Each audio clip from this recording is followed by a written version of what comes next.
There's a name that builds empires. Trump.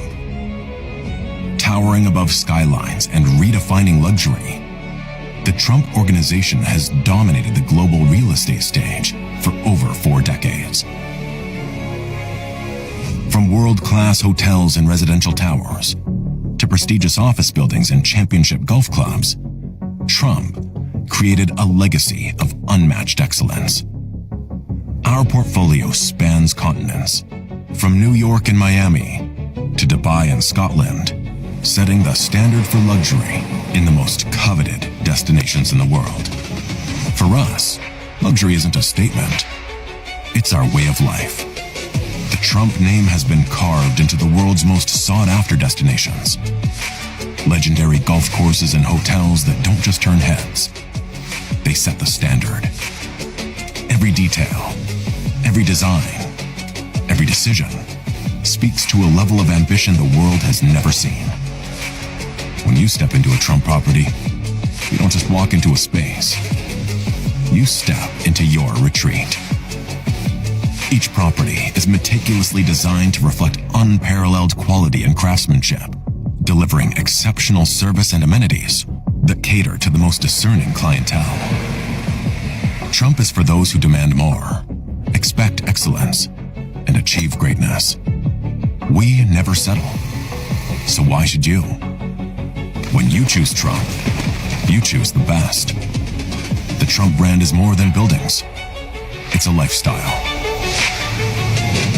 From iconic golf courses to luxurious penthouses, the Trump Organization represents the pinnacle of modern opulence, blending timeless elegance with cutting-edge design. A symbol of success and prestige, the Trump brand continues to set the standard for luxury living worldwide.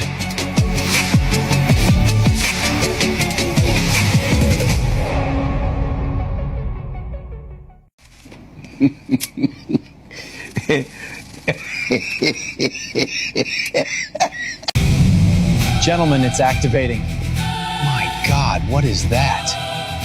Look, someone's coming through. It's me, Baron. Baron, how is this possible? This changes everything. I have answers.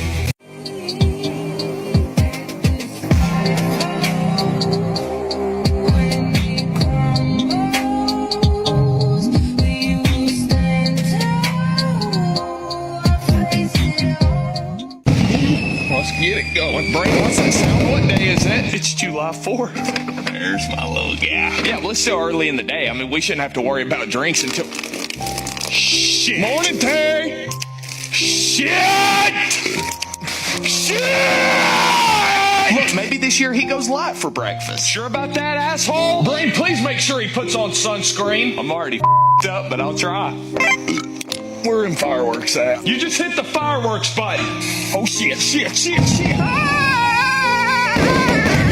Oh, yeah, shit, yeah. Ears, you all right? What? Are you all right? What? Never mind. Ears are shot. It's about time for some lunch. You just ate.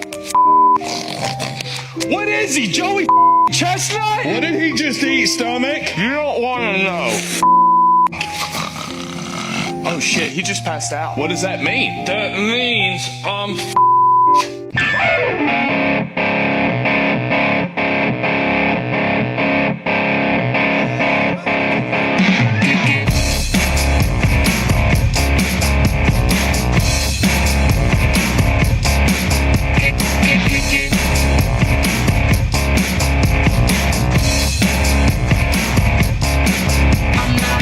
scientist, I rock the house and sign the tits and that's it. Don't take no astrophysicist to make your ass so fit. Now sisters kick it. I keep it cool like Eskimo chicks on Discovery Channel. I'm hot like Telemundo chicas on a solar panel. See me on Sesame Street cooling in the culture and tea. I slap you silly like hillbilly chicks on daytime TV. I am the robot Elvis rocking my Miami Paris. I'm technotronic, sipping gin and tonic like I'm selfish. I am the killer shaking up some more rock and roll food. Them drum machines ain't got no soul.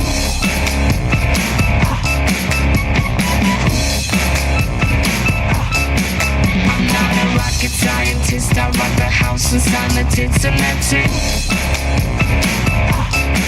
Don't take no astrophysicist to make your ass so freak. Now sisters kick it.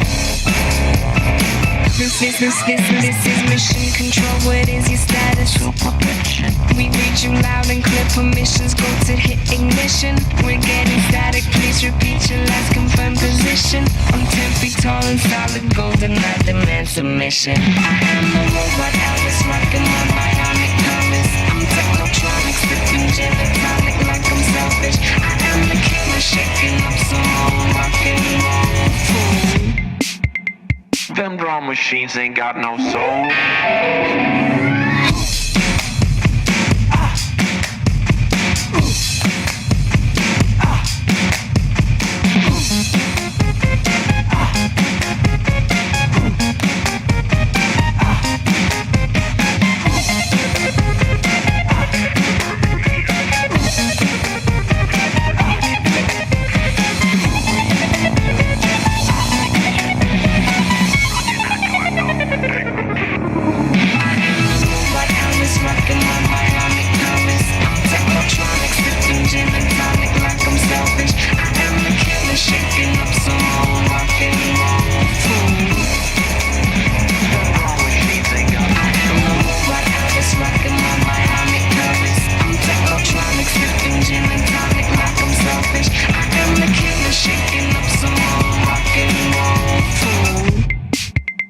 Them drum machines ain't got no soul. All right, Joe, I'm making my move.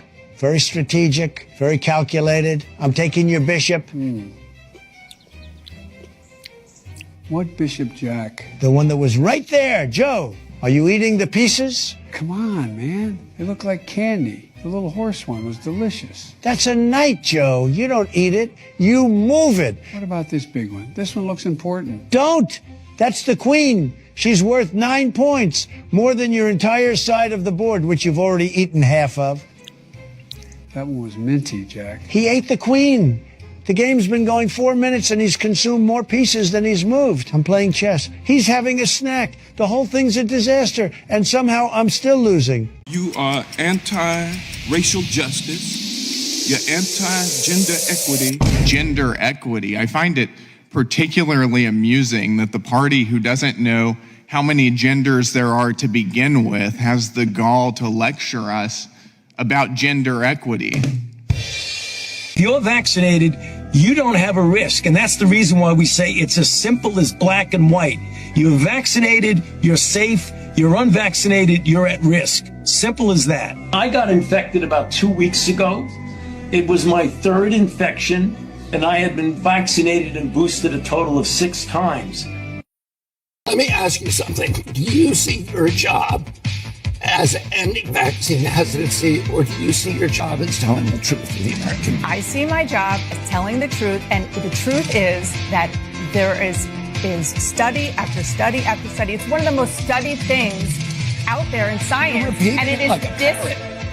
You're repeating so are you. like a parrot.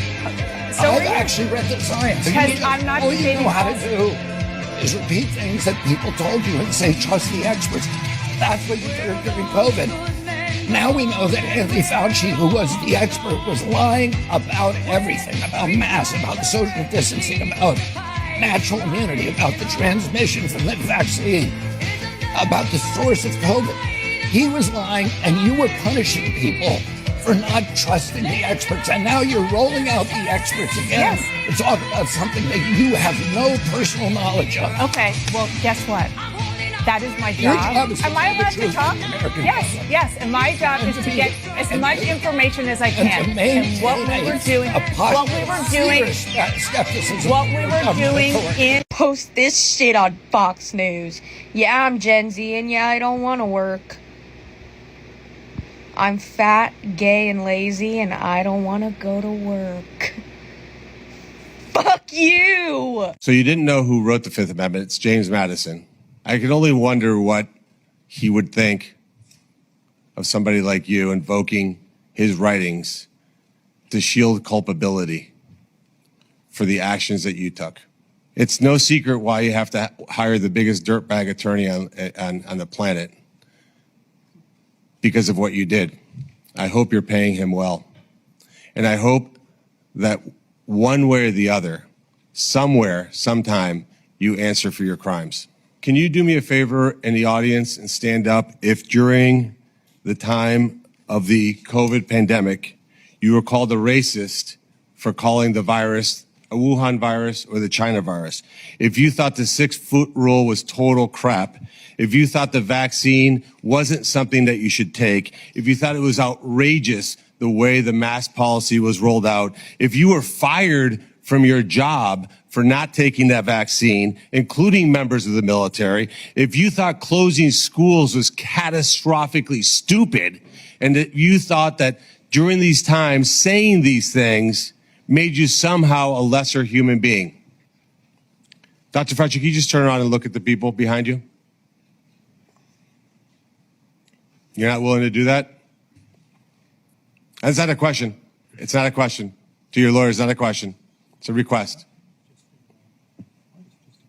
All you have to do is look up from your lawyers and look at the people who were absolutely shamed for saying what we know now to be the truth. You can't even look at them? That's a question. Are you able to look at them? Those policies were put in place because you had moronic politicians that listened to the words of a megalomaniac who was more interested in having met a Kardashian than the suffering of the American people. And that is you. You may have had a 50-plus year legacy of public service, but it ends in total and complete disgrace. So let me ask you an opportunity to answer one question.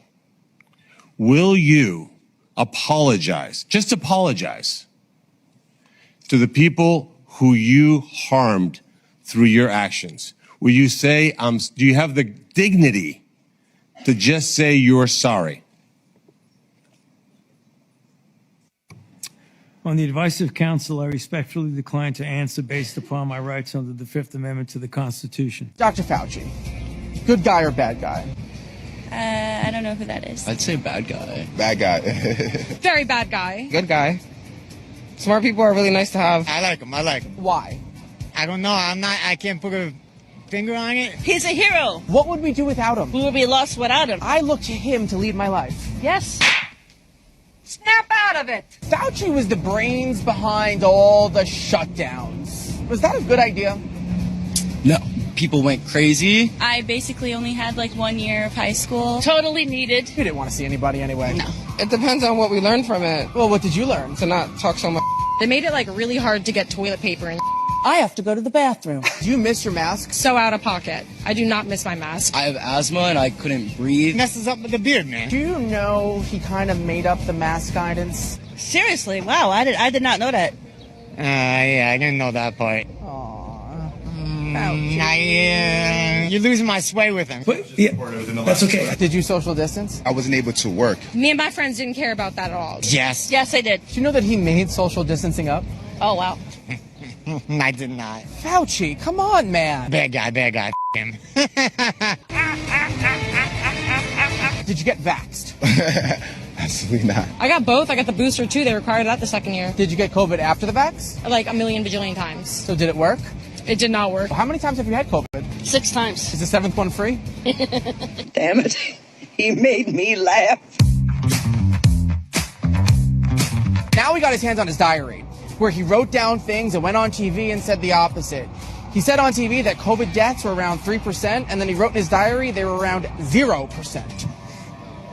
That's ridiculous. What the hell? You got to put fear in people's heart in order to get them to move the way you want them to move. Little white lie. It's called a little white lie. A little white lie doesn't hurt anybody. Well, yeah, in this case, yeah. It just gave a bunch of students mental health problems because they kept them out of school. Yeah, but in my mind, of course, it was needed because I didn't want to spread it.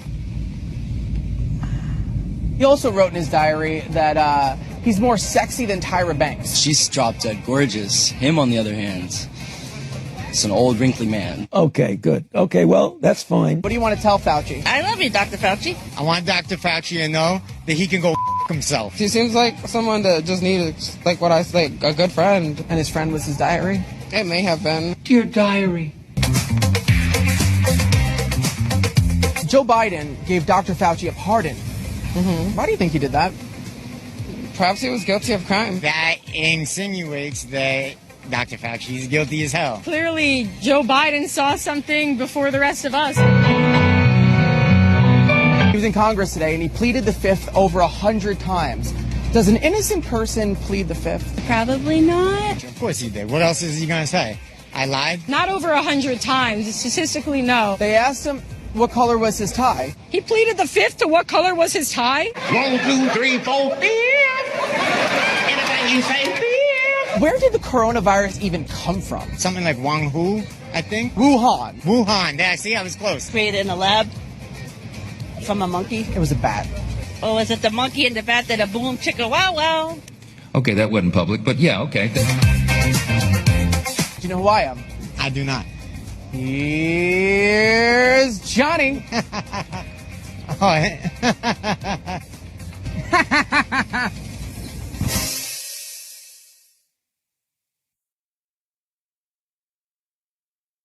Thank you very much, Mr. Chairman. Mr. Ellison, let me start with you. You're the Attorney General of the state of Minnesota. Do I have that correct? That's a yes? Sir, you're aware of my job. You know the answer to that. You're not going to answer my questions? Are we going to start this way? Are you the Attorney General of the state of Minnesota, yes or no? You know the answer. Mr. Ellison, you're in my courtroom now. You're under oath. So I suggest that you answer my questions. You the Chief Law Enforcement Officer of the state of Minnesota, yes or no? Let's try another question. Are you familiar with the $9 billion in historic fraud out of your state, including the $250 million in the Feeding Our Future program alone? You familiar with that? Don't turn to the pages in your book to get your potted answers. Are you familiar with it? Yes or no? Yes, I am familiar with it. Very familiar, aren't you? Because the people who ran the Feeding Our Futures program came to you in your official office in the state capitol December 11th, 2021, and asked for your help in getting investigators off their backs. They complained to you for upwards of an hour about state investigators going after them, and they begged you to help them, and you agreed to it, amazingly. And we know you did. That's not because true. It's all caught on tape. Yeah, every single sentence is caught on tape. Here's what you said. Let's take a look. You said, it's not a question. You said to them, send me the names of all these folks who are investigating them. You said to them, send me their names. And I'll take that list and I'll call the person over at Education who is investigating them and say, what's going on? Why am I getting these complaints? Then he went on to say, I already have my team working on this. What day should we get together to discuss it again? You made pledge after pledge to them. You said, we've got to make sure this guy who's investigating them stops it. You said, you have my attention. I'm concerned about this. You said, let's go fight these people, meaning the people who were investigating the fraud. Why'd you do it? Why'd you help them? Are you going to let me answer? Please, we're all ears. So first of all, you're cherry picking quotes out of there. Why did you help them? I thought you were going to let me answer. Why did you help? Are you going to let me answer? Why did you help You them? let me answer and I'll answer you. Tell the truth and I'll let you answer. I will tell the truth. Good. Let's do that. That'd be a nice change. Why'd you help them? Now see, Mr. Chairman, I didn't come here to be insulted. I came here voluntarily. You came here for the truth. Let's have it. Why did you help them? The quotes are here. They're in black and white, and every member of this audience can listen to the recording. It's 54 minutes long. It's all in public. You can Google it right now and listen to it. And listen to it all. Why'd you help them? COVID came from a lab. And good afternoon to you, Senator Rand Paul. COVID came from a lab in Wuhan, and Dr. Fauci knows this, but refuses to acknowledge it. Okay, let's take this one claim at a time. Fine. Emo fact checker, was COVID created in a lab? It's a theory, but there's no scientific consensus. But lots of scientists have said this, and Jon Stewart's true that back in February 2020, Fauci convened 11 scientists, and only 2 agreed that COVID had come about naturally. See? He knew a lab theory was more likely. Fauci said that if their suspicions bore out, they would have to alert the appropriate authorities, I guess. Yeah, that's what he wrote here in his diary. It's not really a diary. They were entries written on a government computer, which I then released to the public. Yeah, it's possible that he typed these on a government computer. Fair enough. But it doesn't look like he contradicted himself between these private entries and what he said in public. Sure he did. He wrote privately that the virus did not come from a Wuhan wet market despite publicly suggesting it. He said that a Wuhan wet market amplified it, but in the same entry he wrote that it jumped from animals to humans somewhere else. So he was still saying it happened naturally. Which is consistent with a USA Today interview that he gave at the time. So. If Fauci has nothing to hide, why did he keep exercising the Fifth Amendment this morning? What day of the week is it today? On the advice of counsel, I respectfully decline to answer based upon my rights under the Fifth Amendment to the Constitution. He wouldn't answer a single question. I'm going to hold him in contempt of Congress. Fauci said that you were just looking for an excuse to put him behind bars, so it makes sense that he didn't want to answer your questions. Very interesting that he thinks he could go to jail, because for years you've been saying that he should go to prison. Also, there's that website you made in 2021, firefauci.org. If it even matters. Well, did you see what he wrote about Julia Roberts? She's so charming, natural, fun, and amazingly beautiful. She said that every time she sees me, her throat gets dry and she gets nervous. Yeah, I think we can all agree that that was a little weird. Yeah. Getting back to the point, there is still not scientific consensus that COVID started in a lab. The Trump administration put it on a website, so that makes it true. That website doesn't provide any actual concrete evidence. What would it mean to you if we eventually found out that it definitively did come from a lab? That Fauci was covering up where COVID came from. But Fauci didn't know for sure. These entries that you made public prove that. It would have been irresponsible for him to speculate without knowing for sure. I'm gonna leak your diary. Whatever. Hey everyone, it's Brooke Rollins, and here I am at Minnesota Farm Fest, and someone just handed me what is apparently a sweet corn ice cream. So I'm gonna try it because, you know, I'm a farm girl, have lots of roots here in Minnesota. My family grew corn, and I never thought about it as ice cream before. Delicious, so good.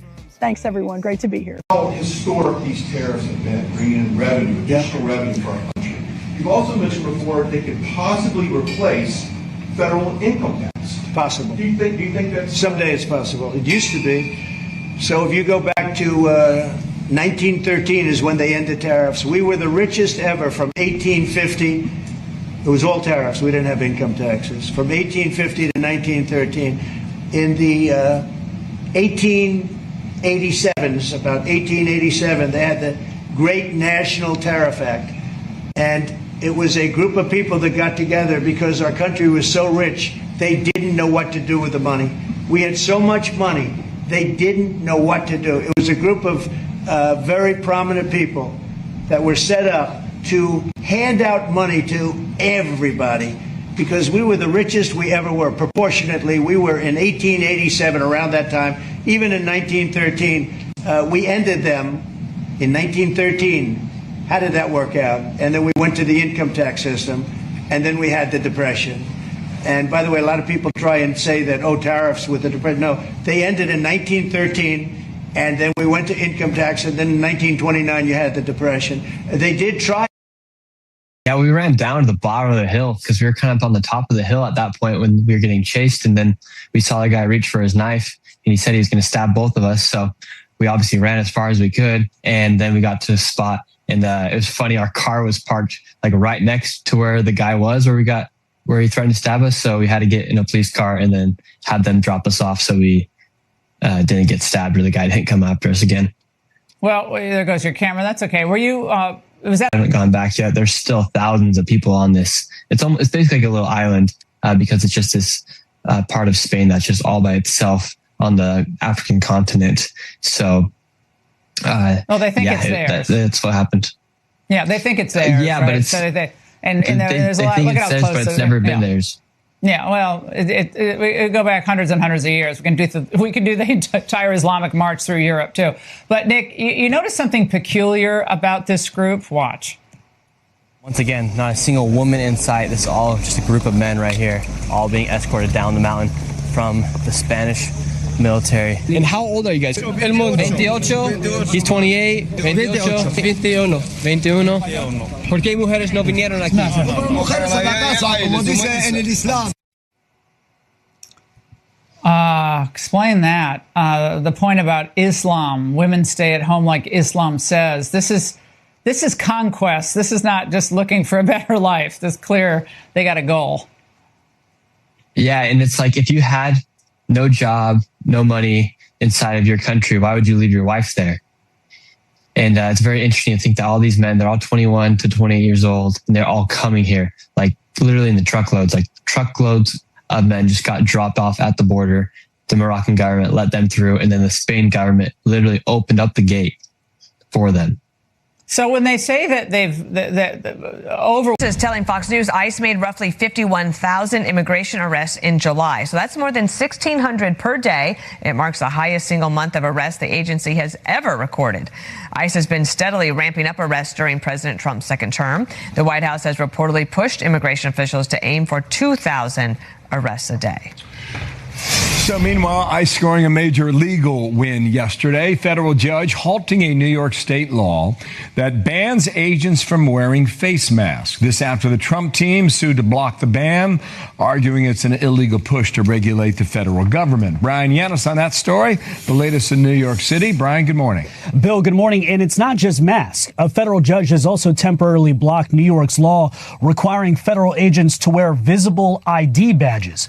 Judge May D'Agostino ruling that under the Constitution's Supremacy Clause, New York State cannot control how federal agents do their job.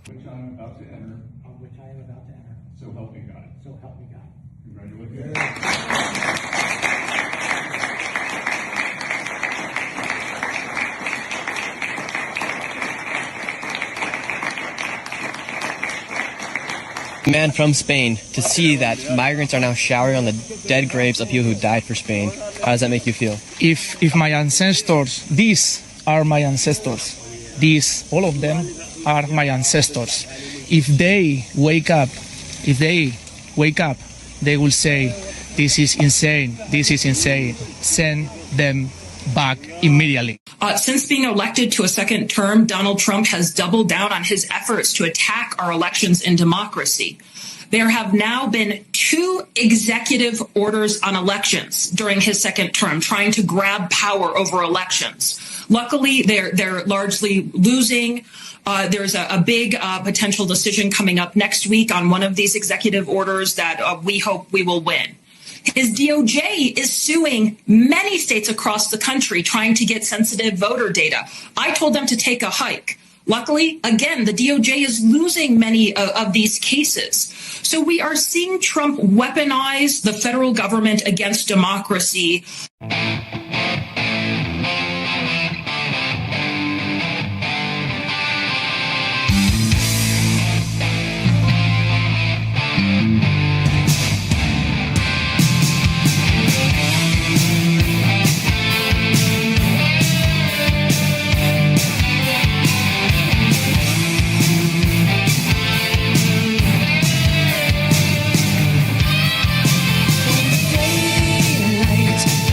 Is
All right, let's talk teleportation. How about that to catch your attention? And is Beam Me Up Scotty going to be real one day? Well, the technology behind teleportation is very real. In fact, scientists and engineers at IBM are already working on this. The IBM certified Hyperledger engineers, including those at the Blaze team. Yes, Dave Blaze's other company are working on this, and it's a real thing that's going on. They're doing it right now with qubits, with information, but there's a secret sauce, a secret recipe when it comes to teleportation. Now, to have teleportation, you need a magnetic field that is very cold, meaning no heat, and also a shield around it so that nothing bumps it. All of these things have to happen, and what causes that? It is something called vanadium pemmidoir. What? Okay. It is a special alloy made of cobalt, vanadium, and iron, otherwise known as covfefe. That harmless text on your phone? It didn't come from a hacker in a basement. It came from inside a fortified compound halfway around the world. Barbed wire, armed guards, the works. These aren't call centers. They're scam compounds built by criminals to steal billions from Americans. Behind the fake profiles, there's a brutal supply chain. Human traffickers, gunmen holding captives, and slave labor forced to work thousands of phones, online accounts, and fraudulent websites. The victims are on both sides of the screen. So how do you fight something this big? The FBI stopped chasing scams one at a time and started tearing the whole machine apart. With Operation Blackout, the mission is results, and the results speak for themselves. Over $15 billion in assets and cryptocurrency seized, more than a dozen compounds dismantled, hundreds arrested, thousands of trafficked workers freed, over 500 fake investment sites shut down, and millions of scam accounts knocked offline. Through early warnings, the FBI reached over 10,000 Americans before the scammers could steal even more, saving them more than $500 million. By bringing law enforcement together worldwide, the fight's global. These crooks built an industry that could target Americans from anywhere. Under Director Kash Patel, the FBI's taking it apart everywhere.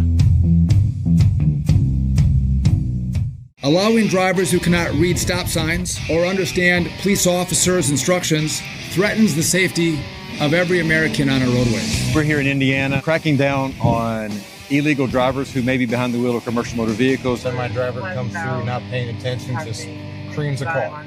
4 people lost their lives. They were going home to see their family. Over the last year, we dove deep into realizing there are a lot of fraudulent activities that are occurring in the trucking industry. So us at FMCSA are working closely with all partners, a holistic of government, to rein in the fraudulent activity and criminal activity. You picked up in Wyoming? Wyoming, yeah. Okay, I thought you just said South Dakota. If you do not want to do things by the book, by the rules, get out of the business. I promise you that I will fight as hard as you're fighting to make sure we get this right.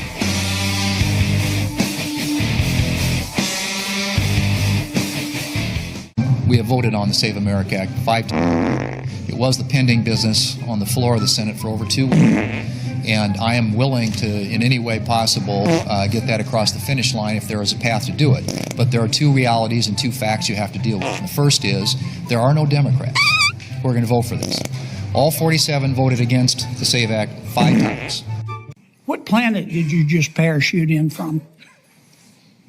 Do you believe in the Tooth Fairy? Do you believe in the Easter Bunny? Do you believe that Jimmy Hoffa died of natural causes? You're not answering. I do not believe states are cheating in their administration of the Medicaid program. Okay. I'm glad you have some water in front of you because your pants are on fire.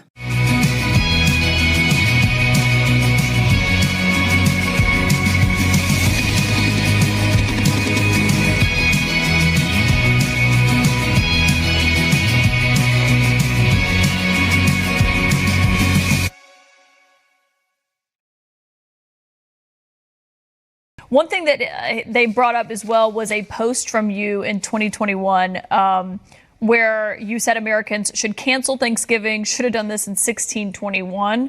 The post has been deleted. Republicans have been highlighting it. Do you still believe that Thanksgiving should be canceled? Well, I Chinese, honey. We no celebrate Thanksgiving because Thanksgiving is asshole. Plus, I don't like Thanksgiving food. I like kung pao chicken and fried rice. Want me to do your nails, honey? I give you good price. Hill to advance the nomination of Todd Blanche to become our next Attorney General. Blanche recently gaining support from GOP holdouts Thom Tillis and John Cornyn after he vowed to end the $1.8 billion anti-weaponization fund proposed by the White House. The two senators releasing the following statement, quote, "We want to express our gratitude to Mr. Blanche and his staff for working with us on this, and we look forward to voting to advance his nomination out of the Senate Judiciary Committee soon." This was the Senate Judiciary Committee. They just voted 12-10. 12 Republicans, all Republicans voted to advance Todd Blanche's nomination to the full Senate floor, which will happen later this week. So Todd Blanche has now advanced out of committee to become the Attorney General. He still needs to go to the full Senate floor. That will happen later this week. But no major fireworks today. All Democrats oppose this nomination. All Republicans voted yes for this nomination. We heard a lot about the controversial $1.8 billion taxpayer fund that Todd Blanche said no longer exists anymore, that would go to people who feel that they are victims of government weaponization. That was something the Democrats brought up over and over again, saying it could be changed names. It could come up again in a different way. But ultimately, it was Thom Tillis from North Carolina and John Cornyn from Texas who, after about a week or so of back and forth with Todd Blanche, decided that they would vote for Todd Blanche. So Todd Blanche gets a favorable nomination out of the Judiciary Committee, 12-10, all Republicans voting yes. And now this will go to the full Senate floor, where he is expected to be committed or expected to be confirmed, not committed, confirmed later this week, given that Tillis and Cornyn are now on board with this. I'm Jennifer Hegseth, chairwoman of the first ever Military Spouse Commission. Thank you, Mr. President, for putting military families first. To all the military spouses and families, I want you to know you have an incredible group of women working on this. They have years of experience of living these issues themselves and want to leave it better than they found it. It's amazing to be able to serve with a president that actually truly loves our military. And not only does he love our military, he loves you, the spouse, the kids. On behalf of 435,000 soldiers and airmen and over 1.5 million families for the National Guard, we are so excited to be part of this Spouse Commission for our military, working for you. We're here to serve you. This is going to finally give us the voice that I think all of us military spouses have been wanting and advocating for years on end. And we are honored to serve you, spouses and families of the Air Force and all military branches. We are looking forward to working hard for all of our military spouses. We consider this a privilege to be chosen to sit on this commission to advocate for all of our joint forces across the globe. I've been a Marine spouse for 39 years, and I understand what these issues are from traveling around and listening to all of the family members. It's a privilege to be here to represent Navy and Marine Corps families and to give families and children a voice that they haven't heard before. Thank you to President Trump for this opportunity. I feel honored, and I just want you to know I'm going to fight super hard for the spouses and the kids and the representation, and I'm so thankful that the President of the United States has been able to embrace what we all love in America, and that's the spouses of those that serve. Every military spouse in America can rest assured. We hear you, we see you, and we're here to help.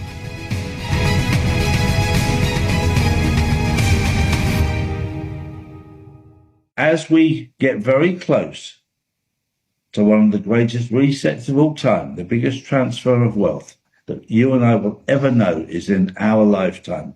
Don't miss the opportunity to set yourself up for life. I'm alive. I'm dead. I'm watching TV. I'm looking at you. Fuck you.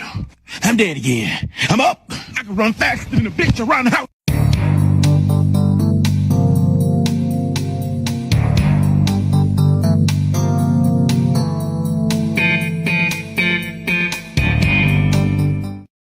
When when Kennedy was killed? What happened to the currency that Kennedy created with Executive Order 11110? It was all revoked and bought back up. The day after President Kennedy was killed, assassinated in Dallas, one of the very first acts of Lyndon Johnson as payback to those behind the assassination was to revoke that money that Kennedy had created. When we look at the Q project, we look at what is happening in the country right now. You have to remember that the central focal point of the whole operation is to reverse the effects of the coup that occurred at the killing of President Kennedy. And in order to reverse the effects of the coup, it's not just a political thing. It's not even just a military thing. It's not even just waking up the American people to what's really going on. It's also about taking the fangs out of these money monsters, getting their fangs out of us as a country where they're bleeding us dry like vampires, taking the wealth out of America, making themselves strong in order to do all their globalist mischief all over the planet. And by the way, what was the problem? Because we're fighting, because this president and the military backing him are methodically dismantling their systems that they've had in place for 100+ years to control us, to manipulate us, to make us do their will with our labor, our sweat. These wizards from the City of London, these bloodline wizards, what is it that they've done? They've tried with impeachment. They've tried with the media. They've tried every way they know how to neutralize what this president is doing and what the people around him are doing. And we've seen all these infiltrators around the president, not just one or two, people embedded in the administration, people that have been planted there for decades with a plan to be available at the critical moment to say just the right thing, to make just the right wrong recommendation, and to steer us again right back into slavery, to shortstop anything that the president and this group would do to regain control of our country again, to get the helm of the ship. What's happening right this second is the result of long planning, just like with the Titanic. Many years in the planning, from the time that the boat was designed, through the accident, through the not having enough lifeboats by intention and then ability to launch them readily, to even handle all the passengers on the boat. Insanity. And of course, at the time, it was front page headlines. People wanted to know who was dead, who was living, who had made it, who hadn't. It dominated the press for weeks, the hearings that followed in later years, trying to get to the bottom of who was behind what hadn't happened. Even the time on the clocks was in dispute. Were they set to New York time? Were they set to London time? North Atlantic time? Part of the reason for the questions about where the Titanic lay on the ocean floor, why it took so long to find it, was because its exact location was muddled because of this time of the collision and where it was at in relation to these other ships in the area that, by the way, while the Titanic is sailing full speed through a known field of icebergs, other ships were at anchor. Nobody else was sailing anywhere. It was too dangerous. This was supposed to be the best, safest ship captain in the world at the time. The admiral's admiral, if you will, Captain Smith. And very highly regarded, just like the ship, the Unsinkable. And in order to bait people into some level of confidence in his abilities. But he was Jesuit. And at the end of the day, who's controlling these bankers even? Jesuits. It's this control of the bloodline families. And by the way, that's not an anti-Catholic statement. This is the army of these people, but there's a component here that is not godly. Take it for what you will. Do you believe that American tax dollars should be used to rehabilitate criminal and illegal aliens within our own borders? I believe it's in our own interest to rehabilitate anybody who commits a crime, including criminal and illegal aliens who never should have been here. If it happens within our borders, it's to the benefit of all of us to rehabilitate them. Rehabilitation of those who are convicted of criminals is not for their own benefit. It's for the benefit of society. How many criminal and illegal aliens should we rehabilitate? Again, anyone who commits a crime and is convicted of a crime should be rehabilitated so there's no for the limit. benefit. Let's get something straight here, people. In 2000, Belinda Kaiser ran for the Florida State House as a Democrat. Disgusting slob Debbie Wasserman Schultz was supporting her campaign, and God only knows who else. Belinda Kaiser was a registered Democrat since 1984. She spent her entire career donating money to Democrats. She voted for Walter Mondale, Mike Dukakis, Bill Clinton, Al Gore, and John Kerry, for crying out loud. And now she wants to portray herself as a Trump conservative? I don't think so, lady. We have her on video talking about subsidizing small businesses with taxpayer money. How'd that work out when Hussein Obama tried it? You need to get the hell out of here. Get the hell out of here. And take that disgusting slob friend of yours with you. This isn't a game, people. Get this filthy animal off the ballot and vote for Michael Carbonara.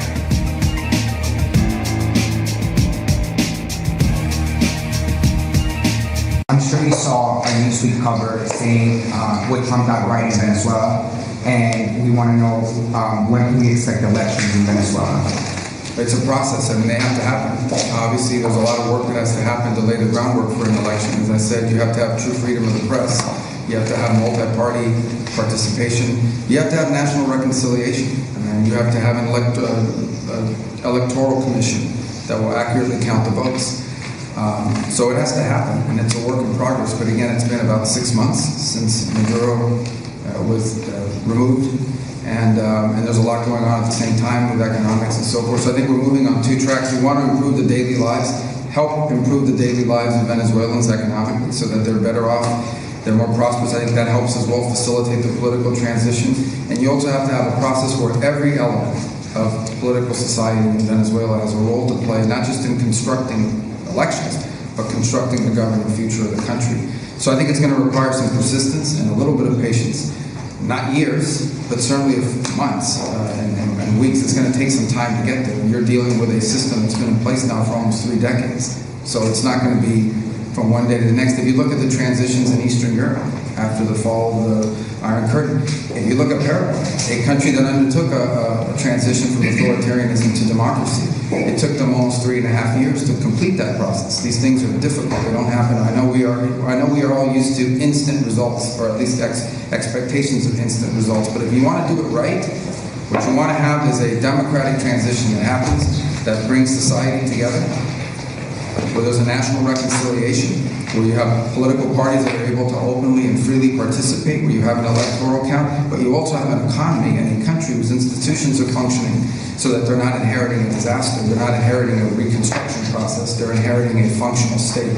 So all of that is to say that these things don't happen from one day to the next, but the needle's pointed in the right direction, and even though the progress is probably slower than all of us would want, there is progress, and progress will happen, and we're committed to it. Secretary, can you speak about the latest on Iran? 2 Big Macs, extra ketchup, large Diet Coke, and whatever he wants. Hey, Jack, you got milkshakes? I want chocolate. No vanilla. No both, Jack. Mix them together. Corn Pop used to do that. Bad dude. Great taste in shakes. Joe, sit back. You're in my lap right now. Sir, is that 2 orders? Unfortunately, yes. And make his fast. He gets emotional when he waits. I haven't had McDonald's since the White House, Jack. Jill put me on a diet. She hid the menu in the safe next to the classified documents. Forget I said that. You kept McDonald's menus next to classified documents? They were both important, Jack. Come on, man. That'll be $24.67. $24 for 2 meals? It was $9 4 years ago. This is your inflation, Joe. You did this. I'm paying $24 for a Big Mac because of your presidency. These are incredible, Jack. Best fries I've had since, when was the last time? Doesn't matter. God bless McDonald's. God bless America. God bless this sauce. He's eating my fries. He took my fries while I was paying with my card for his inflation. This is my life now. 1 a.m. McDonald's with a man who hid Happy Meals in a safe. The whole thing's a disaster. Jack, you want one? I'll share. Unlike some presidents, I believe in unity. Give me 2.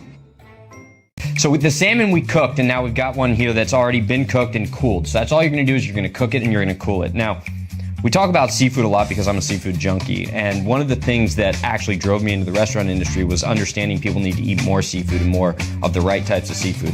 The thing about the new dietary guidelines I know you focused on, which was really huge for me, was getting people to eat more seafood because our seafood consumption is so low. We have this omega-3 deficiency, DHA, selenium, zinc, iron, all of the necessary vitamins that would be in seafood are not in our diets because our per capita consumption is 18, 19 pounds per person. Alternatively, Japan is 50, 51 pounds per person, and they have no metabolic disease, some of the longest health span, etc. So, what are your thoughts in regards to the ways in which we get seafood in our diet, or why there's such a deficiency? I think it's cultural because we have a lot of seafood in this country. We're used to eating meat and think of that as our protein. Today, we have the lowest level of cattle herds in history in at least 100 years. The cost of meat has gone up. We're doing everything that we can in the administration to bring that down and increase the size of the herd. But until that happens, this is a fantastic option. And as you say, this has the omega-3. It has many of the vitamins and nutrients that are not available in meat. Yes.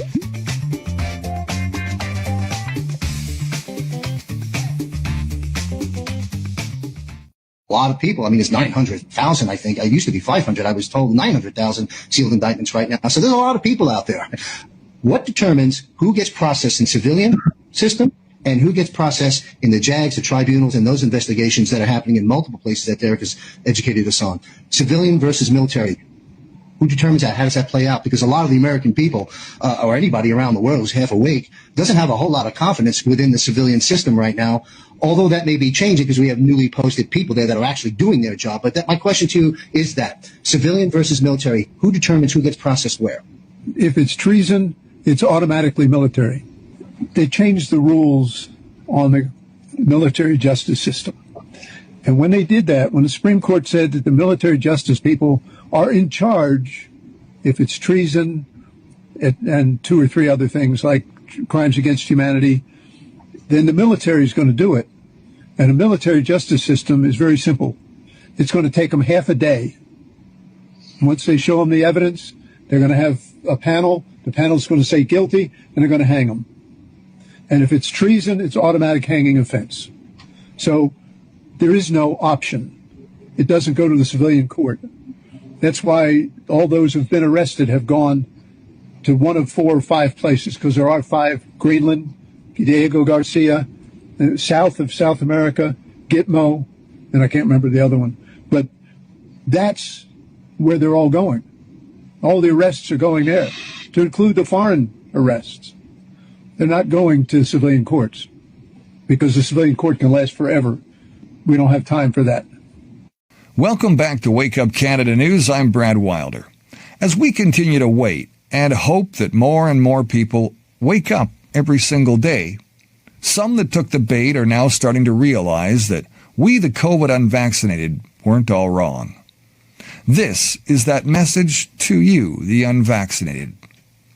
Even if I were pollinated and fully vaccinated, I would admire the unvaccinated for withstanding the greatest pressure I've ever seen.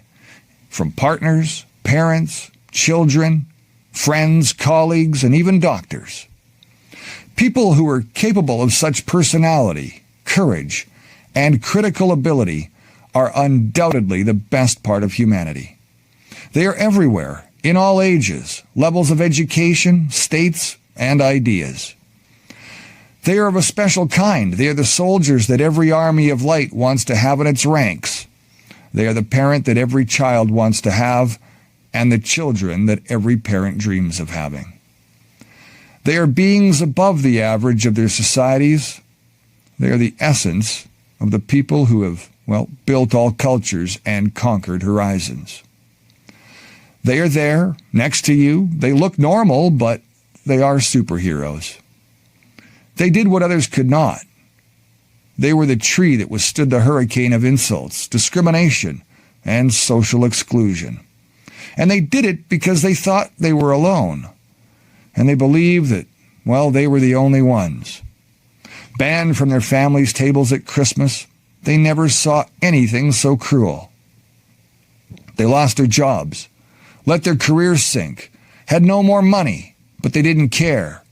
They suffered immeasurable discrimination, denunciation, betrayal, and humiliation, but they kept on going. Never before in humanity has there been such a casting. Now, we all know who are the best on the planet Earth. Men, women, young, old, rich, poor, of all races or religions, the unvaccinated, the chosen of the invisible ark, the only ones who managed to resist when everything collapsed. That's you. You passed an unimaginable test that many of the toughest Marines, commandos, Green Berets, astronauts, and even geniuses could not withstand. You are made of the stuff of the greatest who ever lived. Those heroes born among ordinary men who glow in the dark. Remember, you're the voice, and it's time to make it count. I'm Brad Wilder. Thanks for watching. This is Wake Up Canada News. Till next time. 50,000 people were returned to Morocco. That is not what you're seeing. No, I mean, there were thousands of people up in the mountains. Like everywhere you look when you're driving around the town, you'd look up in the hill and there'd be somebody crawling out of the mountain. Like who knows how many people are still there? I mean, there's not a real number you could give. What do they expect to? What do they expect to just stay there and get taken care of? Or there's obviously a lot of break-ins that we've seen. A lot of people bashing in people's windows. So what do they expect to get? The goal is to make it over the mainland. And then from there, I heard people say they're going to want to go to Romania. They want to go to Paris. They want to go to London, Germany, you name it. They want to go anywhere inside of Europe. Nick, all I can say is be careful on the streets. I'm glad you held on to your camera. I love that. You jogged pretty fast with that camera, but that was close. Nick, be careful, please. Oh, my goodness. You're crazy. You're crazy, but we love you. All right. This might be the most important message you hear today. Your life doesn't have to look perfect to be beautiful. Some of the happiest people aren't the ones who have everything. They're the ones who appreciate everything they have. So laugh more, worry less, be kind to yourself, and never stop believing that every new sunrise is another chance to create a life you'll be proud of. Happiness isn't something you find, it's something you choose every single day.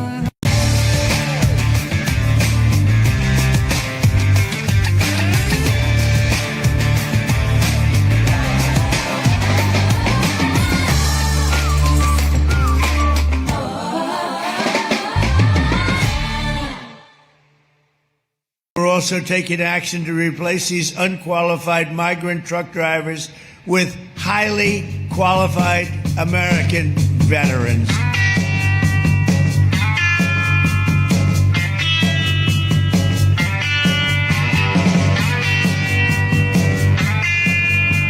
This is not a political issue. This is an American issue. Some folks are born made to wave the flag.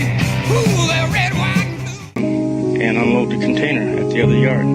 I got a radio call that from Ron Gillette, the foreman. They said the men were throwing up and there was something really wrong. One of them fell down and hit me right in front of my feet. And it was opened up, and there it was. And when I came to work the following day, I saw it myself. I couldn't believe it. And just little bitty babies, just all torn to pieces. Their heads chopped off, arms, legs, it makes you want to cry when you see something like that. starting at the very front of this container, it was just wall clear to the ceiling and clear to the sides, filled with them. I really don't want to witness it again. Not what I saw. Well, as a supervisor for the County of Los Angeles, we found out through the media that 17,000 infants had been stored in the containers. It's a beautiful morning here in Lopez Island, but I'm so concerned. Talked to my friend, a legislator in Spokane, whose home he had to evacuate because of these massive fires in Spokane County. The whole state's under threat now. Climate change. You know, climate change isn't some existential global thing. It's our neighbors. It's our friends. We had to fight for them. Almost unprecedented for all of these to start almost at the same time, and the magnitude of the growth of all of them has just pretty much overwhelmed the systems. In Warm Springs, meanwhile, the bench fire has grown to more than 40,000 acres with 0% containment. So far, 6 homes and 5 outbuildings have been destroyed. We spoke to tribal member Ela James, who says her community is devastated. And this is all we have. For a lot of people, it's their start and where they were planning to spend generations. So. Fire dashboard, more than 1 million acres of land have been burned by wildfires, and the state is on pace for its worst fire season in record. The worst year on record was 2024 with over 1.9 million acres burned, but that was for the entire season and not just until now, which is July. Across the state, there are dozens of active wildfires burning. Right now, more than 32,000 people are in some sort of evacuation zone. Much of central and eastern Oregon dealing with poor air quality because of those fires. Yesterday, the Department of Environmental Quality issued an advisory for 13 counties in Oregon. That's about a third of the state being warned about unhealthy conditions. One of the largest fires in the state is the Roe Creek Complex fire, which has burned more than 215,000 acres as of last update. So far, crews have kept this fire from destroying any homes. Fire officials say they don't typically see these dry conditions, high winds, and lightning until August. Loving yourself is the most powerful thing we can do. Then everything flows. Everything flows beautifully. And I'm not talking about vanity or arrogance, because that is not love. That's always fear. I'm talking about just really respecting and appreciating this incredible, magnificent being that we are. You know, little babies know how to love themselves. You were born in pure love, all of you. There's not one little baby alive that I know of that ever criticizes its body. And they rejoice in it. And they love themselves. They love their toes. They love everything about themselves. They absolutely adore, they express their feelings. You know, when a baby is happy, you know it. When a baby is angry, the whole neighborhood knows it. They're never scared to let people know how they feel. They live in the moment, and they're filled with courage, and they're wonderful. And we were all like that. Got to remember that you were filled with courage, and you were full of love, and you adored yourself when you were very little. Public Servants is committed to looking further, digging deeper, working night and day to unmask the fraudsters stealing the wealth of America and bring them to justice. And this commitment is reaping dividends right here and right now in Pennsylvania. Today, we are announcing criminal charges against 19 defendants for fraudulent home health care schemes that targeted Pennsylvania's Medicaid fraud program and resulted in over $4 million of fraud. 18 of these defendants were charged in the last 12 days as part of a strategically coordinated law enforcement operation between the Fraud Division, the U.S. Attorney's Office, and the Pennsylvania Attorney General's Office.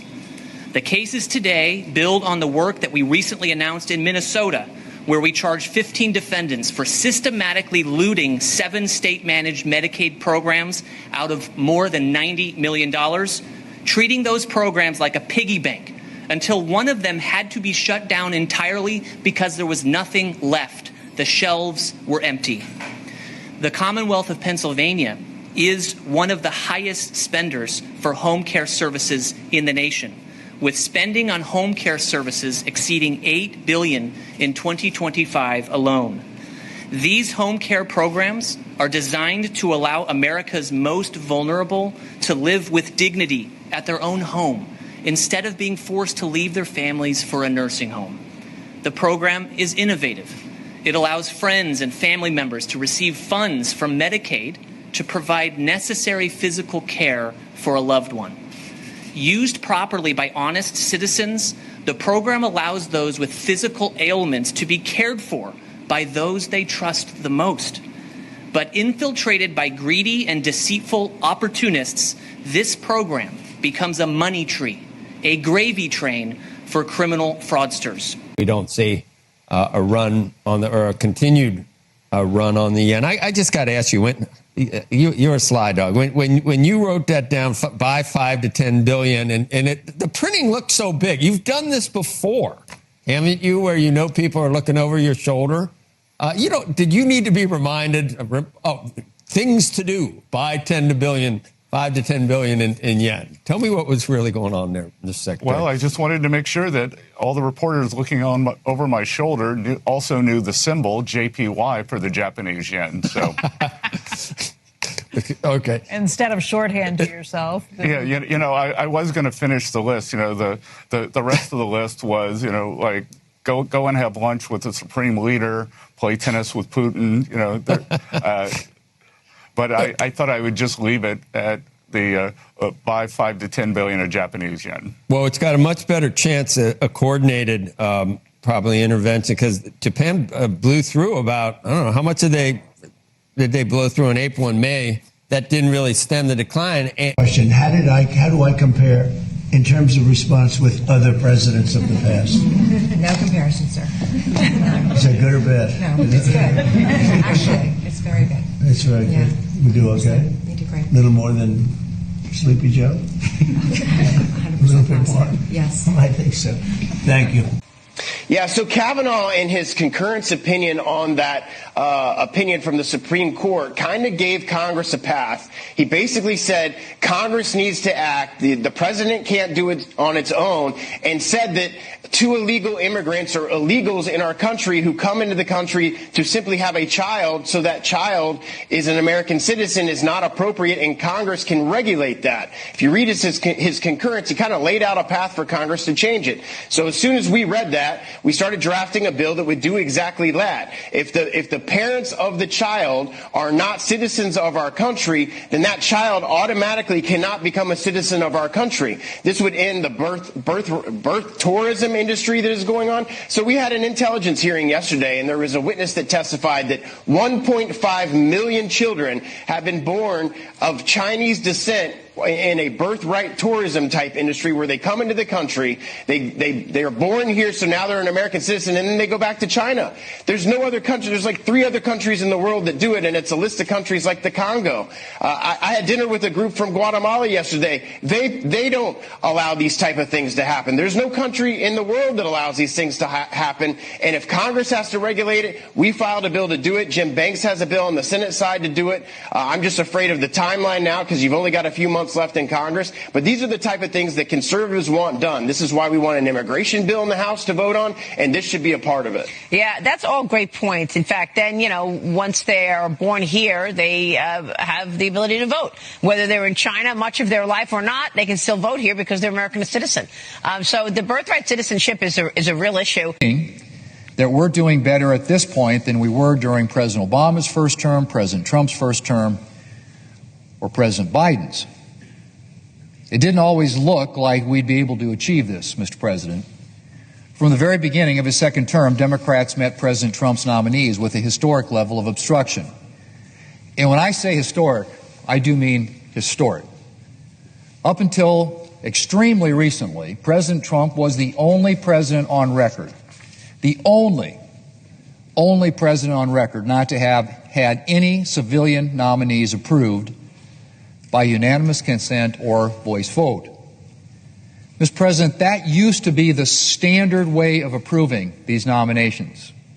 During President George H.W. Bush's 4 years in office and President Clinton's first 4 years, both presidents had 98% of their civilian nominees. 98%, Mr. President, confirmed through unanimous consent or voice vote. President George W. Bush and President Obama Both had 90%. And then we get to President Trump's first administration. Democrats introduced an unprecedented new level of partisanship into the historically bipartisan confirmation process, forcing time-consuming votes on civilian nominees who would once have gone by unanimous consent or by voice vote. But despite this, Mr. President, despite this new level of partisanship, both President Trump in his first term and President Biden had more than half of their nominees confirmed by unanimous consent or voice vote. And then we get to President Trump's current administration. As I said, until recently, he had not had one single nominee confirmed by unanimous consent or voice vote. Zero. So the fact that we're standing here today, Mr. President, with the civilian nominations calendar about to be essentially cleared, is pretty impressive.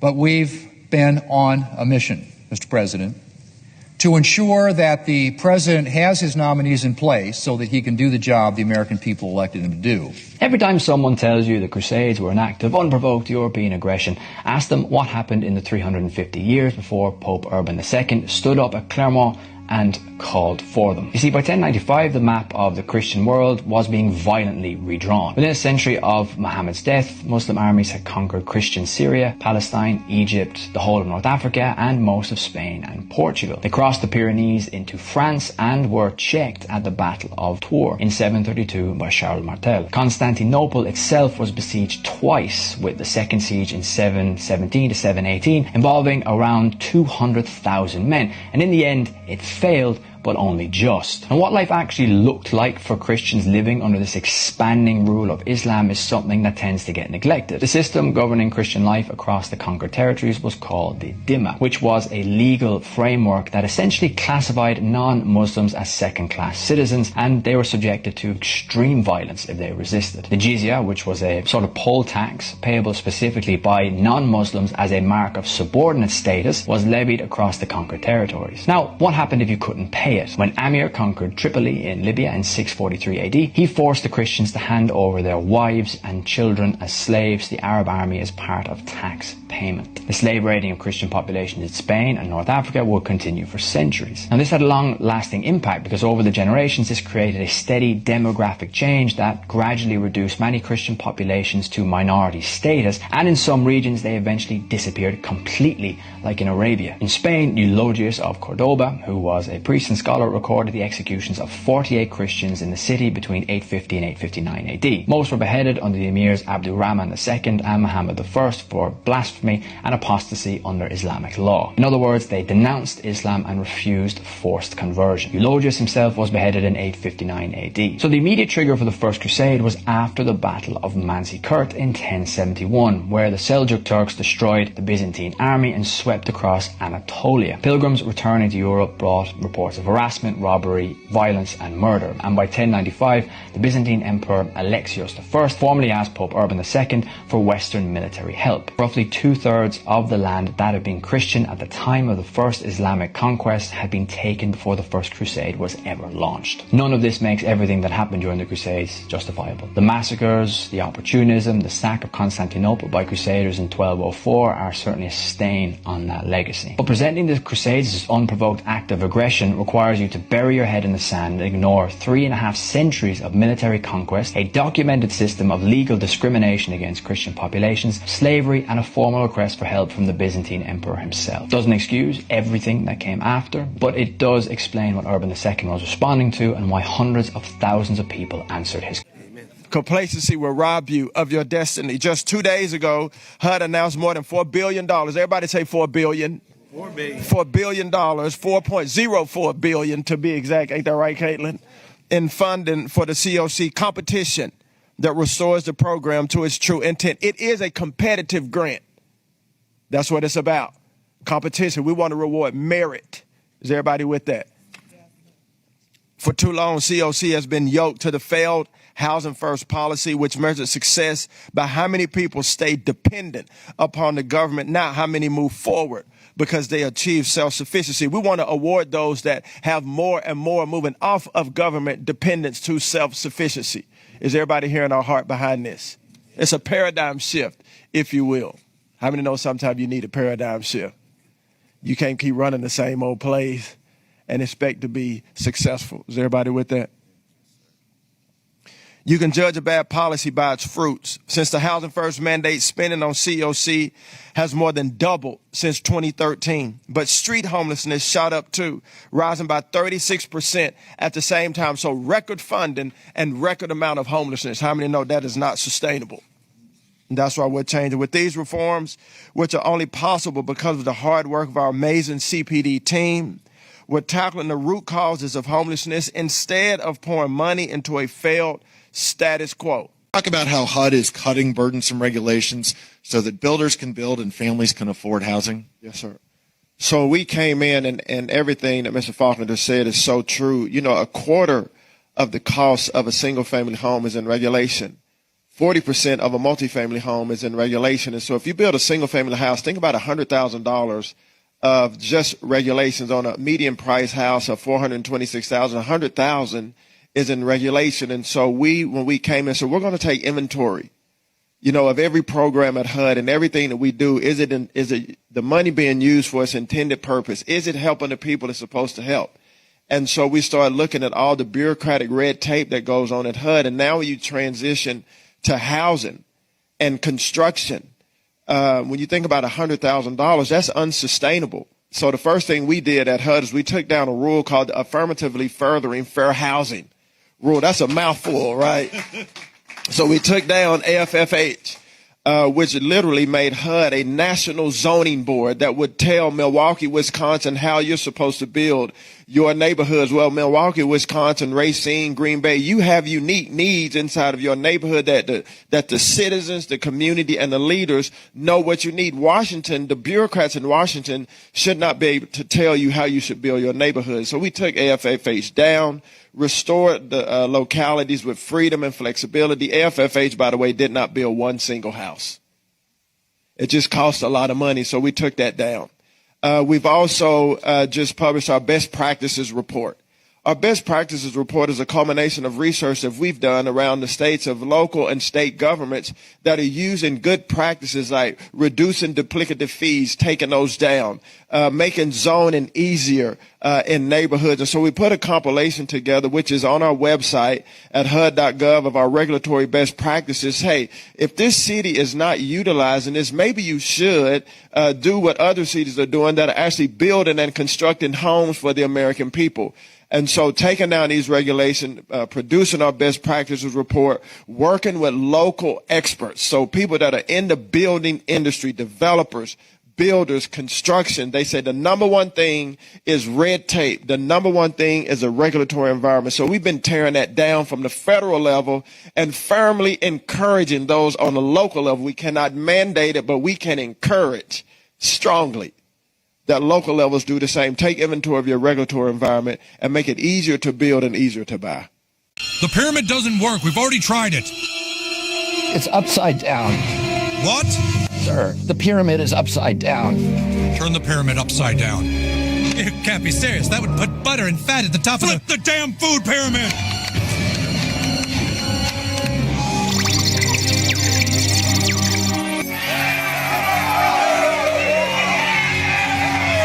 Get the president on the phone. Tell him to have some steak with his butter. Let's welcome in exclusive senior advisor to the First Lady, Melania Trump, Mark Beckman, who's often on our program. Mark, great to see you. Hi, Shannon. I just loved that message from the First Lady to connect the dots for our audience in case it's the first time they're hearing about it and to dust off our memory a bit. When Russia invaded Ukraine, children from those territories, they were separated from their families. Ukrainians have said that the Russians kidnapped their kids. The Russians have denied that. But nonetheless, the First Lady has been really at the tip of the spear in getting these kids home. What's it like behind the scenes to get this done? Well, first, let me start by saying First Lady Melania Trump deserves some sort of formal recognition on the international landscape for her humanitarian work This is her 5th reunification, as you stated, and it's really incredible. The humanitarian work that you're seeing here for a First Lady is unparalleled. No First Lady has led a negotiation, has led the charge to facilitate 5 reunifications between children and their families ever before. And I believe it's fair to say that this is the most tangible step towards peace that we're seeing between Russia and Ukraine. Yeah, a softening of hearts for sure. Nearly a year ago, it was that First Lady sent that letter. She wrote directly to President Putin, urged him to protect our children who had been impacted by the war. And now you're seeing, multiple groups of children being reunited. To your point, this is her 5th group. 5 children in this most recent group, Mark? There were 5, and this brings the total to 33, which is remarkable. And I can tell you with firsthand knowledge that the First Lady is currently working on the next reunification. So she still is very active and working directly with both governments, Russia and Ukraine. How does it work behind the scenes? Give us a glimpse. Is she talking directly with, individuals in Russia? How is she unlocking, the doors and getting these children moved? Look, I'm not at liberty to tell too much, Shannon, but I can share this. The First Lady and her representative work directly with senior levels of government in both Russia and Ukraine to facilitate all 5 reunions. Incredible. Incredible. You're right. I don't remember a First Lady stepping into an arena quite like this in the past.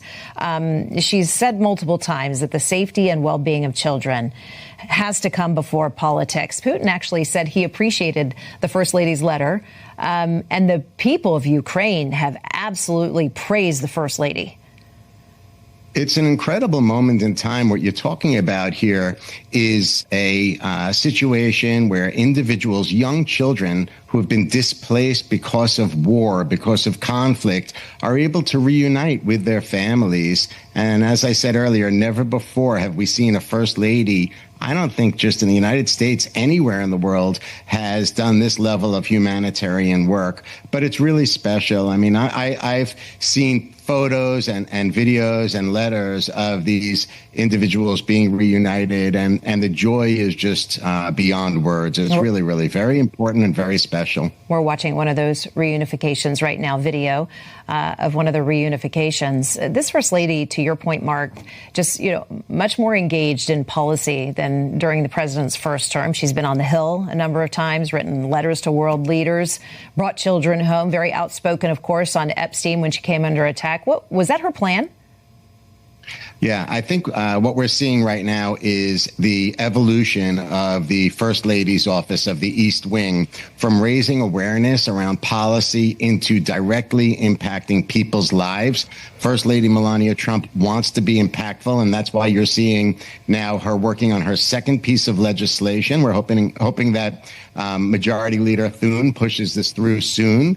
That will make her 2nd piece of legislation. We've seen her create a nationwide network of universities, north of 25 now, where she has children from the foster care community, American children from the foster care community, receiving scholarships. You saw her launch with Secretary Bessent, the Fostering the Future accounts, which is incredible. She worked with Secretary Turner and HUD to provide housing access for those individuals transitioning out of foster care. She had the executive order for Fostering the Future. And on an international level, not only has she provided these reunifications, but she's also, before getting into the First Lady role for the 47th presidential administration, she's also worked in leading to the freedom of Israeli hostages in Gaza. Incredible. So we're seeing remarkable level of humanitarian work here for the First Lady. And as I said, she should be recognized formally for this humanitarian work. It would Somebody be nice. should stand up and talk to it. It would be nice. Right? Very quickly, Mark, before I let you go, absolutely. We'll continue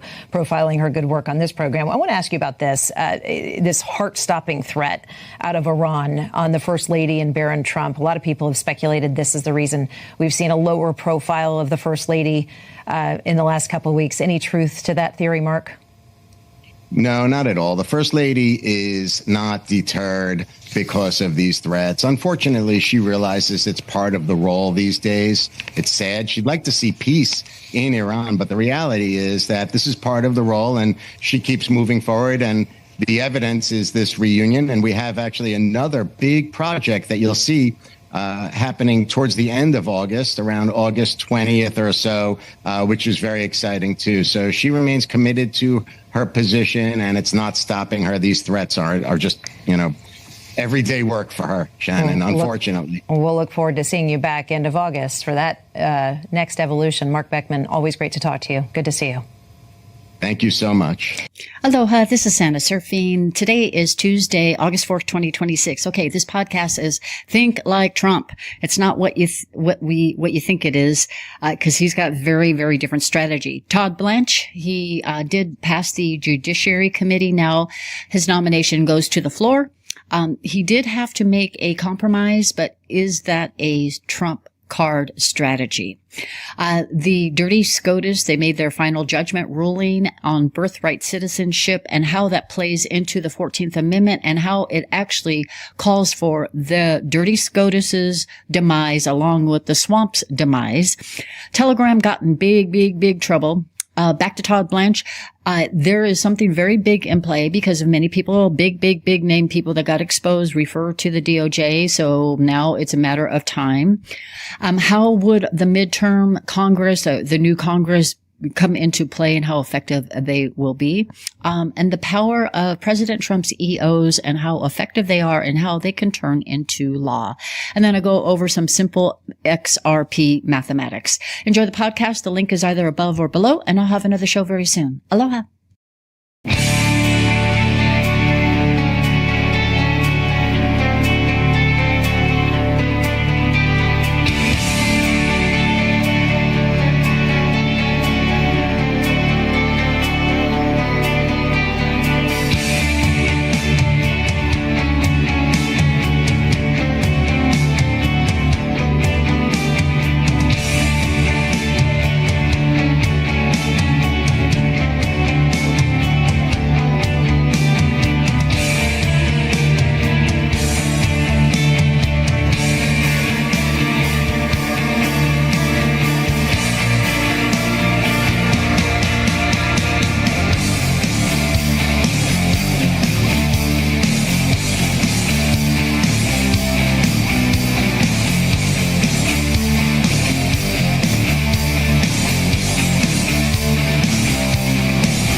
your duty, like always. God bless you and welcome, Patriots, to Patriot News Broadcasting. I am blessed to be here with all of you. It's good to see you all. I love you guys. You guys are great. I'm having a bad hair day. Oh, what a day. It's been a beautiful day out today. Everybody have a good day today. There's all kinds of good stuff in the news we're going to look at. There's lots of great interviews out there. Lots of great stuff going on. Do you guys know much about Starlink? So I was looking at this today. I wanted to show you real quick because it looks really interesting. Where am I at? There we go. And I was thinking about it because my internet just went from $90 to $100. I'm still struggling to pay it. And I was looking at this and I was thinking, you know, if the stuff went bad that they talk about, the blackout or things went down, I think you would still be up and running with this. And I'll show you because I was surprised. I was actually really surprised with this.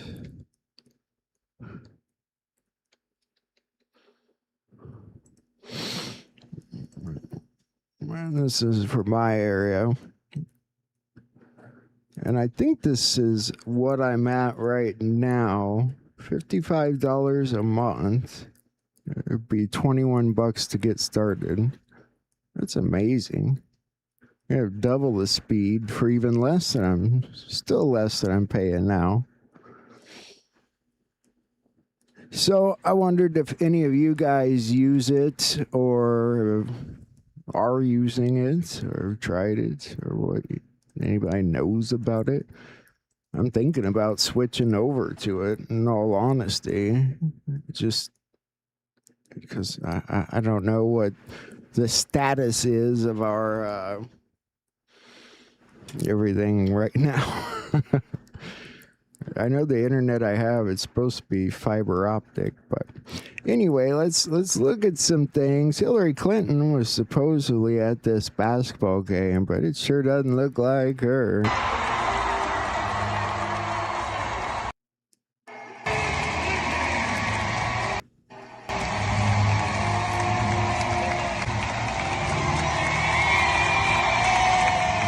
I can make it bigger. I can make it bigger. Thinking about, I mean, come on. You think that's her? I'm not buying it. She looks much younger. Weirdness, huh? I don't know. So, yeah, you know.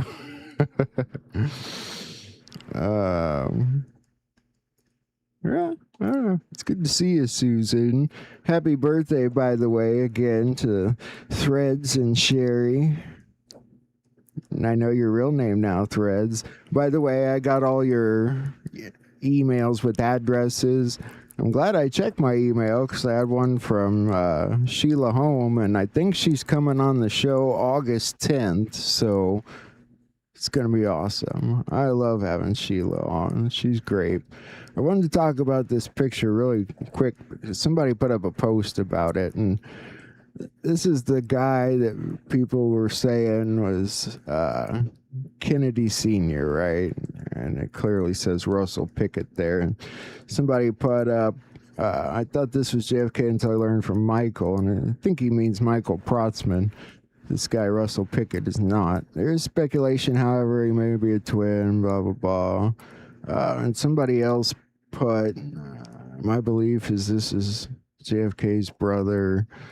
I don't know, but I looked up the gematria, and I'll tell you what I found, because I didn't want to try posting or putting up all of this stuff. Russell Pickett won, I gotta make this bigger. 190.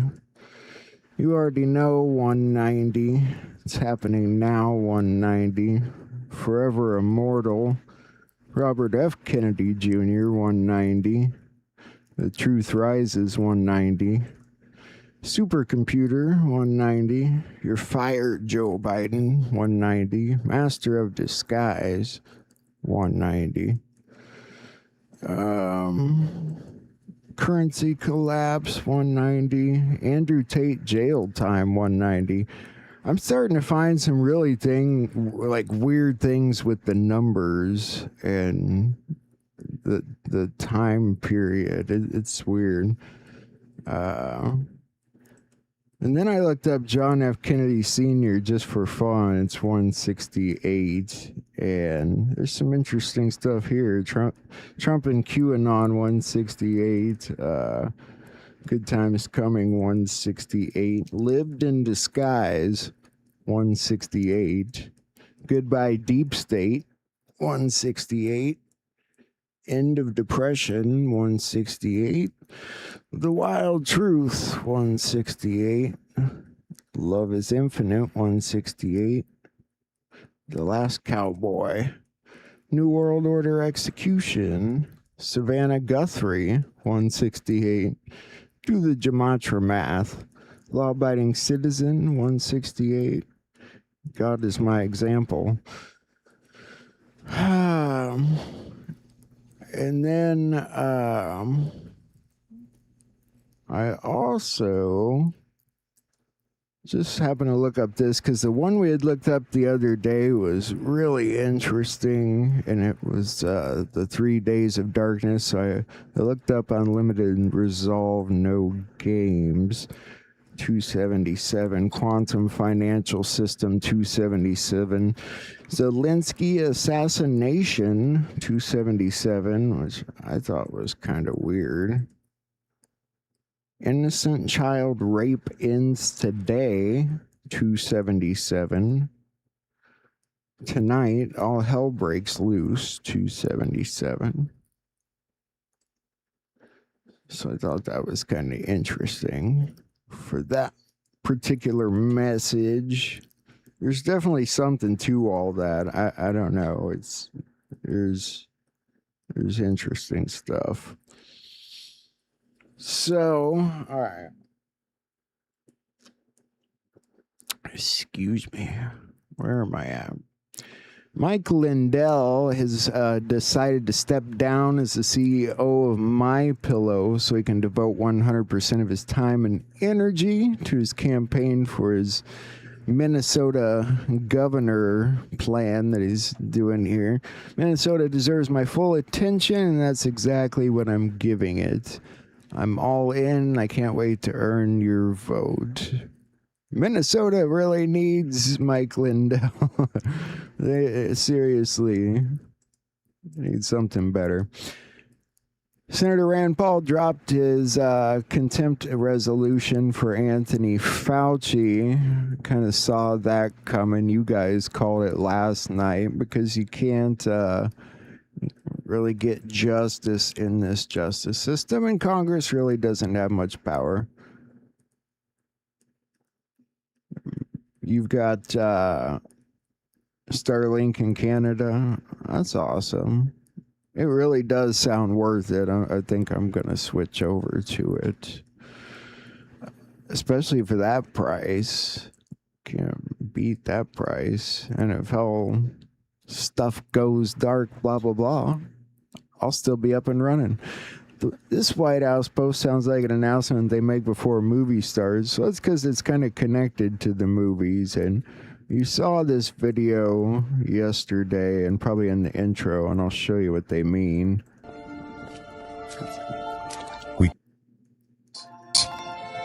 For MAGA to fight, and win. So you probably remember seeing that, and here's what they're saying. We for magic. We come to this place for magic. So the White House literally just copied the first few seconds from AMC. AMC Theaters, we make movies better. Yeah. So does President Trump, apparently. I thought that was great. I don't know what all this means. Somebody did some real time stamping there. Now is the time to pray. We're operational. God bless the United States of America. Please pray. Operators are in harm's way, etc., etc. This was an interesting post. I wanted to show you. Somebody put together about the C plus D, or the D class thing. Let me show you the video. Of the worst. You know, I tell people that since I've been Secretary of the Department of Homeland Security, but I have to take that back, because when we start digging into these cases and you start hearing the absolute horrific things that took place underneath the Biden administration, under true neglect at best and criminal at worst, to allow 450,000 kids to go missing throughout this country. President Trump has made it a point to go find these kids. And because of our partnership with HHS and DOJ, Department of Homeland Security, truly using the best of the best, which the Democrats sometimes want to demonize, because a lot of times this is ICE, this is HSI, this is CBP. These individuals that the Democrats seem to want to defund, but because of President Trump. I'm confused now. H plus C equals D. Monitor connections between. All right, we'll move on. What'd you guys think of Bozy last night? We were talking about warp speed in the chat yesterday, and then he talked about it in his episode last night, amongst other things, quite a few things. It was a great episode. Yeah, let's see. Where are we at? The Trump administration has canceled 28,000 trucker licenses held by illegal aliens. Commercial trucker license held by non-citizens, also launching a program to replace the migrants with veterans. We talked about that before.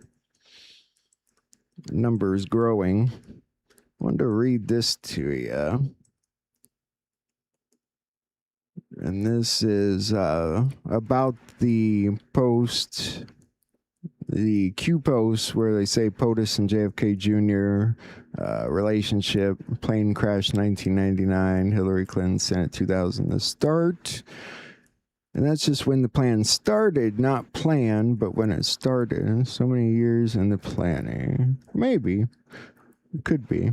This plan was likely developing since JFK's death, and I don't think he died. And the real reasons why he was assassinated and who actually took him out might in the decades of planning on finding the 1 in 1 billion way to game theory against the entire arsenal of their demonic and evil power thrown at you all at once.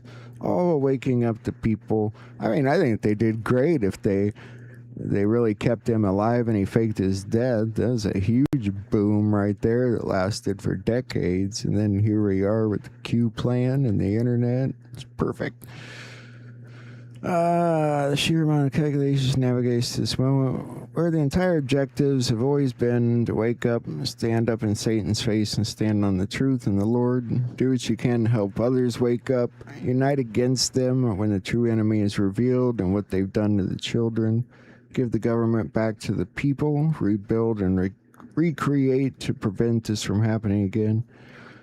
Well, more specifically, it's, Trump's greatest to-dos are to free up the elections, to give us free elections back, and then to oversee the bankruptcy and rebuilding of our monetary system. really plans to actually trap the dangerous animal by having it expose itself. That's true. It really does. All the infighting is ingenious, as all it's doing is waking people up, while people divide along the line of two correct sides of one greater truth. Meanwhile, the Q team operators and anons, plus every information avenue we control, flipped regardless of who they once were, to continue to force information from all sides. It's hard to read. We'll move on. It's a good post. So it's being alleged that in Spokane that police had their arson suspect in custody with the matches and lighter and then released him.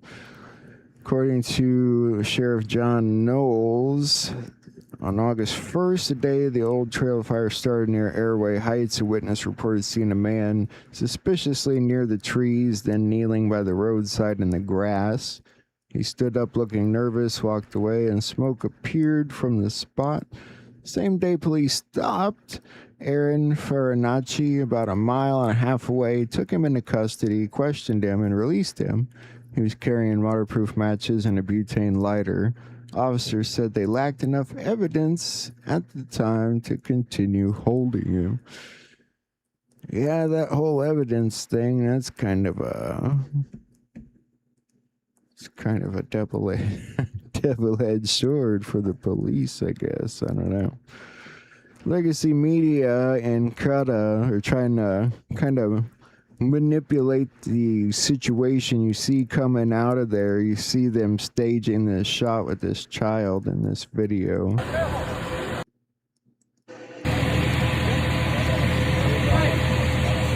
Alright. Thumbs up, we're done. Isn't that the shit? That's the stuff the media does. Hey little boy. Skinny little boy, can you sit on the rock for a minute and just look really sad? It's sad. They do stuff like that. They fake scenes, and that's okay. They're not much of the media now. I wanted to show you this. You know, I put this video in the intro. This is Secretary of State Colorado Jenna Griswold, who should have been in prison instead of Tina Peters, and get a good look at her because someday she will be. She's being sued by the RNC for allowing people to vote in elections who never even lived in Colorado.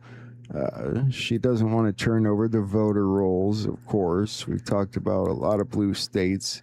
They don't want to do that.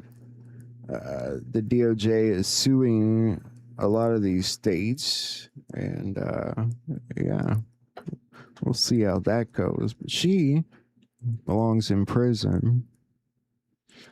I don't know much about women's basketball, but this seemed interesting. Clay Travis challenged the WNBA that he will drop $10 million if the women's champion team can beat a boys' high school team, to prove that no men in women's sports is common sense. If the WNBA really doesn't believe men are that much better than women in basketball, then the champion of the WNBA should be able to beat a bunch of high school boys. What do you think about that? I'll play this video real quick. For a head-to-head basketball game between NBA champion Las Vegas Aces and a boys high school state title team of my choice. If the Aces beat my team, I will give them $10 million. I know you do have the $10 million, Clay. Why are you so willing to put it on the line here for this challenge to the WNBA? Because the WNBA has right now a lot of coaches that are coming out, including in the last day or two, saying, hey, if a man identifies as a woman, he should be able to play in the WNBA. I think that is absolutely ludicrous. It's absurd. The WNBA commissioner has not spoken out in favor of Sophie Cunningham or even just in favor of basic rules. It's called the WNBA because it's the Women's Basketball Association there, right? If they are going to allow men to play, I think we should have an actual game, not NBA players against WNBA players, high school boys. Let me pick a team. I will put it on pay-per-view. We'll donate all the profits to Tunnel to Towers for wounded warriors, for the families out there that they're helping to take care of, first responders. You know Frank Siller. They do incredible work. We'll put it on pay-per-view. If the high school boys win, I will give them $10 million. If the WNBA team wins, I will give them $10 million. I think we would raise tens of millions of dollars for charity, and I'm putting my money where my mouth is. If the WNBA really doesn't believe that men are that much better than women at basketball, then the champion of the WNBA should be able to beat a bunch of high school boys, Will. So far, they haven't responded. They always talk about how they want more money. This is more money for one basketball game than has ever been paid to win in the history of the sport. What do you guys think? Who would win? The professional women's basketball team champions or a high school boys team? I don't know if he's going to necessarily prove his point. I get where he's going with it. I like what he's saying. Might just be a horrible idea there, but he'd raise a lot of money for charity, that's for sure. So on that note, maybe. I seen this and I can't remember how old this is. Whistleblower accuses Xavier Becerra of leasing migrant children without verifying sponsors. Former HHS Secretary Xavier Becerra directed staff to release migrant children to adults claiming to be relatives even when they did not know the child's name even or have proof of their relationship. That's where you got to start holding people responsible. Let me see if I can find this post. Somebody had this post. It was saying just that, and I thought it was great.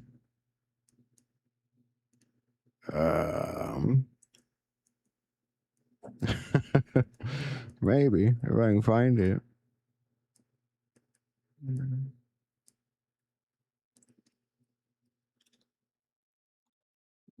Maybe not. I've got it somewhere in here, but we're not holding the right people doing these things responsible. The people that helped them get into the country, like Alejandro Mayorkas. Oh, I forgot about this from SG Anon. He talked about this the other day. About Russia, a lot of activity.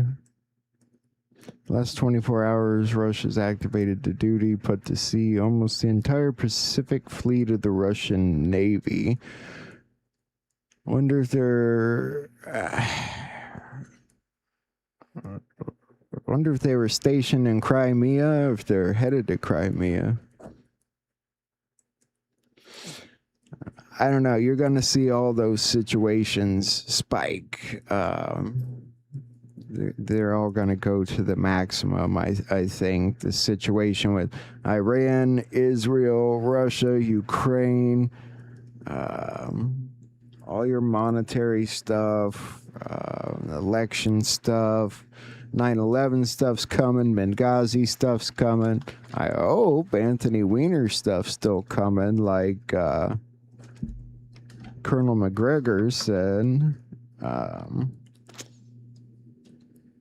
I think it's only a matter of time. It'll be interesting to see what we find. These are huge events that change the world. I want to take you into my world with me for a second. I'll see what's come up while we've been on here. I'll start here.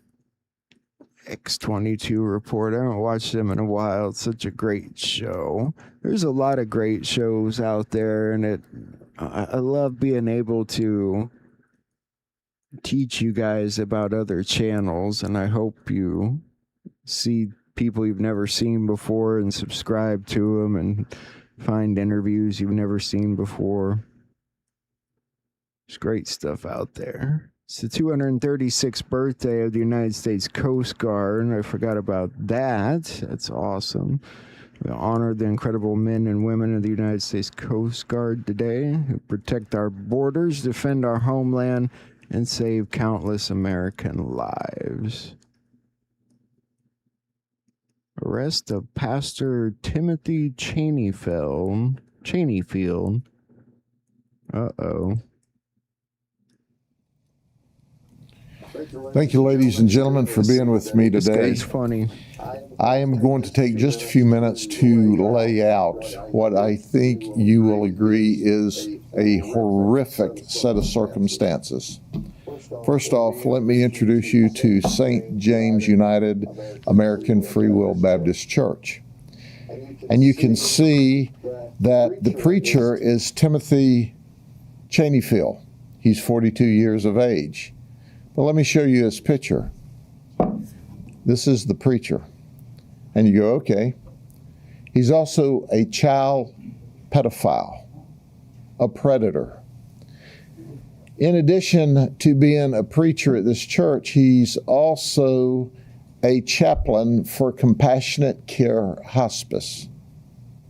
And if that's not enough, between 2012 and about 2024, he worked for the school system in Polk County.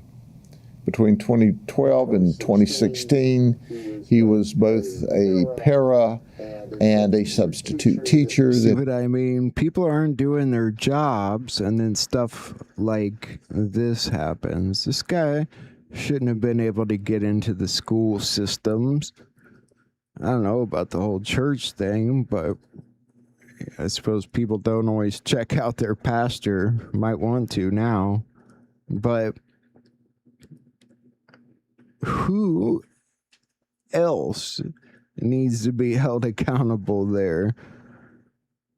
We keep letting people get away, you know, just like the SNAP stuff. Who gave all that money and allowed it to go through to these illegal people?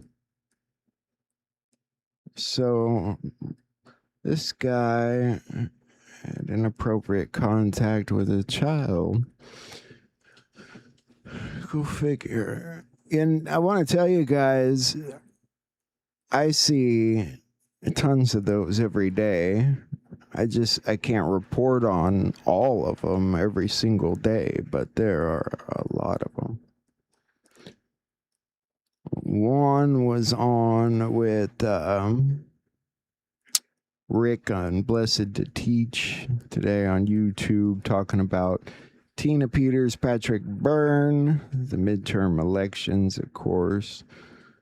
And we'll try and make some time to check that out a little later, because Seen the Ghost is on too. We'll probably check that out.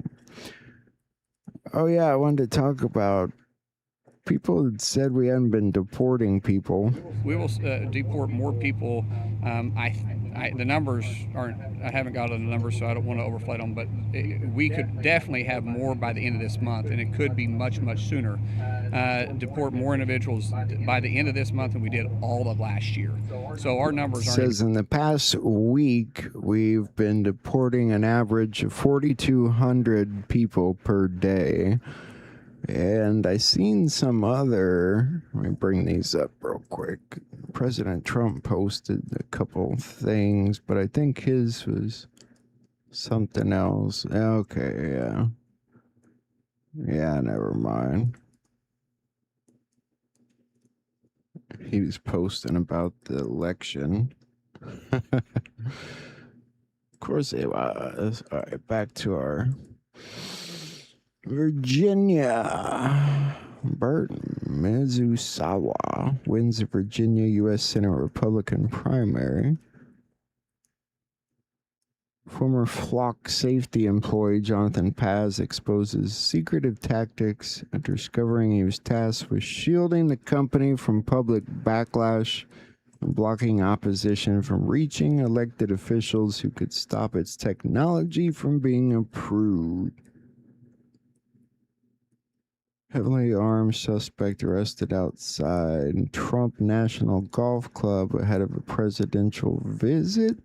This is from Benny Johnson. 38-year-old Janine John Tail was arrested Sunday with a cache of weapons and body armor.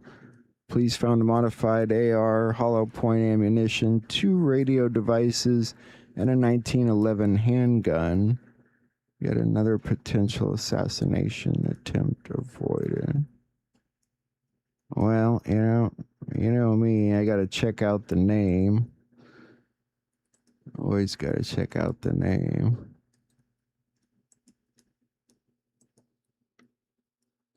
Janine John Teal. That's a weird name.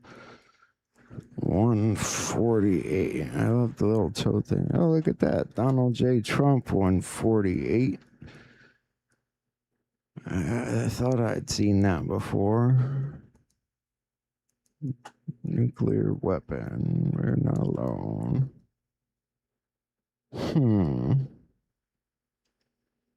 Time traveler. Time traveler. Time traveler 148. Donald J. Trump 148. See what I mean about the numbers? They're really weird like that. Some weird stuff with the numbers. Arrested at Rancho Palos Verdes golf course ahead of Trump's visit. Tayo was already under investigation by the El Segundo Police Department for robbery. Deputies located him and his vehicle in the golf course parking lot. He had a 16-round magazine loaded with hollow point ammunition from his pocket.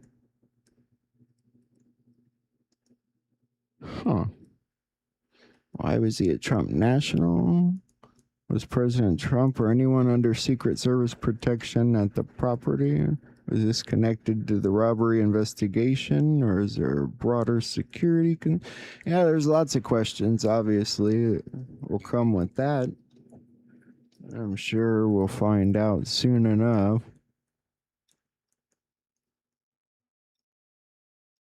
Humanitarian inventor Joe Fells unexpectedly passes away at age 40. I'm not sure who that is.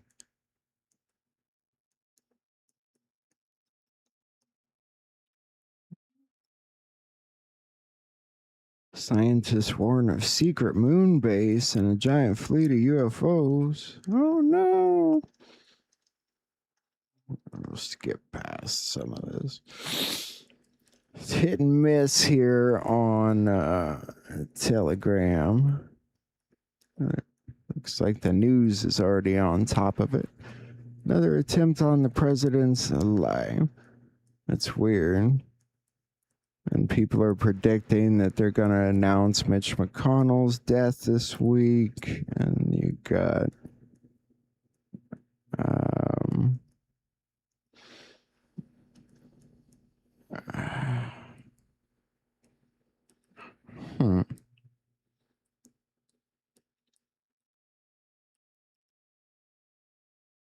It's a weird week. All right. Let's see if there's anything else, and we'll check out what's on tonight.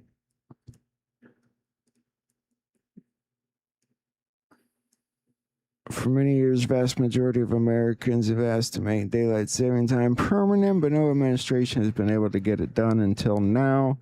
I'm proud to announce that the House of Representatives has passed the bill and has now gone to the Senate for final approval.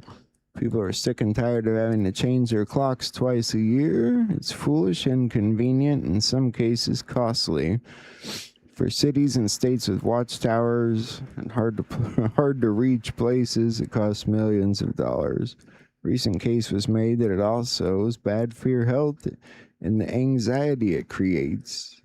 Well, that's awesome, guys. What do you think about that? People get so irritated with Trump about things, but don't forget the amazing things he's gotten accomplished. You can just add that right to the list. Hopefully it'll pass the Senate and we'll be done with daylight savings. And by the time the fall jump gets here, we won't have to change our clocks. Trump's secret weapon against Iran. Scott Bessent cutting off their funds. Well, I hope we weren't still giving them money if we're some kind of war with them. Donald Trump has changed the strategic terrain of the whole region, and conflicts that looked frozen for decades suddenly have a way out.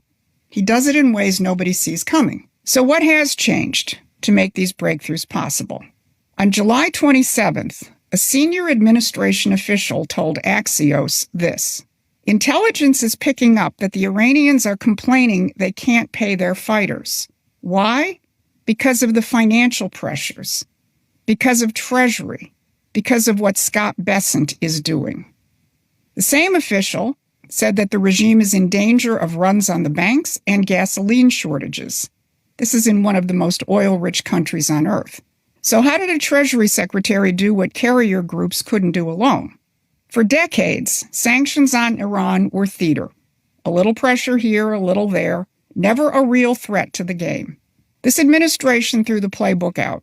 It didn't go after Iran's economy in the abstract. It went after the machinery that funds Iran's operations abroad and at home. The IRGC's external networks, the accounts and front companies and cutouts that moved money to Hamas and to Hezbollah. They called it economic fury. And over a matter of months, Treasury has designated more than 1,000 Iranian individuals, ships, and companies. The oil trade, the shadow banks, the shipping, the insurance, the crypto, every route the regime used to move a dollar, shut down one at a time. Now, follow those designations to where the money actually lives. They don't lead to Tehran. They lead to London, to hedge funds in Knightsbridge, to shell companies in the British Virgin Islands, to the London insurance market that covered the tankers until it decided to cut it off. Iran didn't build that offshore machine. It rented it, which means every node that Treasury shuts down isn't just squeezing Iran. Iran is a customer. The machine is the target. And we've been showing you who owns that machine for a very long time. The economic damage speaks for itself. Iran's currency has collapsed 2 million to the dollar. Inflation is near 70%. Now, you may be able to recover from a bombing campaign, but you can't run a war when the payroll stops clearing. And when the payroll stops for Tehran, it stops for Hamas and Hezbollah too. The weapon that broke Iran's proxy network wasn't a bomb. It wasn't a diplomatic ultimatum. It was a set of financial instruments aimed with a precision the other side never saw coming, because they never imagined an American administration that understood what it was actually fighting. Awesome. So in other words, they crippled the dark money of the terrorists. Patton, Trump, and MacArthur. Look at what President Trump posted. Can you guys still hear me? Alright, just checking. Just checking. Patton, Trump, and MacArthur. Isn't that cool? He posts himself like a general, huh?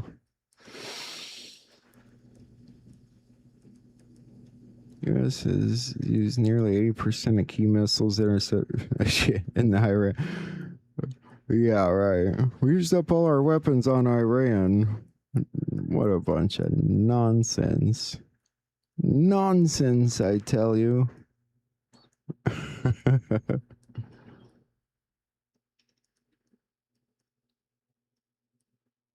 There's some cool videos. You guys about ready to check out some of the interviews that are on tonight?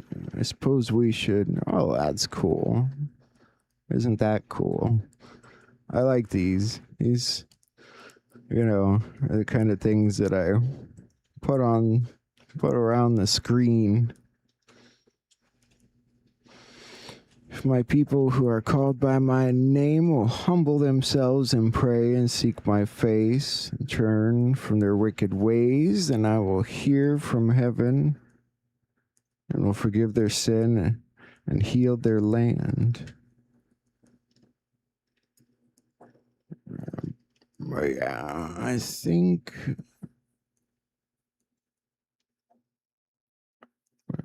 we're seeing all we need to see here.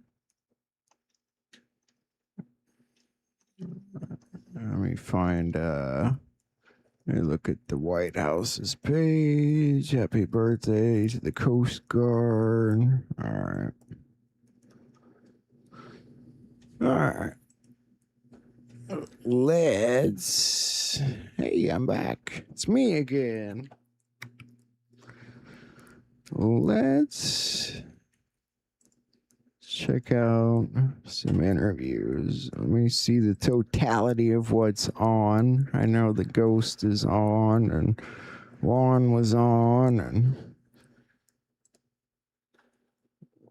we'll see if there's anything else, and we'll get started. And we will see what's new with these guys. 720.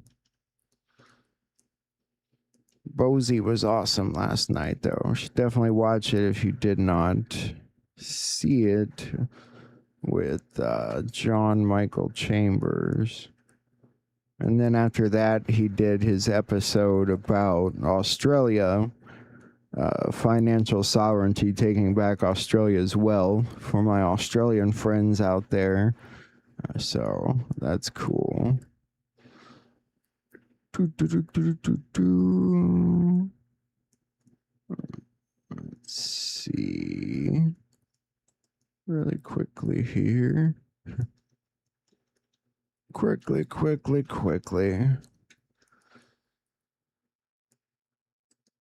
I know I was saying the other day that they need to do a free event. Technically, Jerry's event is free.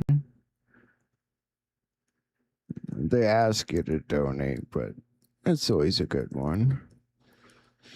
I wish I could go to more events, but it looks like Sheila's connecting me with these people in Illinois, and there's some good stuff. Good stuff down the road, and I'm looking forward to doing another interview with Sheila here in a week or so. That was such a great interview. It was really awesome to see her interacting with you guys and the chat and whatnot.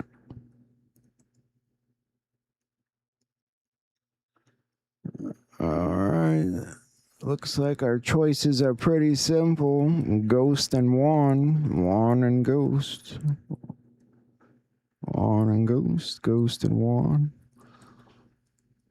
Why don't we pick up with Ghost and go from there? Sound good? I just want to check it out.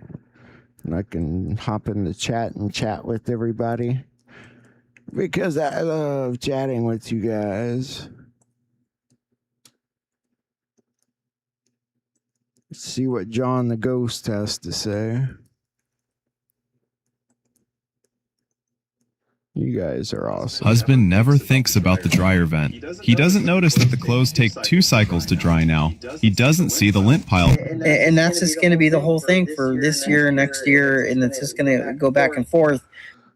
All right, let's get to the beginning here. More in the classified area. But yeah, they found serious the fact that they would do this. It's friggin' communism, essentially, 101. But we did hear Mr. Doc Mike there. How is it going, Mr. Mike? Obviously, everybody's been praying and pulling for Miss Renee there, and your lovely wife, Renee. And hope everything's working out well. But how's it going with you, sir, on this fine Tuesday in August already? I don't know if it's the same for you guys, but time is absolutely flying for me. Yeah, thank you. And and hi to the audience and to the family audience out there. And it's great to be here. It's been a good week, good as can be. You taking care of Renee. I put in a retirement packet, then put it in all the way, but filled everything out, getting all that ready. Just want to make sure everything's taken care of before her heart transplant, so I can be with her 24/7 after the heart transplant. Hopefully before, just get the retirement done early with. Yeah, and it's so it's been good. Just taking care of Renee. She's had a hard couple days. She's her energy's been gone for probably 2 days. Just real fatigued. Even with the heat, we have it down to about 65, 67 degrees for cardiac purposes. But today she had a little more energy and she's feeling a little bit better today. So that's it's good. It's hopeful. And it's and thank you to everyone out there for supporting Renee and her GoFundMe with donations, sharing her page and the prayers. Absolutely grateful. Definitely looking forward to a bright future, towards that heart transplant, and just absolutely amazed with everyone out there. And as I get ready closer to retirement, I get a lot more free time to speak and touch on topics that I can talk about without having any restrictions. And in fact, I spoke with my commanding officer, and I have a lot more freedom now to speak on our platform here. So that's a pretty cool thing. Yeah. And so with just a little bit real quick here, with Verizon, if some people don't know, under the National Defense Authorization Act, and through when I worked at the NSA, with a friend there on a project, I learned that Verizon is under contract, and you could say lock and key, through the NSA and under the NDAA. And so they hold a lot of power and leverage there. And that's when I was there working with my buddy, and that was under General Nakasone when he was in charge.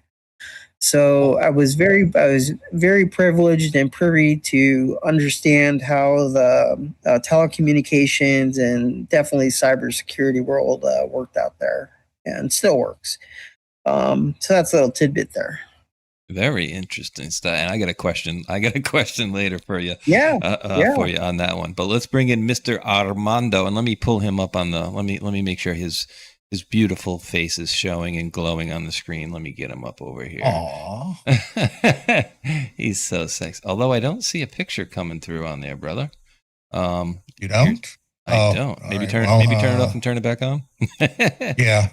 Let me do that. That might work. You never know. But that black box in the top right corner is representative of Mr. Armando. The black box, yes. The black box. That's switchy. Oh. Let's see. Armando. Yeah, it says it's on. God. Hold on. Please hold. Let me see what the old chat. I think the camera's tired of him right now. Uh-oh. Yeah, there we go. Boom. There you are. Yeah, I had to turn a light on in the Freedom Bunker. Need to get some light. So how's it going, brother? How's this week? We got a little bit of information on Cuba, which we'll get to in a little bit. And I don't know if that's true or not, but what's up with you, my man? No, doing good, man. I'm blessed to be here with my brothers all together. Wonderful people here in the chat. Gave them a nice big old hugs to the mods. They're amazing out there. Nothing, man. Just busy as all get out, just vertical and above the grass. That's basically what I got. That's a Georgia thing, in case you didn't know. Vertical and above the grass means good. Yes, absolutely. Yes. Oh man, there's so many questions I could ask too about Mike there with Nakasone. But actually, and I don't know if this is even just an NSA question or just a general internet hack issue, because you guys remember there was that SolarWinds hack in, what was it, 2019, I want to say, something like that. But at the time, they were saying it was like one of the biggest hacks like ever. And I don't know if that they ever got any, did they ever figure out what the hell went on? Did they ever solve that stuff? Like, I don't know that it ever came to any conclusion on that. Yeah, they found out who the perpetrators were. That's gonna lie more in the classified area. But yeah, they found out who they were, and it was, let's just say it was a foreign operation. So they did get that one squeaked out, because that's all I had heard of it. It was that, like, oh my God, it's like this huge horrible hack, and then we don't know who did anything about it. I want to find out what happened. Sorry there, the senator said he wanted to start talking again there. But yeah, so I mean, the last I had heard of it is essentially, oh, we have this worst hack. It's the worst thing since sliced bread and think they said it got into like everything. So do you think that they were able to kind of fix the damage or kick people back out of that or whatever it was? They're able to hold down and mitigate. Yeah, so their mitigation was definitely implemented there. Especially with the Government Accountability Office and OPM and everybody else that's had to respond to that, including the NSA. Obviously, being the NSA, being the top watchdog of cybersecurity, and the CSS, which is the Central Security Service. So they got into a lot of information, a lot of records. They breached a lot of different areas, and as you go down there, Russian. Of course, yeah. So when I said foreign, there you go, it's right there. So SolarWinds, and SolarWinds is only just think of it just one hack of many, one hack of thousands.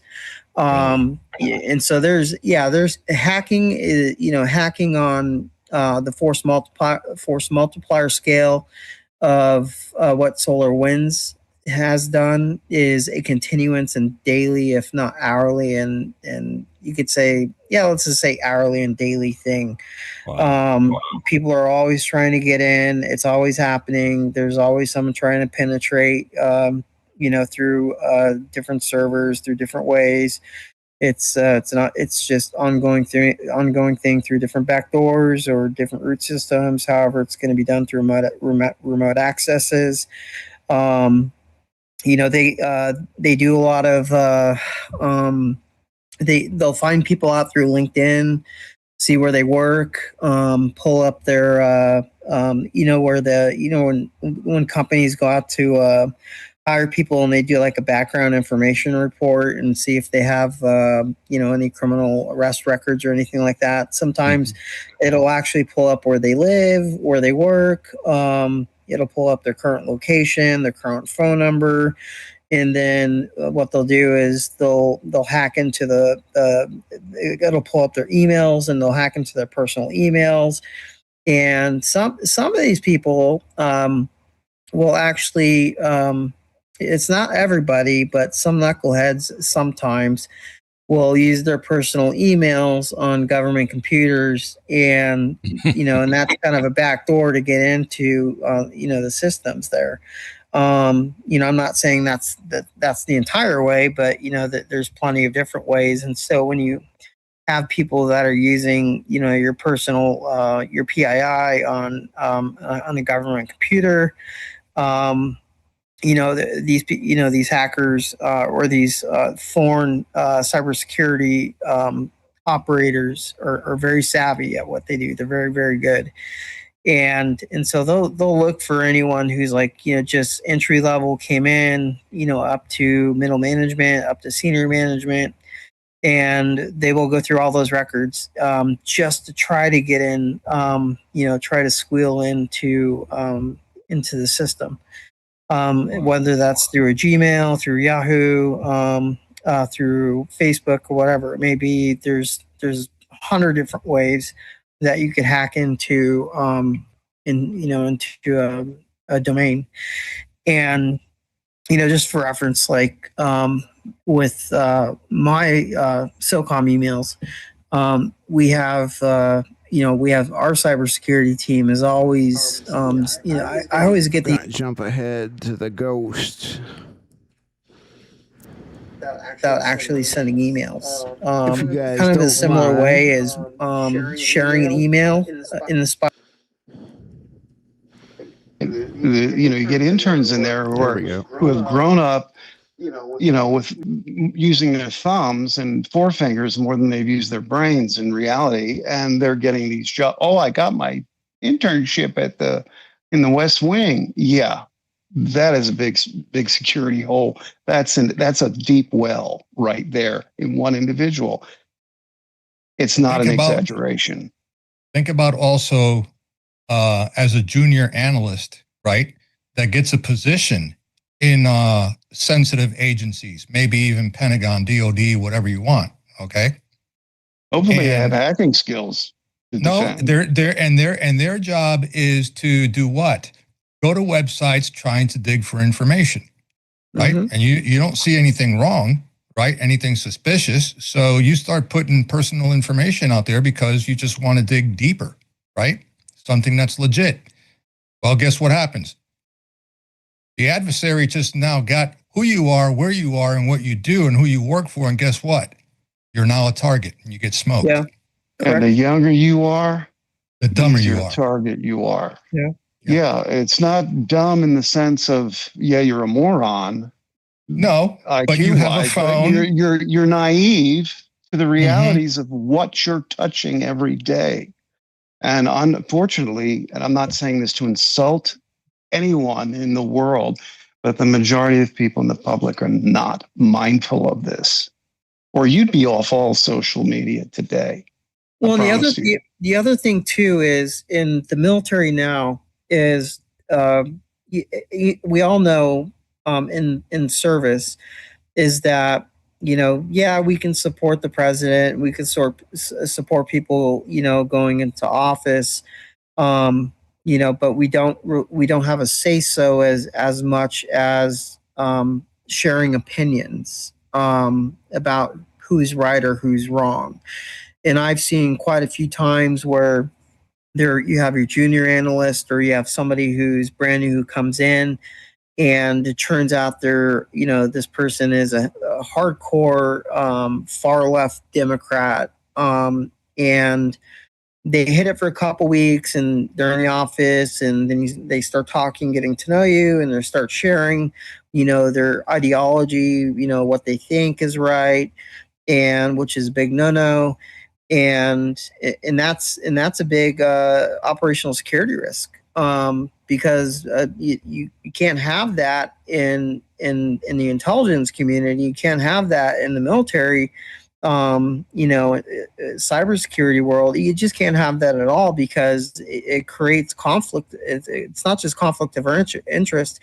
It creates conflict, but it also, just like Armando and Ghost are saying, it lets the adversary come in and target those people, and they can target them online, but then that also gives them like, okay, this guy's a far left Democrat, and he's anti Charlie, or he's anti Mr. President Trump. And they will go out and go fishing for him, and they will find out, they'll track down where he goes to the gym, where he works out, where he goes to eat, just to get all this information on him, and then send they'll send out a female, say he's single, they'll send out a female to kind of like we call it a honeypot, and they'll send out a female to entice them, very very good looking, female. They've Never already like the honeypot. yeah, Sorry. they've already, they know what kind of girls that he likes or she likes men, and, vice versa. And so they will they will find one of their people that looks just like that. And whether it's on Tinder or Facebook, those dating groups, or even in person at a cafe, they'll build a rapport over time, or even at a bar. They'll be And off on a plane in Newark. They'll be getting off a plane in Newark tomorrow morning for that. yeah. And so, and that's, that person is obviously intelligence officer spying, but that's the honeypot trap where they get that official or that intel officer or cybersecurity officer, and so this guy, this soldier or sailor, airman, Coast Guardsman, thinks he's dating this, 23, 25-year-old, hot looking female or hot looking guy for a female, for whatever whoever they're, looking for to date, right? And they think they're just a normal person, and in reality is that person is actually a spy trying to get as much intelligence and information out of the person that they know who they are and who they work for and exactly what they do. And unfortunately, these people that are getting that people fall for the honeypot, or get trapped in it, they won't know it for quite a long time, or unless somebody catches it right away and is able to put a stop to it. I've seen it countless times. I've me and my guys at the team have been in a couple bars, and Ivan's walked in, and and we look over to our right, we see him sitting there drinking a beer, he's talking, and we're like, hold on a second, why is he here? And so it's like we cut the chit chat, and we pay our tab, and we're like, hey, we know who you are, and we report it to the security manager and let him know, and let the brass know, and so it's all over the place. It could happen. Oh, you guys around too? Shit. Yeah. You want a classic? You want a classic example? Okay, of when she got started, like green behind the ears, and just got started and climbed all the way to the top layer of DIA. Anna Montes. Yes. Absolutely. Cuban intelligence. Yeah. Yes. And then you got the other one, Rojas, right? Yep. I mean, I'm telling you, these people, they operate old school, like real old school. And the less the comms and the less the electronics, the more effective they are, because nobody thinks that way no more. They live in an analog world.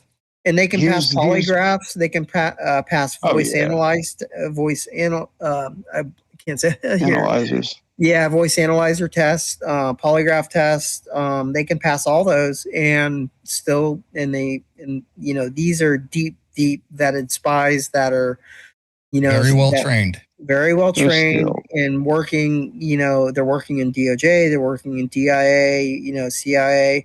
And these people have been in there working for 15 plus years. What they traditionally call a mole. Yes. Correct. Well, we got a very big, basically a big case. Natalie Winters right here is reported on this 8 hours ago, and I sent this to the group earlier. Can I say one thing before you begin? Absolutely. Right now, when you take what we've been talking about and you add it to the wide open, still in a way wide open internet, you're looking at, before we enter this next age of artificial intelligence and the burst of the bubble of artificial intelligence, and then carrying on from there, you're looking at, again, take history and condense all those time periods, condense the Cold War down to 3 years instead of 40. We're looking at a nuclear weapon right now that we don't know how to defuse completely.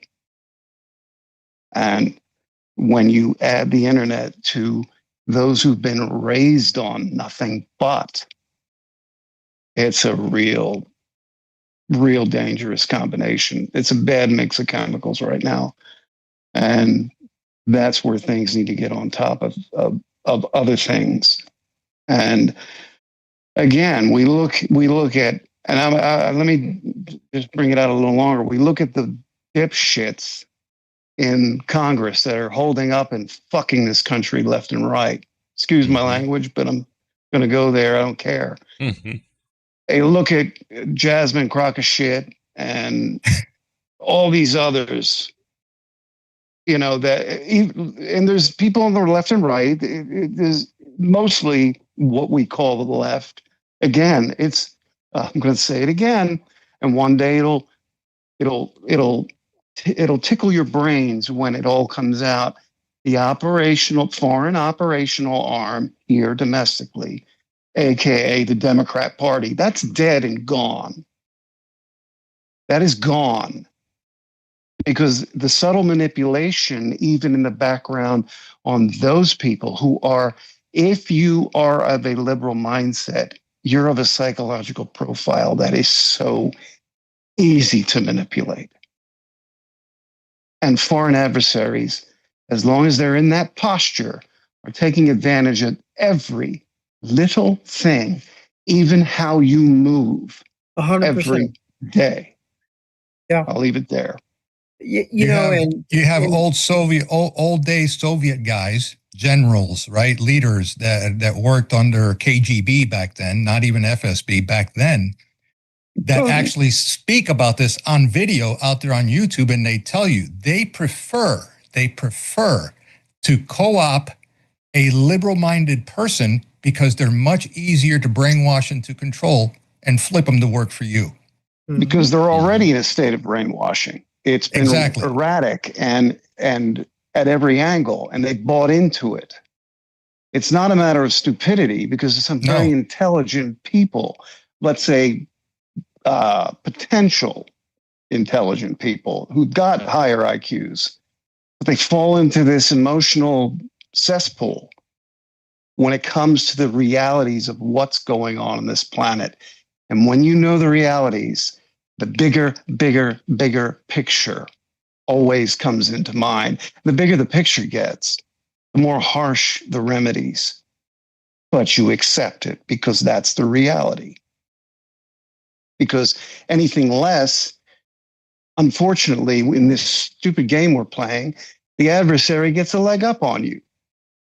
You can't have that. Yeah.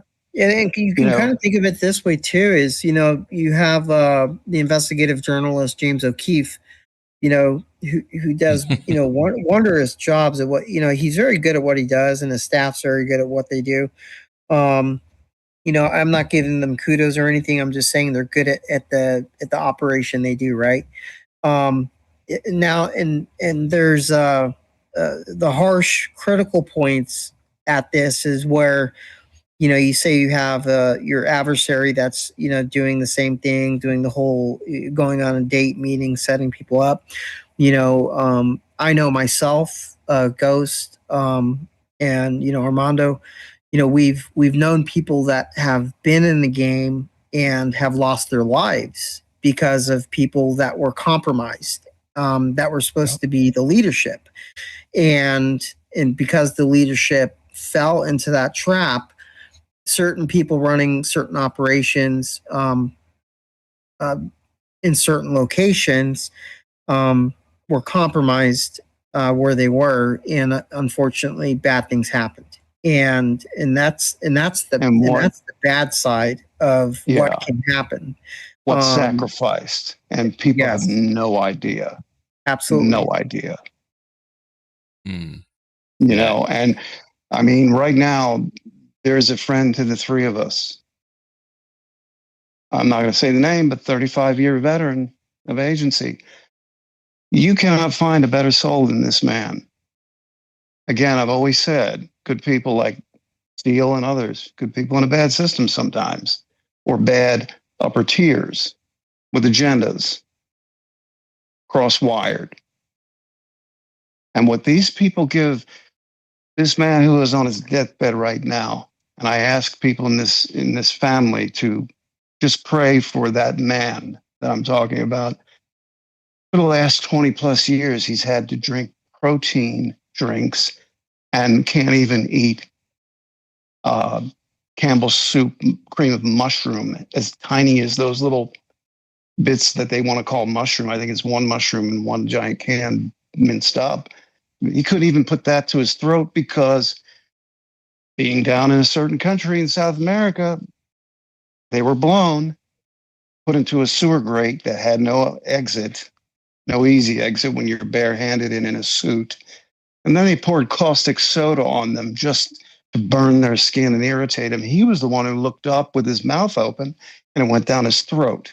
His esophagus was never the same, was almost beyond repair at the time. Jeez.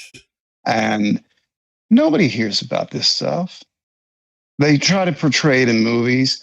Yeah, Jason Statham or people like that do a great job kicking each other's ass and getting all the guys that come after him. That's not reality. Reality is it's very cold, harsh, and dirty at times. And then the price that people pay that the public has no idea about. And I'm not talking about the upper tiers. Bunch of whack, wankers in suits from an Ivy League college. They have no fucking clue what these people go through. They see it, hear it, some feel it, and walk away. Others do their job because at that level, the degrees of coldness have to be in place to a certain degree. But at the same time, the degrees of a lack of humanity don't. I'm saying this for everything, across the board, everyone, no matter what you're in, civilian or otherwise, structures. We lose sight of anything that's not in their sights or anyone's individual sights. And again, the human ego. It's always in the way. Nobody's going to hear about these things for a number of reasons. Because people are going to want to know the background, why.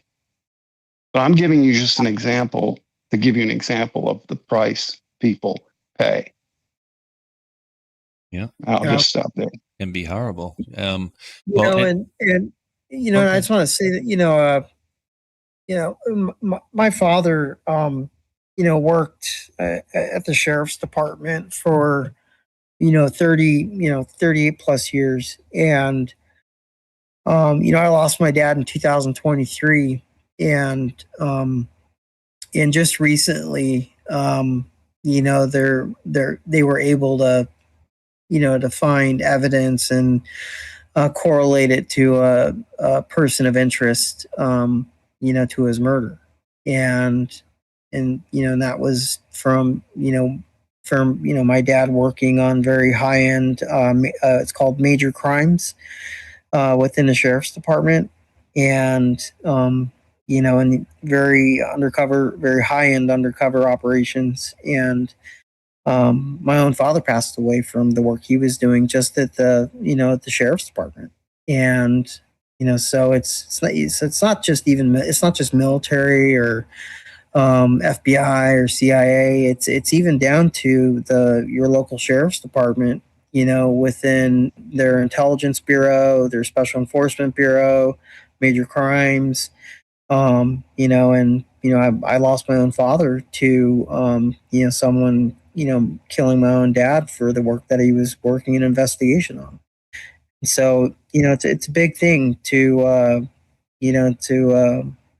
make sure that you're doing everything the correct way, and the loss is big.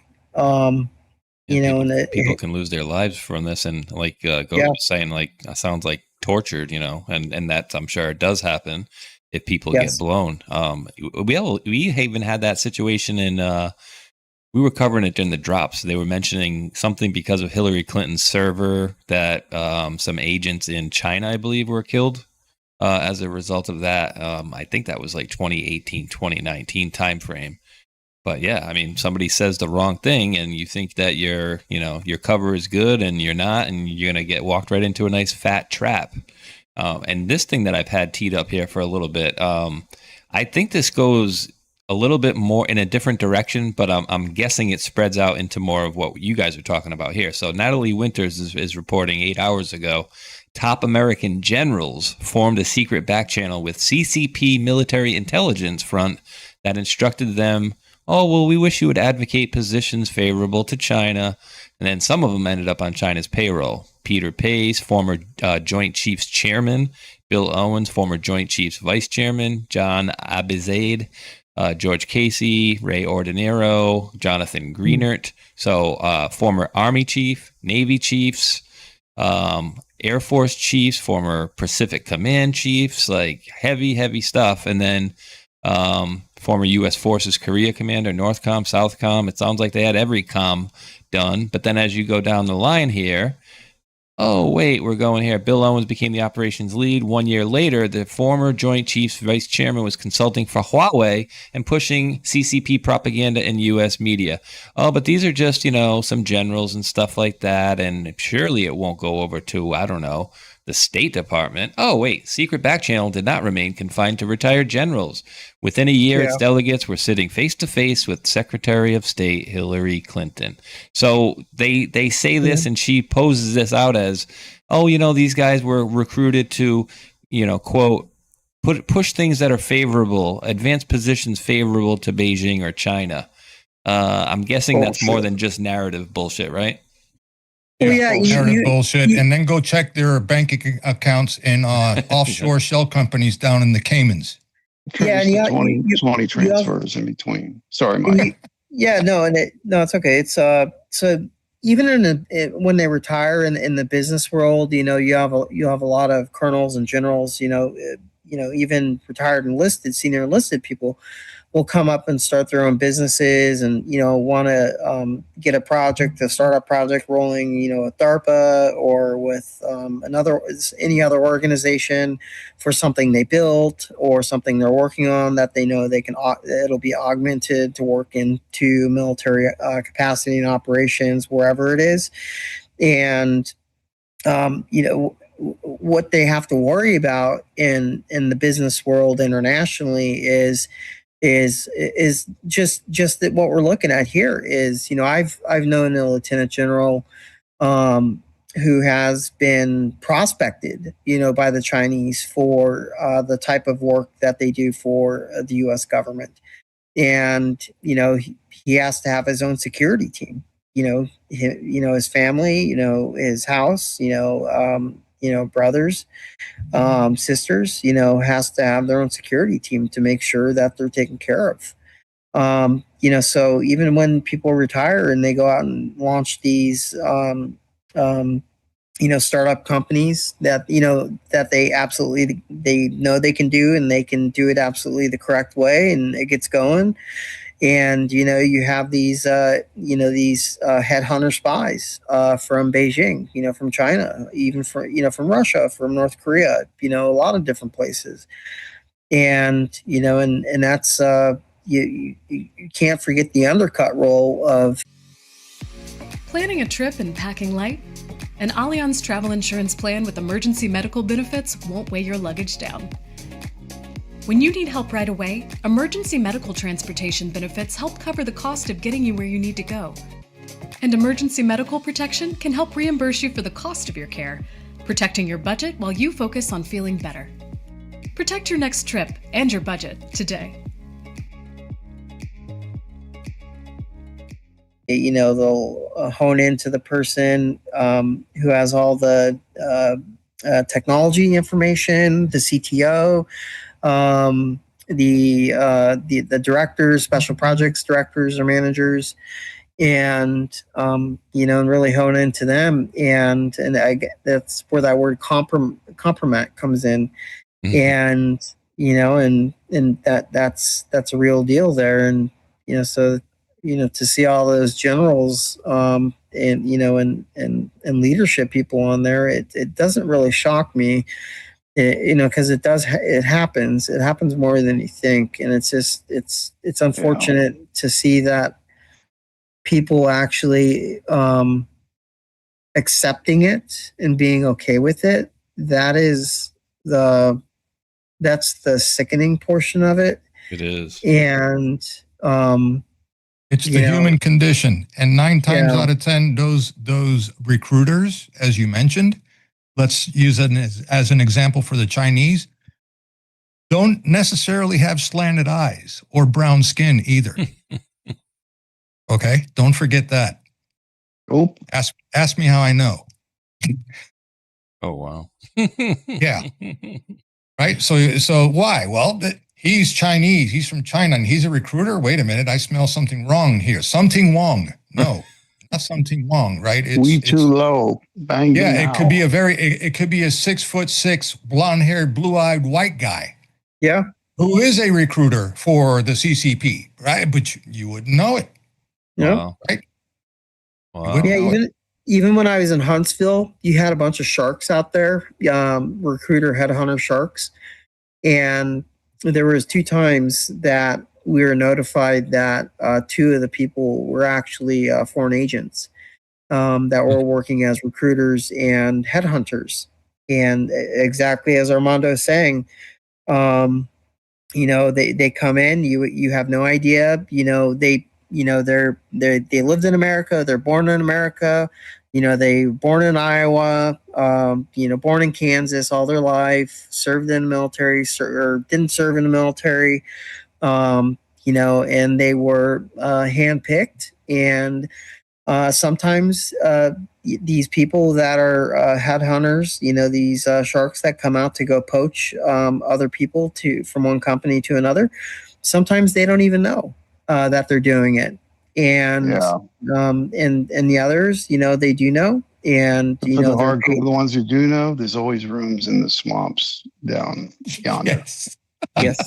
Now, what would that be? They would be trying to poach you guys for like what? Maybe like a contracting gig, or more of the science and technology stuff that you guys know. Oh, anything they can get, or all of anything. the above. It's all the above. Yeah, it could be anything. Wow. That's wild. I mean, guys, at the end of the day, I really think, and especially the younger people nowadays, like the 25 and under crowd would go, that's horrible. But like, I honestly am not, kidding in any way, shape, and form when I say they need to like pull out some people and pull out some nooses and some firing squads, because until they do something like that, what's going to stop anybody from doing this in the future? It seems like, these guys are pegged on it and they keep doing it. And another issue that I have, and please, if you guys have any other, ideas to stop this stuff, I think counterintelligence needs to double. Yeah, definitely. But, and also, what do you call it? Security clearances. I'm sorry, but when you stop working for our government, your security clearance should be gone immediately, because these people are using it for that. Depending on who you are and what you do and your performance over the years. But not every Tom, Dick, and Harry should get to keep it. You know what I mean? No, yeah, absolutely agreed. And even the presidents, like people would say, well, the president would need to. Yeah, all right. So you're telling me President Trump called up Obama, was like, oh, I have this situation in this area. Could you give me a hand? Like, I don't think that's probably ever happened. I don't think so. You know what I mean? No. So like, and we know what they do with it. These other companies, whatever, want to recruit these people solely because they do have access to this intelligence, right? And that's why we've already had ex-presidents who are. Look, if you really profiled them correctly, you'd hang them tomorrow. I'm just saying. Yeah. Oh, it's just a joke, of course. But I'm just saying, if you've profiled some of them and their overreaching involvement at a certain level, again, above that the troposphere sovereign layer, way up there. But then you got the nitwits on the inside to protect them. Yeah, you got also the nitwits on the inside, right? Oh yeah, that the deal makers, right? The movers and the shakers, right? That is publicly known in the mainstream media. Oh, so and so is working on this project or this deal with this foreign government and this and that. But amongst themselves, they're cutting deals under the table to line their pockets, and that's where the shit gets hairy. Oh yeah. Yeah. There's times when I was in Huntsville, we went out to Utah, to work with other contractors. And it wasn't foreign agents or foreign, foreign countries, foreign militaries or whatsoever. It was, corporations within the religious institutions that were actually coming in and seeking out intelligence and information.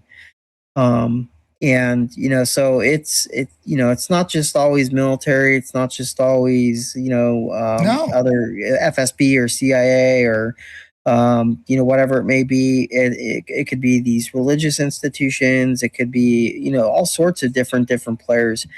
And, and even like when you think of the president, like, people coming, hey, do you mind doing a speaking engagement and we'll pay you $250,000 for 4 hours and stuff. And you have and then you have other people who have security clearances. And so there's players out there that there's people called super users who have, think of them as above top secret SCI poly.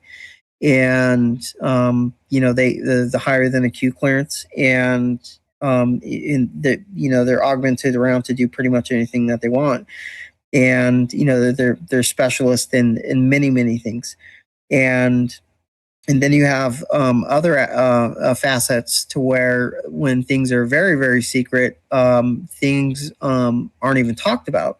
So sometimes within these companies that when you're working on a very, very, you could say you're just working on a very secret project, sometimes there is no security clearances. There's just NDAs, and there's a very black projects. Off books, black projects. Yeah, it's off the books, black projects, what works. And when I say what works, I don't mean the traditional what works. I mean, we're talking about business what works. And it's Big Oil is a prime example, right, Doc? There you go. Big Oil is a prime example. Yep. Big Oil, in Texas, right? It's very slippery. Yeah, it's the big corporate heads, as Doc is saying here, the big corporate heads, the deal makers, the one that makes the connections, the ones that, is in charge. Oh, here's a perfect example. Just watch Landman. Landman. Good show. Absolutely. Yes. Just watch Landman. In cahoots with the cartels for certain pieces of land. We're going to buy this land because it's got a long, straight stretch of road. We can use that as a runway to land a private, Learjet or something like that, offload, unload product, do whatever, but you can't mess with it. Why? Well, it belongs to Shell Oil, as an example. So there's no jurisdiction there, right? You can't. And then local law enforcement is also paid off, and they get corrupted. Just watch Landman. They're giving it to you right there. That's an excellent show. Especially when you get into projects and operations into the Indian reservations, it's a free for all. It is a free for all. It's been that way since Iran-Contra, since they figured that out of let's say sovereign jurisdiction versus U.S. jurisdiction, and that one out by Southern California. Oh my God! People need to see. There's a really good documentary that was done on that. I think 3-part. I forget the name of it. Dang, but it goes back into the weeds of certain individuals with that. Yeah, I very much enjoyed that show. One of them, at the age of 12, ran his own phone system in his neighborhood for his friends and parents' friends, and then built an underwater drug lab in a nearby lake. And when they caught him, they put him to work. But sometimes that's just what you do, because the initiative is so brilliant, you have to give it time, because who else is doing that in the country? Just like the 16-year-old Filipino that we busted when I was in uniform, I think he was 17 or 18 when he built that lab underwater, or 20, somewhere around there. Working out of his parents' tin shed shack in a garage, hacked into freaking DOD. Or, sorry, not DOD, into NIS, right? Jeez. Hacked into it, and he got caught. 16 years old. disappeared. Never heard from him again. Well, who does you think he works for now? He's working, yeah. Just like I sent you guys earlier, right? I sent you guys that video of, and this is something I just heard about recently. Allegedly, the guy made a time machine in his backyard. And if you didn't see the video that I sent you guys earlier, you may have heard this guy call in on the Art Bell show a couple of times. And then he got arrested because he stole some Transformers or whatever. And then he went missing, I guess, for like 20 years. I didn't get to, listen to the end of the video, but there are very intelligent people out there, and they're absolutely right. Like, I remember this one guy was on Rogan, and he was an inventor, and he was like, yeah, this one guy, I don't know if he created something like a car to run on like nothing or water or something like that. And he goes, yeah, this guy was every year he would be at this, show where we're trying to sell our inventions. And all of a sudden next year he was gone, and next year he's gone, and 10 years didn't see the guy. He's like, yeah, they bought it off me and shelved it. So this is what's happening. Like, we have technology where Nikola Tesla powered 50 light bulbs from 5 miles away over 100 years ago with no wires. Also created a box that you could put outside of your house to give you energy occurring in the atmosphere. But yet we still plug in things like idiots and get paid and charged every month for a stupid electric bill. So yeah, there's big changes need to be happening. Yeah, because it's as simple. H2O, 2 hydrogen, 1 oxygen. There's water. All right, deuterium is heavy water with an extra, I think it's, hydrogen, a third? But anyway, if you put a charge through it, like a spark plug, it does what people refer to as cracking it. It separates the hydrogen and oxygen. So what you're getting out of the exhaust of the same engine that's burning gas is water vapor and hydrogen, but not in amounts that it could, detonate. It's diluted. But that's how that was done. It's that simple. And then they adjusted the carburation to it. And now if you can work this out in your garage, just do it and shut up. That's all. Until there's a time when you can bring it out, because I think that time is coming very soon. And I'm not being Pollyannic about this. I'm being realistic about it. We're heading into a time where information is going to flow and things are going to change, because you've got an imitation brains out there that are just getting better every day exponentially. Yeah. Mm-hmm. How about the guy that made is an African-American kid, young, like early 20s, that was making either gasoline or diesel, something that would run your car out of trash and like plastics and stuff. Yep. Yeah. Yeah, he better watch his butt. He better definitely watch his rear end as well. If I remember correctly, I think it was in the beginning, like the mid-beginning, like he had a short scare call with some people coming after him. And he went offline for a bit, and then he came back on. But no, I remember that. Yeah.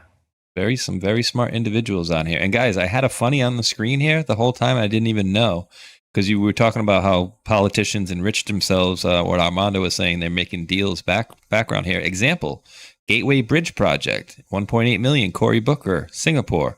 $400,000, Chris Christie, Mary Pat US. But the funniest one is, now we got to go help people customize and save hundreds with Liberty Mutual. Libby, where's the golf cart? There it is. Only pay for what you need. Liberty, liberty, liberty, liberty. Look how cheap they're bought. Yeah. Yeah.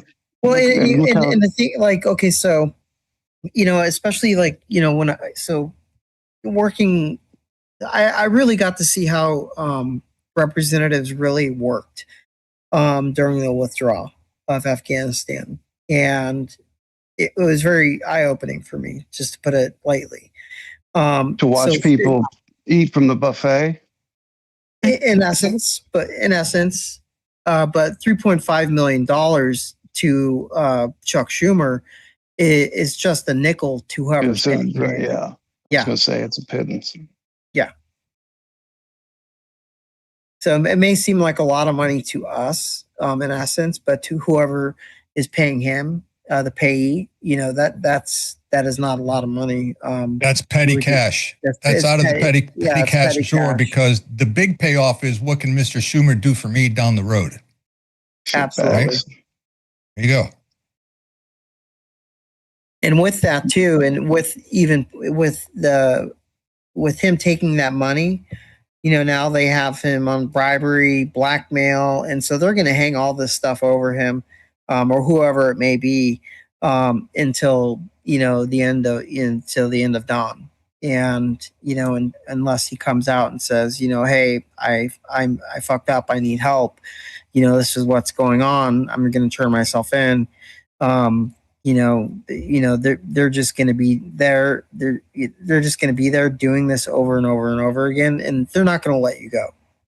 Isn't Mr. Nadler's home being investigated right now by the FBI out there in Cali?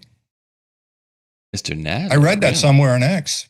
Yeah. Well, the only problem is every time they get closer, they have to fumigate the house before they go in, from what I understand. Too much hydrogen sulfide in the air. Oh, dude. I haven't seen him in a while. Not in a very He's on the long toilet. time. Yeah, he's on the toilet. He very well might be. All right, guys, you ready? I mean, look, here, I'll leave it with this, with like Swalwell. If somebody farts on national TV, just open a file. That would be Chuck Schumer. On them. Yeah, he's added to the club now. I mean, they have to have an all-star farting club on, and all of us fart. I mean, yes, my wife. Everybody anyway, poops. Yeah, but I'm just making a joke here, but it didn't. I guess I floundered it. I don't know. Everybody poops. Okay. Well, since I'm on I X just here, farted guys. verbally. All right, who's going to be awake tonight when it passes midnight and it's 2:35 in the morning? Are you waiting for it? Because something's going to hit the moon, right? Yeah, I'm waiting for that, guys. Here I you thought go. I missed it. I had. Is it going to ring like a bell? That's what they're saying. I had. I had Gronk make me this. Tonight, a piece of a SpaceX rocket is on a collision course with the moon. As it hurtles through space, its trail grows longer and brighter. The impact will be powerful, creating a massive explosion. A plume of dust and debris will rise from the lunar surface. Tonight, it's a booster stage that's been out there for a while. Yeah, that's what they're saying. It's an upper stage of the Falcon 9, but as I said here, it's been whipping around and around, and now it's broken free of Earth. You're going to piss off a bunch of reptilians, man, and other ones that are under there somewhere. You're just going to piss them right off. It's going to ring like a bell. Ding, ding. As I said, I'll bet it all that we won't see They're a damn just knocking thing. on the door, I guess. I don't know. I mean, at least make it look good. Show us something, But 2:35. Think of the mechanics of that. I don't mean because y'all hold that thought, because I'm going to be out there watching it probably. But think about it. The idea that out of all these boosters, space is really big as you get beyond the surface of the Earth. It just is exponential as you go out. It's an inverse square as far as area. When you get out to the moon, 250,000 plus miles out, that's a pretty good accidental shot if you think about it. And the fact that we might be able to see it. Pretty cool. Yeah. You guys are so cute. Space is from what I worked on within the arena of space is huge. That's the one thing that impresses me the most is space. There's final frontier. Absolutely. That said best. To boldly go where no man has gone before. Yeah. Especially Voyager 1. William Shatner, Captain Kirk is still doing shows, man. Dude, you want to see a horrible show? You ever see Will Shatner do spoken word songs? Oh my word. Rocket Man. Burning. Oh, the steel up there alone. Everybody flubs. Dude, we had it. We do our Saturday show with me and Hulk, and we let the viewers pick. We do the Dominion voting at the end, and that was it. And I thought it was like, is it going to be a spoken word thing at the beginning, like he was joking? But the whole damn thing, I'm like, oh, this is awful. I know what you're talking about. New rule: no more spoken word. Yeah, it's terrible. I had this one up a little while ago, and Mike, but you had mentioned. I give Captain Kirk a pass always. Why you must Give him a pass. He doesn't know what he's doing. He doesn't know where he's gotta go. I've got to. You're half human. Mike, you mentioned CTO earlier, and I think you were just talking about a particular person in like a position. Was it Chief Technology Officer or something along those lines, or yeah. Undersecretary for War and Research and Engineering?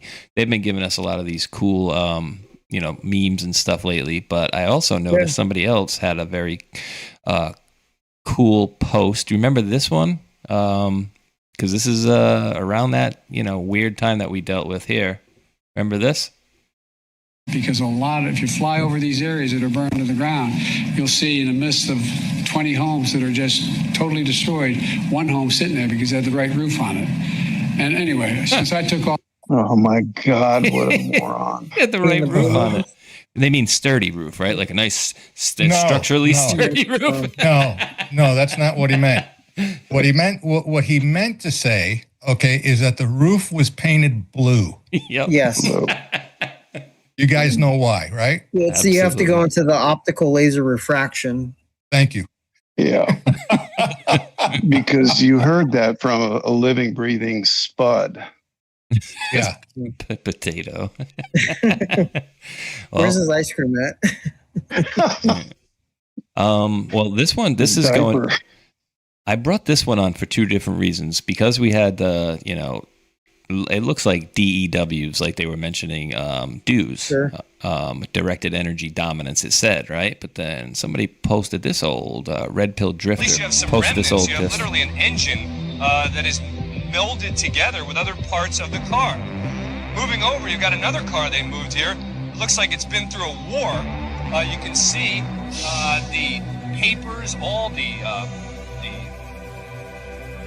it's like what? Burned out papers from the building. You see the soot and the dirt, and it just shows you how devastating this blast was. Look across. So that's, I believe, 9/11. If you were in the density wavelength of it, you got hot. If it wasn't, it didn't. Interesting.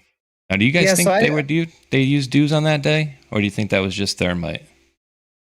I don't know. 9/11. I don't know. I've worked, so in Huntsville, I've worked with directed energy weapons, and the AARP aisle, where every shelf is packed with perks just for you, from hotel and other travel deals to health and fitness tips and financial resources. It's super simple. Grab your AARP membership today. Join now. Years, and as far, I don't want to get as far as to, as far as defense and warfare capacity to what they can do, but they've been around for a long time, and it's actually kind of cool to see that they're coming out and announcing that they're using different types of lasers, photonic weapons, and sorry guys. Kirk had that. They were called photon torpedoes. Yeah. And it's not just laser weapons too. There's something called psionic warfare, and I got to have the luxury, or not the luxury, gratefulness to study under someone very well trained in it, and he mentored me in psionic warfare. And so psionic warfare combined with laser warfare machinery or defense weapons is probably the most badass thing that you're going to see besides a nuclear bomb going off, because there's a lot of stuff that it can do. Well, I remember living when I grew up and would visit my grandparents on weekends in a certain city. Well, I'm going to give it away by saying Frankfurt Arsenal. The next door neighbor, who was very close to my grandfather, worked at Frankfurt Arsenal. And he was dying of cancer when I was 13, 14 years old. And he took me and my brother down into the basement. And he said, now I know people are oriented to think something fucking weird happened there. No, it was, here's his drafting board. Here's some pamphlets. And he says, I'm not supposed to be showing you any. This this is how young I was. I'm not supposed to be showing you any of this, but here's this box that's sitting on top of an M16, the old M16. And he says, when it finds a human outline and temperature, it fires automatically. Then he showed us this thing that was on this is pre-Abrams tanks, the latest iteration before that in the 70s. I forget what it was. What was it? It was like the Gen 2 Shermans? Yeah, the Shermans. Yeah. And on the front of it was this giant box. And it was I think it was M65 laser rangefinder, which gave them targeting information and range and, elevation for the cannon and all of that. It wasn't near the sophistication of the Abrams, of, a gyroscopically controlled cannon, let alone then going to the later 120 millimeter smoothbore Rheinmetall version. But this, he was saying, but this isn't what I want to tell you about. And this shows you the character of this man. He was saying, I've told my children, they were older than my brother and I. And he says, I'm telling you, and I didn't know why at the time. I didn't know why until I was watching him die in his hospital bed on a visit. And he said, I just came back from Arizona where we tested something. He said a carbon dioxide laser that fired through 4-point-something miles of telephone poles 100 feet apart for the entire. That's 5,280. That's 52.8 per mile times 4, let's say 4.2. It made the size of a grapefruit hole until it finally ran out of energy to pierce through the next one other than setting it on fire. He said, this is the world you're going into. You should know about this stuff. Because my brother and I were not, normal, hopscotching at that age boys. And I feel fortunate to be able to share a story like that, because as I'm saying it to you, that lesson never left me. So you were like me. You were like the kid out in the backyard using a magnifying glass, frying lizards. Yeah. Well, I told you guys about the laser I just ordered that I was like, wow, I can order this. And I stuck it on my hand and I was like, fuck, I burned myself in a split second. A blue 5,000 milliamp blue labor. I'm like, what a dumbass. But I had to know. I got to know. That son of it'll set a match on fire in 3 seconds. I want to get. And it's like, no, it even comes with protective glasses for that wavelength. And I haven't looked at specifics yet. But it's like, pretty cool. I might mount this to my rifle. I'll figure out a way. God. Well, something, that sucker will go out, 3,000 feet easy. And just for the audience here, this is interesting on the law enforcement side too, is if you remember the South by Southwest shooting in Vegas, and then you have the fires in Hawaii.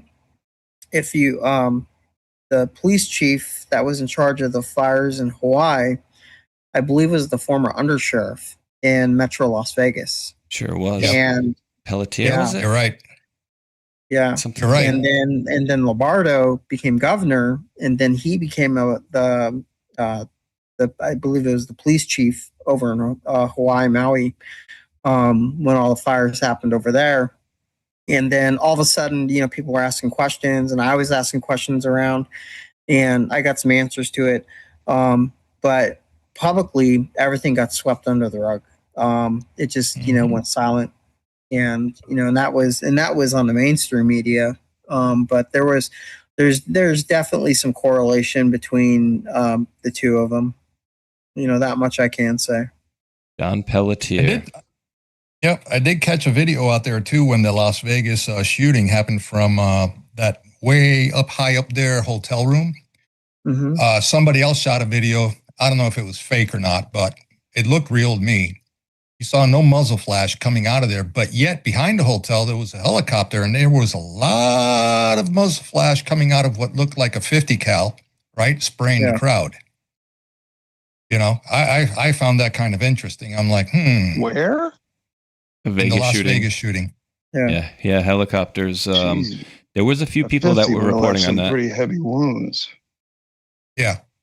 Well, there were. I mean, there were some. It could have been. It could have been a 249. I mean, I don't know. You know, but you could distinctly see, and it wasn't, you know, aircraft flight at night. No, I know what a muzzle flash looked like, and trust me, that was muzzle flash coming out of there. Well, and if But you listen to the fire rate too, it's musical, machine guns. You know, it's burst back and forth. It's it's the from what what I'll say publicly is, I can say you can 249 Bravo. You got singing 249s. If not something else, but that's just like the difference between shooting an AK-47 and an M4. The AK-47 has a distinct ping to it, and I can call it out when I hear it. I'm like, that's an AK. You can tell the difference between an AK and an M4. There's an Very acoustic distinctive signature cracks. to an AK that is just like, oh man, yeah, I know what that is.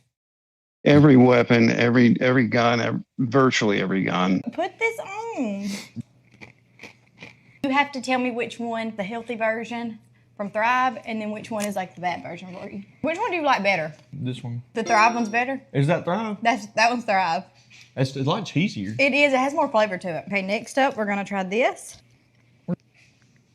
Those taste like exactly the same. Next up, we're going to do this. Dang. Try this one. I'm going to go with this being same M&M. You're wrong. Damn. This one, the one that melts in your mouth, was Thrive. It was the Unreal brand. Would you recommend Thrive? Yeah, I would. Guess how much a membership for Thrive is a month? How much? $5. What do you get with the membership? Like access to all of the top brands. You don't have to basically go to the grocery store and decipher what is good versus bad. Because everything on their website is good. And they have filters you can put like, I don't want my kid to have dye, gluten-free, non-GMOs, stuff like that. And that's not even going into the investigation itself. That's an entirely different story. But yeah, there's, and additionally with the hotel there, a portion of that hotel from that level of the floor up was owned by a certain person from a certain country. And so there's a lot of things. And I think we spoke on Space on the last show about a couple different princes that were actually there that day. Very interesting. But all those in all this, let's say civilians, what hear is the screams. Of course. I'd be listening for where is the fire coming from? Where do I need to duck and cover immediately? All of us would. And then be, okay, where's the threat? Where is it emanating from? But when people start screaming, that's all they hear. And that is what makes you get a sick feeling in the pit of your stomach about these things every time, always. And I had a friend that worked the investigation, and he showed me some of the pathology reports of the deceased and the trajectory of the impacts of the wounds.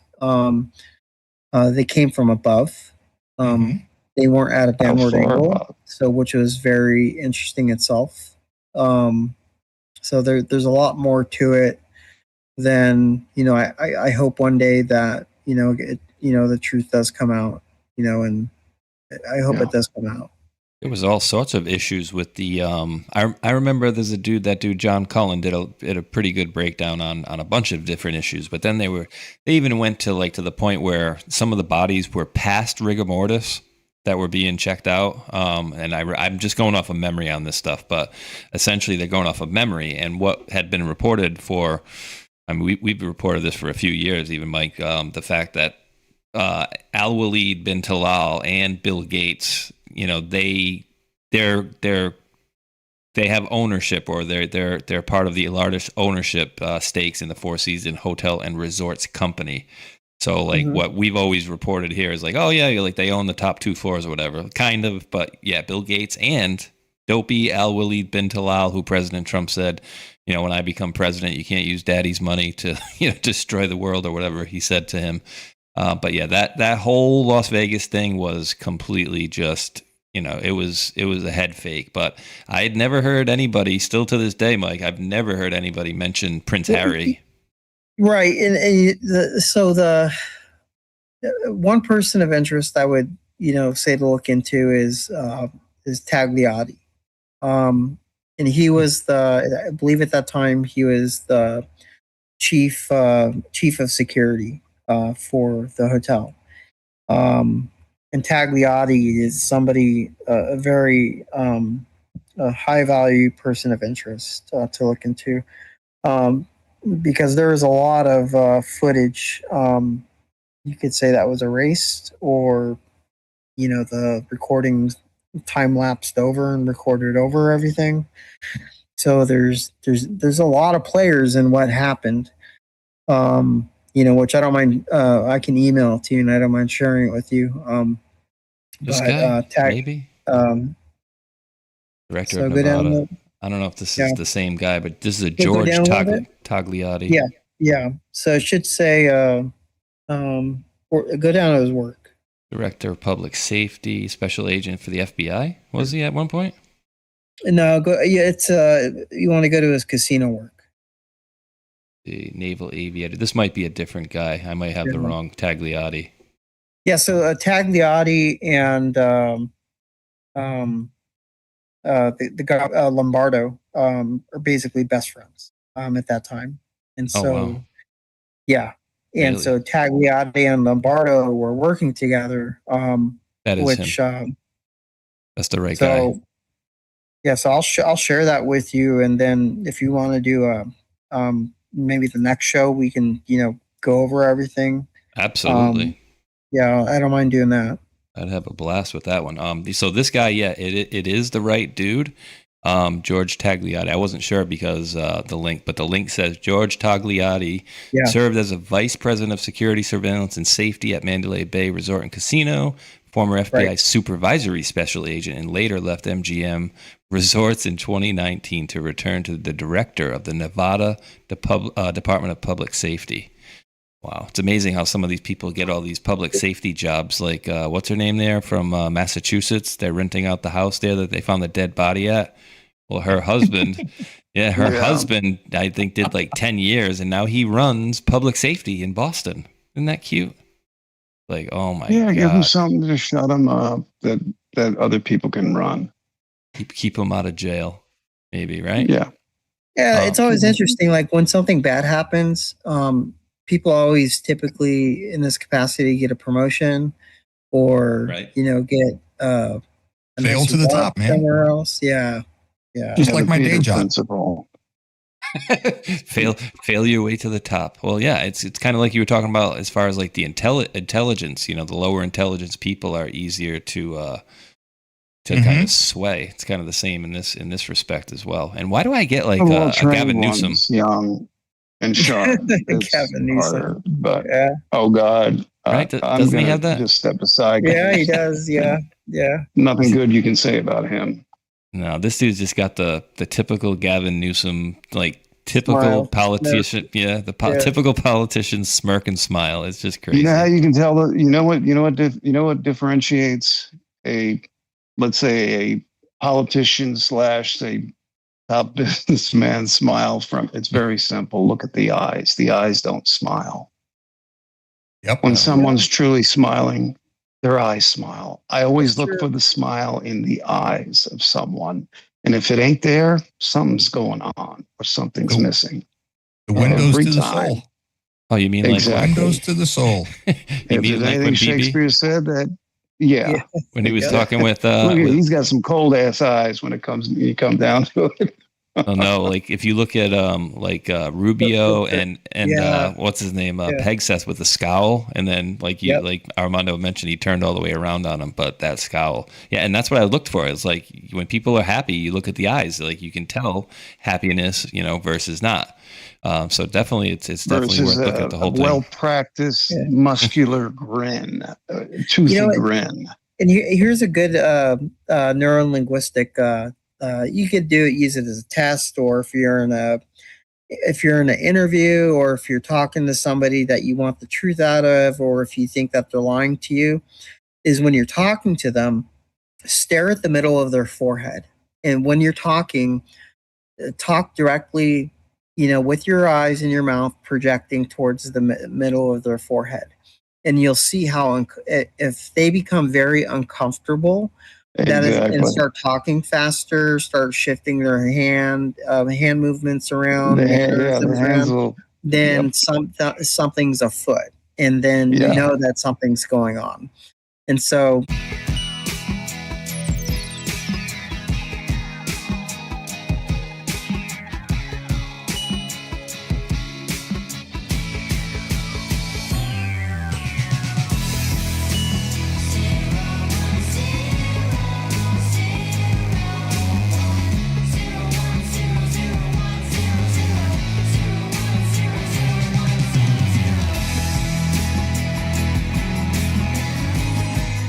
you get that reaction because they're thinking, wait a minute, they're thinking, are my defenses strong enough? Am I getting away with what I'm saying? Is he buying what I'm saying? And when they start with the body language like that, there's not a fucking thing you're buying from them. You're just listening to everything and let them fucking talk. Yeah. Talk. They will give you patience and skills with human beings. In the fullness of time, everything will be revealed. I promise you that. And that's coming. You have to be of a disposition of total understanding of who you are, what your reality is about, what reality is about as best as you can ascertain, because none of us have it figured out. It's a real shit show circus on this planet to begin with. But when you can identify these things, it becomes a matter of it becomes integrated with your own instinct. And usually it's what you try and determine, say, in somebody younger or newer, what their level of instinct already is in those areas. You can see their weak points and their strong points. And you just go from there. But yeah, it's easy to see.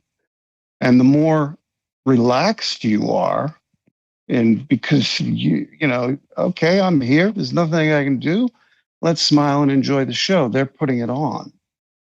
And that makes them even more nervous, and more comes out, or more diversion comes out that you can say, yeah, that's diversion. And why? Because it always points back to here. And when you can read people like that, well, it's more important than having a gun. Put it that way. Very interesting. So let's switch it up a little bit here. Armando, I sent this to the group just maybe a little bit before the show, maybe an hour, half hour before the show started, and I don't know, you would have much better contacts over there in Cuba, but did they get their lights back on? I'm hearing that it's being reported anyways. Partial. The regime, actually, my network down there just now, and I can say this, it doesn't matter. A text comes on periodically. That's the state-owned cellular service down there. And they will power it on for, let's just say, 4 to 5 hours now.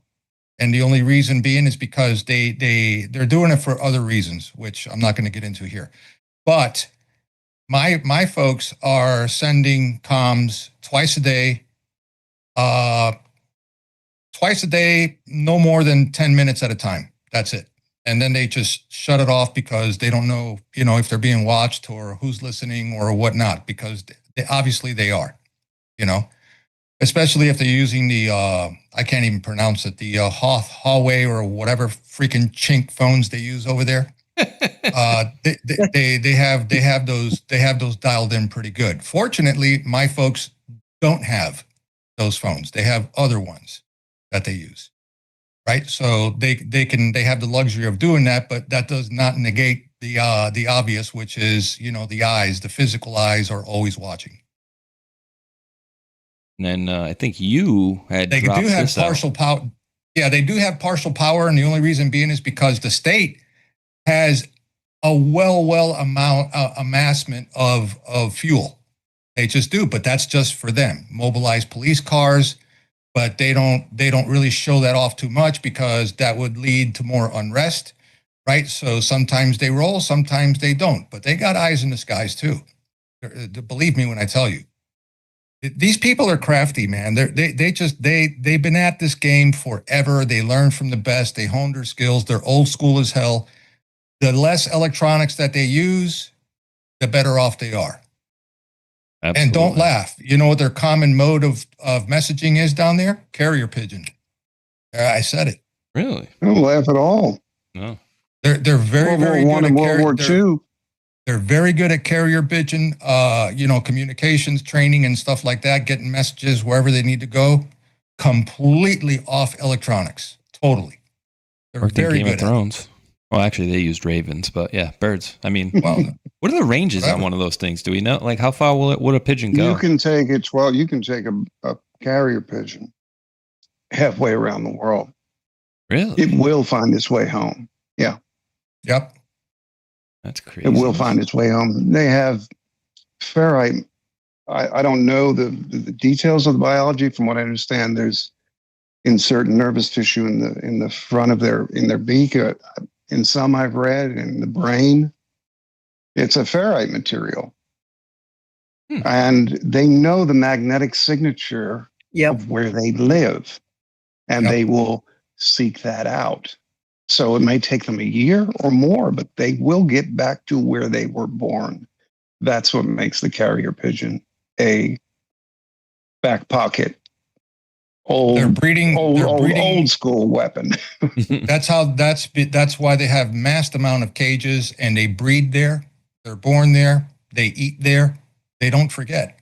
It's just one of their basic instincts, right? They don't forget that, right? How does it know And to go it's just real. How does it know to go to the next place? Like, I say, if you grow one up and raise it, like, how do you teach it to go to one place and not the other, or just randomly You take go it someplace? there. What you do is you take it from its home and you take it to wherever you're going. And then make it go home. I Essentially. mean, yeah, in the Cold War, before, let's say, high altitude and satellite reconnaissance was perfected as far as the camera mechanisms, they actually used carrier pigeons that yielded some very good intel in Russian locations. Yeah, there was my wife showed me something on TV about that the other day. And I already known about this, where all you have to do is go to the opposite side of what you want photographed, set the camera on a timer. It weighs grams. It's no more than the weight of an egg if it were inside a female's body.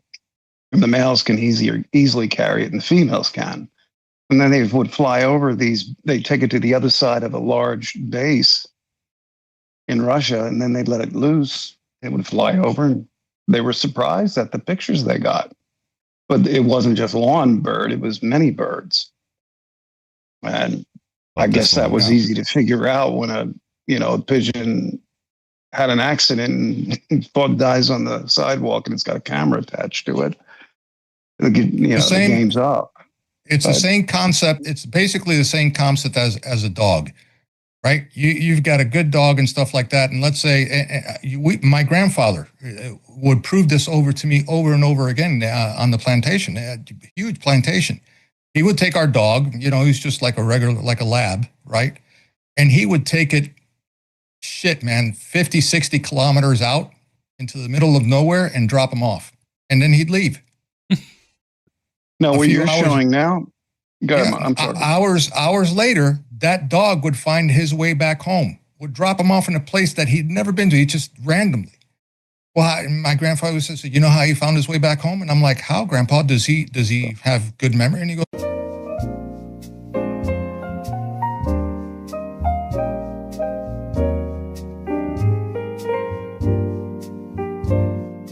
find their way home by scent. Yeah. And they find their way home every time. Pigeons, same thing, but they do it not necessarily with their nose. It's more like Ghost was saying. It's something in their vision and their brain. Just remember falconry. Look at falconry back in the day, right? Oh, still today. Yeah, you got that bird man. What you're showing there is pigeons that they trained to identify the silhouettes of ships with food. So when they pecked at the silhouette of a ship, they got a little nugget of, a little piece of grain or whatever they eat. I don't know if they eat bacon or corn. Probably corn. I'm just joking. I'll take the bacon. But they were trained that way. They were put inside of a bomb, and there was I don't know how they made the view. It was rudimentary TV or whatever, because they were using television guided bombs in World War II. And then you see the pigeon poking at the outline it's familiar with, and that's guiding the missile. That actually is beak pecking the surface that he's pecking is giving electrical responses to the circuitry that is controlling the fins. Mm-hmm. And that pigeon, and it was actually more accurate than they thought, but it wasn't. Sometimes they would get distracted, so the bomb would go flying off somewhere else. But so I don't know what the hit rate was on these, but I know the Germans and us had television guided bombs by the end of the war. Night vision, World War II. Television, precision guided weapons, World War II. Jet engines, World War II. Multiple nations, not just Germany. So many things came out of that time frame. Wow. That's why it's always been an important time frame to study. But I'll tell you something else that came out way back then, like what you're talking about too, Ghost, is the SEALs. The SEALs had what they called the UDTs, underwater demolition team, and they will work at times side by side with U.S. Navy divers, right? And they would work with dolphins. Yep. They would use and train dolphins to carry explosives to certain targets whatsoever, magnetic ones, right? And they would place magnetic charges, either on a stationary sub or a ship or a bridge or whatever. And they'd take it out there. They were trained. They knew it. Dolphin would go. Nobody would think anything. Click. They would attach the device. It would free up from the dolphin. And dolphin would go back home. Isn't that why it's illegal to interact with dolphins or something of the sort? Yeah, because the Russians just made it so that as soon as they went clink, they blew up, and the dolphin was bye-bye. No, we were a little bit more. We were a little bit more humane, but but you'd be surprised, man, at the tools that Mother Nature provided us. Back then, that go virtually undetected because you would never think of it. Who would think that a dolphin was going to come up on my frigate, and attach a bomb to it? And then it's like, well, we weren't torpedoed. Nobody was an aerial attack, so what the hell happened? Well, Flipper came along and, flipped your ship upside down. Man, Flipper's got to have more medals than Audie Murphy. Exactly. It says even the military likes to play Angry Birds, and there was another good one up here. Rumor has it they get 100 treats when they go to heaven. 100 treats.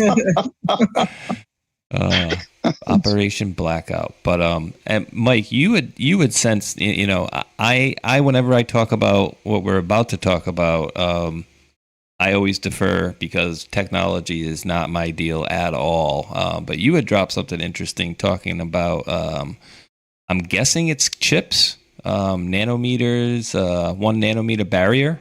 And again, I know Hulk always takes this stuff when we talk because down to 1 nanometer. Wow. Yeah. I'm just, wait, is it here? No, it's this one. I do have it over here. I'll pull it over, but yeah, Medium has it, it's posted on Medium. Oh yes. From my friend Tim Ventura. Yeah. Interesting. So again, maybe could you do this if you're able, which I'm sure you are? Could you explain this like you're trying to explain it to like elementary school kids? Because I get what they're trying to do. You're trying to get it so it can do more information and more processes is on a smaller areas is what I'm getting. But I don't understand like the nanometer. I mean, I understand a nanometer is very small. It. But so that's it. They're just trying to jam as much information or as much processes that they can on each chip. And so what does that mean, like the 1 nanometer barrier exactly? What is it? Nanometer is a millionth of a meter? Guys? I believe so. Yep. Yeah, it's the spacing in between the circuitry pathways, which in a computer, in the CPU, you have what's called logic gates. And that simply means you have a certain charge here and a certain charge right next to it. And add that a billion times, hundreds of millions at minimum these days. The closer you can make them, because again, everything is zeros and ones. Doesn't matter, AI, whatever. Stop thinking AI can be a living, breathing, sentient thing. No, this is all wet dreams out of Silicon Valley. It's not possible. To mimic it, to mimic what we are, absolutely. All you need is the more processing power in the smallest area you can get it. So you've got transistors, resistors, and basically billions of little what is it? It holds a charge, break it down. but it holds a charge. Yeah, but it's not a battery. No, picture this in your mind. So basically, 1 nanometer is equal to, 1 times 10th, which meters 1 billionth of a meter. Yeah, a billionth. Okay, a billionth of a meter is 1 nanometer. So, how much can you pack in that? Years ago, it was 15 nanometers. The best memory chips up till recently that public could buy were 5 nanometers. The CPUs that they want to use for data centers, by and large, have been 3 nanometers. If you're talking 1 nanometers, then you've just had a 66% increase in processing power for the same given space. Now imagine the size of the chip and its processing capabilities when you drop that into a nanobot, like for surgery or whatever. Down at the molecular level. Bingo. There you go. It's a whole different ball of wax. It's even more powerful. That's probably on the quantum level. And I mean, say hello to super advanced AI. Right. And so with the nanometer chip here, it's the nanostack changes the arrangement, which so basically what my buddy Tim is saying is IBM is fabricated the complementary transistor tiers on separate wafers, bonds the wafers across an ultra thin, ultra thin insulating interface, and places the N-type and P-type devices above one another. So the channels are staggered somewhat like bricks in a wall rather than aligned as 2 identical towers. So this arrangement basically belongs to the broader family of complementary field effect transistor concepts, or CFETs, CFETs, in which the N-type capacitor component that holds the electrons for positive, negative, or 0 or 1. Yeah, in essence. Well, in essence, there's more to it too. Is what is in the article is that as AI has come into the augmentation of this, there's going to be a power delivery system, power network systems in there, and that are going to be front side signaling wires. And so the power that moves through the utility tunnels and beneath them in the upper streets are left more open for data traffic, which in reward is density and potentially shorter electrical paths. So the price is a city whose floors must be lined, but bonded, inspected, and connected with near atomic precision. So we're at near atomic precision with this. Wow, that's bad. So you guys remember back IBM, right? When you think of IBM, what do you think of? I've been moved. The computer, the big luggage Computers. computer. Yeah, the big one. Yeah. Computers. Oh, the so chess. IBM stood for chess. stood for International Business Machine, right? How they first started out was meat cleavers and scales. Really? Yep. And they evolved from there. Why? Because of the time and the day back then, that was the business model. Meat cleavers and scales. Yeah. Wow. So even with this, the AI acts as an accelerator and fits so much more low precision matrix engines in this in itself. And so the circuits or outperform and have enormous grids of huge they multiply in-add operations used by neural networks. And so you're using, in essence, so if we take what was just said here, is the two key words is AI acceleration and neural networking. And so, and also the near precision of near atomic precision. So that is kind of the key indicator of how advanced this really is. Crazy. This means this is super advanced stuff. I've worked with in Huntsville. I've worked this stuff called a microgel, which had nanogel or nanobots and stuff in it, and this is even smaller, super smaller, and from what Tim had put out there, and just from what I read that Tim had did his article on, in his investigation on, or not his investigation, but his journalism on to this, is that there's going to be so much, new technology that can come for this, and so many more applications that it could be applied to. So I think it's a new generation of transistors and even more than transistors itself.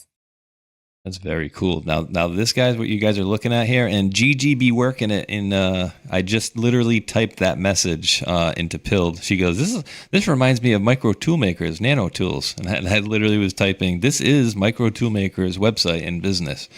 So he's another Anon guys in our movement, and this is his business, and he makes these tiny tools. Anon. Dude, this is crazy. Wow. Like I just don't understand like how you can make something so damn small, but yet it be rigid enough or strong enough to move things around. And at that size, are you? I would guess the force required to move things. Like say if you even, are you even using screws? Damn good. Yeah, are you even using size. screws at that level? Like things that you would need to like use a screwdriver to screw into, or? I have no bloody idea. Right. These are the things here, but he shows you what it is. It's like this thing is essentially a human hair tied in a knot shown next to a 25 nanometer end mill. So that's a human hair, and these are how small these tools are. And this is a leg of an ant shown next to a 10 nanometer engraving tool. Mm-hmm. That's just wild stuff. I mean, and again, That's when we not get that's not your father's Dremel tool. no, that's not your Craftsman right there. But I mean, when you're talking about this stuff, it's like so if you were to explode this, it's basically you're talking about having 100 billion transistors on a chip that is. So is the whole chip like 1 nanometer, or is that? No. The chip is the size you see it, whatever you're seeing on the motherboard. We really need an engineer in here to explain this stuff, but I should bring Tim on here. Tim would really make you guys drool. I bet. Look at your CPU. Everybody's seen one, whether you remember it or not. You've seen one probably, and everything is contained within that the CPU does, and all I know is different CPUs have different primary functions, and then some are better at math crunching than others, faster. I'm not an engineer in this stuff. I've just done a lot of study with it. So do your research. It's fascinating stuff. It really is. Oh yeah. With how fast this operates at 3.7 petabytes per second of at aggregate memory bandwidth and 30 kilowatts of power. Wow. Petabyte is equal to 1,000 terabytes, which is what terabytes. And what 1,000? So 1,000 terabytes is million a petabyte. Gigabytes. Okay, there you go. I was gonna say because a terabyte's 1,000 megabytes, right? Or a terabyte's 1,000 gigabytes. Sorry. I believe, yeah, and yes, it is. That would make gigabyte. Yeah, Armando, you would know that would make gigabytes. Petabytes. Petabyte would be 1,000 terabytes for one. Yeah. This is crazy. It says a petabyte. Now you'll be interested to know, because I'm in the process of acquiring one or sourcing one, and I found one for work purposes. It is the new. It's a 2 terabyte SSD storage device, but it's utilizing USB-C 4.0 instead of 3.2. It doubles the read and write speeds, some of them up to like 6,000 read and write cycles.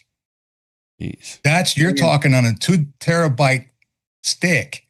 Okay. That is, let's just say, Roadrunner, beep, beep, pew, gone. That, pew. So, yeah. So you guys understand it. So yeah, but they run about $500. Then aren't there other chips that are gallium based that even can withstand heat more than silicon? Yeah. Yes, there are. I think that's kind of what Mike was talking about that gel stuff. And I've seen other ones where they were putting the chip in some sort of fluid that wasn't a gel, but it was more of like a liquid than a gel. But for a then you have the other one, the acrylics graphics, also, as well as another one that is that's pretty beefy. I just can't believe they're able to put that much information in those many transistors or whatever on that little chip. It's like, where's the tool that makes that, and how big is that damn tool? Tiny. It's a 40-ton machine, and the primary company is out of Netherlands. Yeah, really? A town with a population of 45,000. And has 1,000 different trade secrets behind it. Yeah, but the Chinese are at 2008 or 9 levels in back engineering. Yeah, that'll give you an idea. Yeah. Oh boy. So technology. That's what Terafab is all about, from what I understand, with Musk. Is what Mike sent to you is this and memory chips. There's some way they're arranging them that these would be the, let's say, first stage core processors for these for the new data centers. We've had data centers for a long time, And a lot of the negative nonsense that's been put out there, I can say this, but it was Chinese mainly. Chinese psyop, man. Dipping into your social media and getting Freaking everybody Chinese. worried about everything about it when we've had data centers forever. We've had them forever. There's What do you still think? more. What do you think ran our telephone systems when it was in its infancy stages? You think And it was just Google, like two blah, blah, tin blah. cans with a string attached to it? No, man. No, we've had data centers forever, right? Nobody complained. Nobody said shit. Just look at it from our telephone system lines. But welcome Yeah. to propaganda, right? Well, it's funny that you talk about the telephones because with the NanoStack here, that's part of what just one segment of what this is going to be augmented into is premium servers and phones. It's all the same backbone, and they sell you products. Oh, this app will do this, and Money, man. It's files money. It's and the da-da-da, human condition. and a telephone. It's all the same network. All the same Yeah. shit. Yep. We went from a distinct analog telecommunication system that was separate from a television and a radio. Now they all go over the same architecture, terrestrial and space. Microsoft's best marketing commercial way back in the day still rings true today, and it was brilliant. And the phrase was, everything old is new again. And it's true. It's just packaged differently. That's all. Except for us. Well, to a certain extent, yeah. Except for us. Bill Gates is new again. I got a funny one for you. Oh, wow, that's weird. That link didn't work. I got a funny one for you. Let me see. Did this not happen? Let me see if this did not happen. That link. Real quick to peg off of what Tim put his article on, for California right now, I was offered a gig that I'm looking into. I'm not sure if I'm going to take it or not, but through Cal OES, there's a senior project manager role that was offered to me. And it is to work on the next generation 911 system throughout all of California. And so it's going to be, so that it's get this new 911 system for public safety answering points and originating service providers. It'll be able to have it will allow collaborative efforts with different departments and leaderships with state control agencies and different vendors to ensure that this new 911 bridge going out through the entire state of California is going to be possibly better than anything that anyone's ever seen before. I just got the skinny on it, so I don't know the full scope on it. But it's something that it's scheduled to be completed by 2030. Yeah, if you have an emergency, please dial 666. in the towns that offer it for you. Yeah. I got a funny one for No, you let's guys. just do 9/11. Why don't we? 911, baby. The supposedly the real birth date of Christ. The day where all the shitty things seem to happen. That's coincidentally. It's less coincidence when it comes to numbers like that than you think. Now, do I like watching people getting knocked out cold, especially when they are a Democrat person running for Democrat office? So just so people have have a little background on what happened here. This guy, who's apparently Kirill Basin, he's running for Congress, and apparently somebody had some music loud, and he said, "Turn the friggin' music down, or I'm going to shoot you and your girlfriend." And apparently this monster here didn't appreciate his tone. And so it turned into a little bit of a one-sided fight, I guess you could call it. It's Charles Atlas. I know, ready? Yeah, he was going to hit him with a friggin' thing. Boop. But dude, like that right there was... Let me unmute it here because it's funny. I know. It's funny once he starts talking to the guy at the end. And not for nothing, dude, but I've watched my fair share of, UFC fights. I've seen people get knocked out in real life, but like, you don't knock somebody out and then immediately go, hey, wake up. You usually give them like a few seconds. But unless you're worried about whether you killed the guy or not. Yeah, that's the Samoan spirit. Hey, brah, you okay? Mahalo. Let's watch it in its totality here again. Again, I have to say this guy, the guy running, did try to swing a chair at him. And do I get no more sound again here? Yeah. Bang. Wheel. There you go. No beach chair for you. I did unmute it. I know I did. Here we go. Unmute. And then once he gets back on the ground. And that wasn't even much of a punch, he's a big guy though. Wake up. You hear that kid? Wake up, bro. Wake up. Yeah. What you fucking about, Holly boy? Yeah? Holly boy. Right here.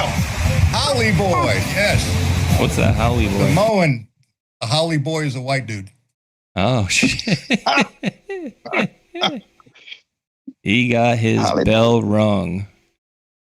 But the best part of this one, guys, is somebody got arrested at the end of this whole altercation. And it was the guy that got flatlined in the very beginning because he came out and was saying he was going to shoot people. And then I guess after he got up, let's listen to a little bit of this here, I guess. He was a little belligerent for a guy trying to get your vote. Like, I was just trying to sit there and watch. Him, if he wants to go to the hospital, come here. Oh. Yeah. Have my girl. Have my girls, right? You're not talking about my girls, right? I don't care. Don't do that, dude. Don't do that. What are you gonna do? Go ahead. Just go. What are you gonna do? Don, go ahead. I didn't fucking put him in the ground. I didn't put him in the ground. I put him in the ground. I can't. All right. Oh, you're gonna hit women now. So he basically threatened people he was going to shoot him, and then after had a knife. But then the cops came and he threw the knife in the ocean. And then I don't know if it was the guy that ended up punching him in the beginning, but somebody retrieved. It was the guy. It was the guy. Yeah. What a hell of a good Samaritan. Hell no, I'm gonna get this guy again. Does he have a Nazi? Does he have a Nazi tattoo on his chest? Yeah, I didn't know what that was exactly.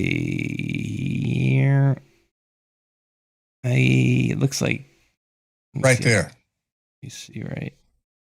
Can't really make out exactly. It looks like a infinity thing on top going sideways, like an 8. That looks like a QR code. Oh, there we go. Yeah, it looks like mom. It says mom or Monday. Mom. Oh God. Mom, and then like a link, an infinity symbol. link, and mom. Yeah. Oh, cute. But yeah, he's just a type to get it, and then we don't condone violence here, but when people you do this, threaten to shoot the man's wife and several bystanders. Yeah. Oh, I don't care. I didn't put him in the ground. He's like, go ahead. What are you going to do? Local man seen approaching, confronted him, knocked him out, calmly told him to stop threatening people. He later pulled a knife, continued threatening, threw the knife into the ocean. Some bystanders swam out, recovered, and handed it to the police. He was then charged with 2 counts of first-degree terroristic threatening. Bail set at $1 million. So unless you're putting your house up or $100,000 cash, you ain't getting out of that, buddy. Right? He said he's also been arrested in other assault and property damage cases since May. Like, this guy's running for office. They need to do a reality TV thing following the prison cameras because he can't come up with bail. And when he mouths off in prison, then all the guys that bend him over the table. That's better than Naked and Afraid right there. I think he might like it. This guy. I want to see what companies he's investing in, and also who he's friends. This is the best Democrats can come up with as far as endorsing their own. You want this guy in your Senate, man. In other words, Here, he here's more he proof. served the ACLU. Oh, okay. He's what? He says he served the ACLU. Oh, that's a wonderful resume to begin with, right there. And he went to NYU Law. Yeah. There you go. Oh my God, it just keeps on giving. We know. Yeah. I mean, we know exactly. But, if this is not, and this will show as proof that that whole party has been, they left the flesh. It's been to a taxidermist. You still think it looks like, the guy down the street. It ain't. It's empty and filled with supranational, supra-governmental interests that have taken it and turned it into what it is. But MSM sits there and tells you every day, Democrats, Republicans, Republicans. It doesn't matter. You got a lot of them in the Republican Party that are the same. There's a third beast. That third beast is everybody who's saying bullshit to both of them. And I'm conservative by nature, and I'm not. That's because I'm not a dumbass. And that's what people need to be saying instead of Republican, Democrat. This dog and pony show in its current iteration has run its course. Everybody knows it. They don't even care about it. They don't want to hear about it anymore. And you cannot blame them. And the sad part is that it works its way up and mythology takes its place all the way to, and nobody's perfect in any administration by far, even this one. But this one is doing a job aside and apart from others.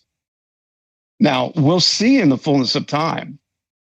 We'll see what happens with the midterms, or now to the midterms. We'll see what happens after that.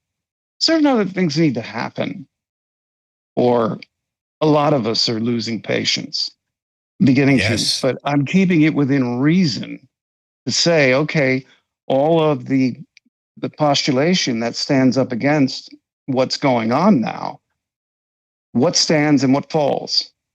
If more falls than stands, we've got a problem.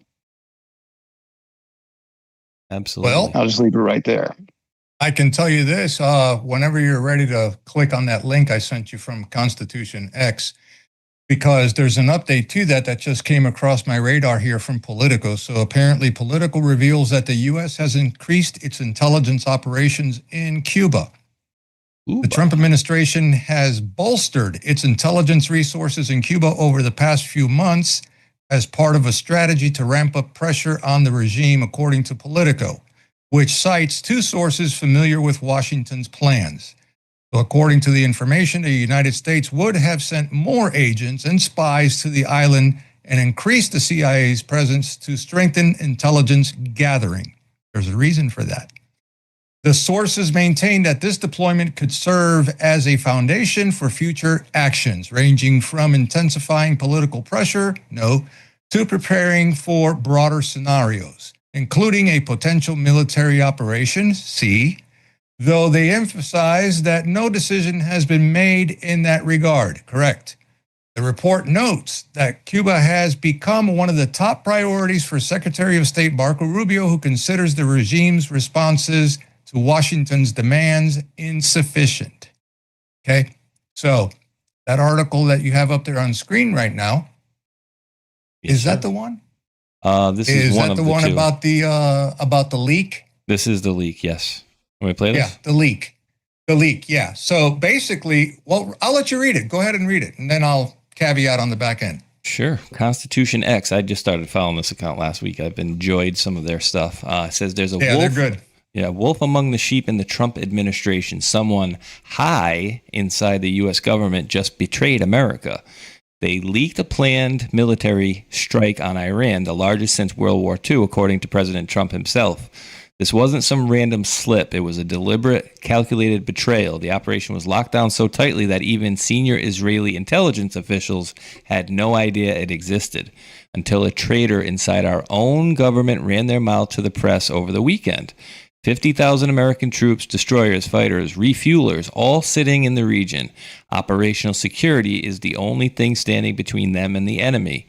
This leak didn't just sabotage negotiations, it handed Iran a heads up and put American lives directly in the crosshairs, just like we were talking about earlier, guys, blowing covers and stuff, right? Trump had already pulled the strikes after urgent requests from Iran and our Gulf allies. Now the White House is left hunting the rat who sold us out from the inside. A wolf is walking freely among the sheep in the administration. Whoever did this must be found, fired, and prosecuted to the fullest extent of the law. No mercy, no exceptions. Definitely no more traitors. It's going to be a 24-year-old kid. Oh, see, the doc, we read each other, right? So let's just go with a youngin, male or female, doesn't matter, right? If you were to do this, okay, I suspect, and again, my opinion is just an opinion, right? Just an opinion, patternized thinking, if you will. Young person, male or female, but not inside the White House, not inside DOD. I'm going to say probably inside Pentagon. I'm just going to go with that because you see what happened. Deal number 5. Yep, it's a 5th opportunity now for IRGC to come to the table to come and meet the demands, right? Open the Straits of Hormuz, give us access to the uranium dust, let's negotiate, blah, blah, blah, blah. You know, and I know that this is not going to go anywhere. They're not going to negotiate with you. Ghost said that earlier. They will not make any deal. Okay, Yep. This is death, tip of the spear shit. The only reason why he called it off is because they do need to find that rat. Because if they did it once, they will do it again. And next time, it may not be onus. It may be CONUS, meaning here inside our borders.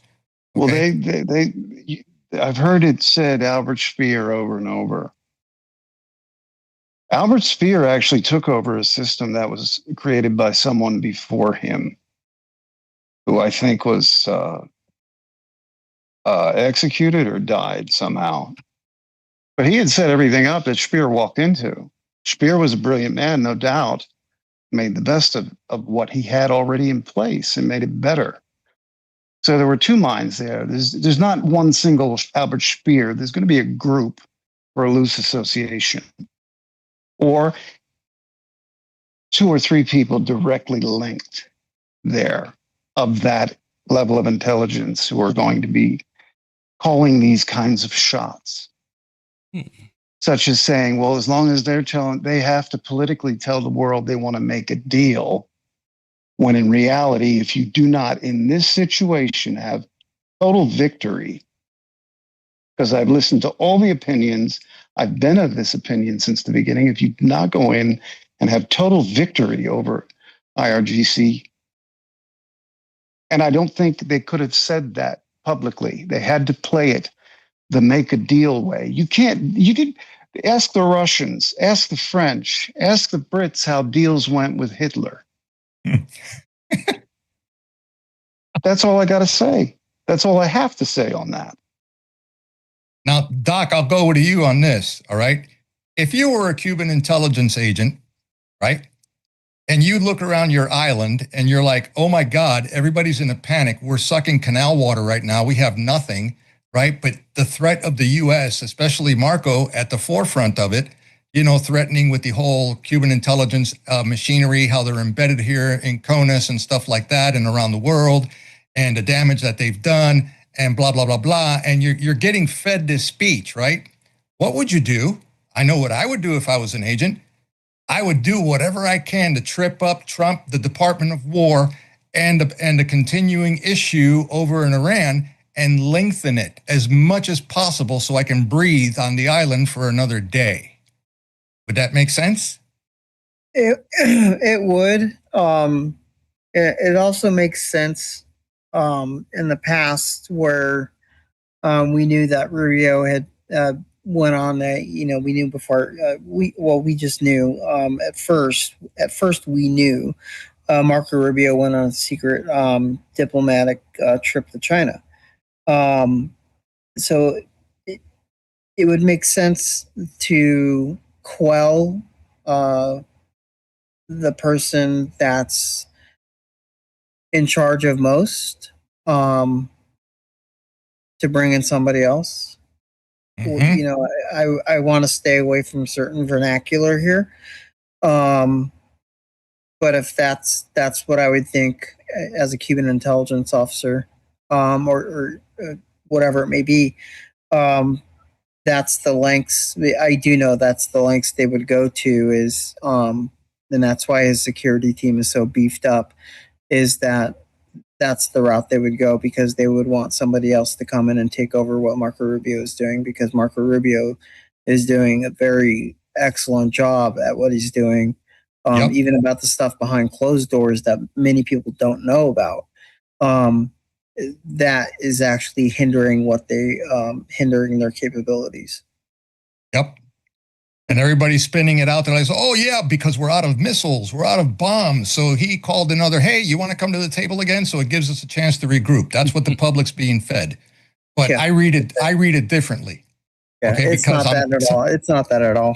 No, I okay, think total victory and replacement of the regime going down is the goal, always has been.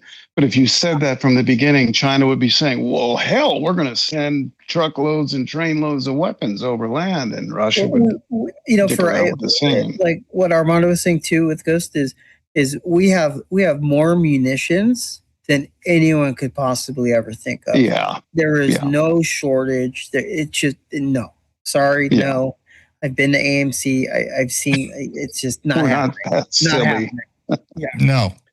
I'm telling you, it's not. And I'm more interested in the games with the oil. There we go. Yeah. There we go. Nail on the head, baby. Right there. Nail on the head. What swinging dicks are playing with oil over this situation with total friggin' lies to everyone. Yes. And the insider deals, like I mentioned earlier. Well, and also while we can. They're pirates. They're fucking pirates. Also, aside from oil, is all the raw earth minerals, minerals and materials that's in Iran, and this has gone on for years between Pakistan and Iran. Deals between both countries of rare earth minerals, and that's right. That's right side by side between oil there. President And Trump is saying that they're making too much. What you just put up there is equivalent to, again, I'll bring up Hitler. Oh, Hitler enjoys watercolors. To an 80 billion, it's a lot more than that. Yeah. I'm telling you, man, I'm telling you, I believe my gut tells me that rat that they're looking for is possibly even inside the Department of War. I'm just saying. He's probably some high-end leadership general's kid, 24-year-old white kid, got in for an internship job, got full-time. Nepo baby. Yeah, has his own political ideology and doesn't like what he's seeing. And so somehow, some way, a deal came towards him and money was presented and opportunity persisted. And this is just like the same examples of the others that have shared classified information with the world and other foreign countries and gotten arrested for it. It's the human condition. Once again, the human condition, right? When that dollar sign appears in your forehead and you're young in your early 20s and stuff like that, again, male or female, doesn't matter. Okay. And you're working for the other side because they're dumping millions of dollars, or maybe some other perks, right? In some offshore account and stuff like that. So when you quit or you retire or you get fired or whatever, you're living a good life, right? Yeah. But it was done, in my opinion, to stall and lengthen and play long ball with the whole Iranian debacle, because they want to hang on to that island for dear life. And there are others that have an interest in that island holding on for dear life as long as possible. Others. And I'm not going to go any further than that. Yeah. And Iran, and from an intel standpoint, Iran, and this has all been in the war room for us. And, it's a war of attrition for them. and they're going to drag this out as long as they can. Bingo. There will be no deal. There's going to be talks of a deal, and mainstream media is going to be like, party A said this, party B said this. And that's just going to be the whole thing for this year, next year, and it's just going to go back and forth. And the reality of it is it's a war of attrition here. And that's what you're fighting against. Yeah. Otherwise, the deal idea is a red herring for everyone. I mean, look, guys, at the end of the day, too, what is probably one of the most key pieces of legislation on the table right now? Okay, that would be the Save America Act, right? Save America Act. All right, so I don't know if it's bullshit or not. I have not looked any deeper into it, but I'm seeing reports out there, okay, from somewhat seemingly credible sources stating that, yeah, we didn't get the votes needed to pass this thing in the Senate, so everybody is dismissed. Go home and let's take our summer recess, right? Mm-hmm. Okay. But yet, who was the senator from Kentucky? The guy who's hilarious. He goes on Gutfeld every now and then. Kennedy? I forget his name. Kennedy. Yes, thank you very much. Right? He's out He's there. from Louisiana. Yeah, sounding the Louisiana. That's right. Sounding the alarm out there, right? Saying, hey, I will vote yes, right, if we just give the American people what it is that they want, and that's pass the SAVE Act, right? Let's get that done. Let's go ahead and confirm. Blanche and Clayton. No. This is another. What's his name? The DIA guy. Oh, right? Pulte DNI. I believe so. I believe it's him. Yeah, let's just get him across the wire. No, the AG or whatever he is, the attorney guy. You got Blanche for Attorney General. Blanche. You got Blanche. Yeah. Todd Blanche. Let's get him across the finish line. Let's get the SAVE Act across the finish line. I'll stay here. I'll vote yes.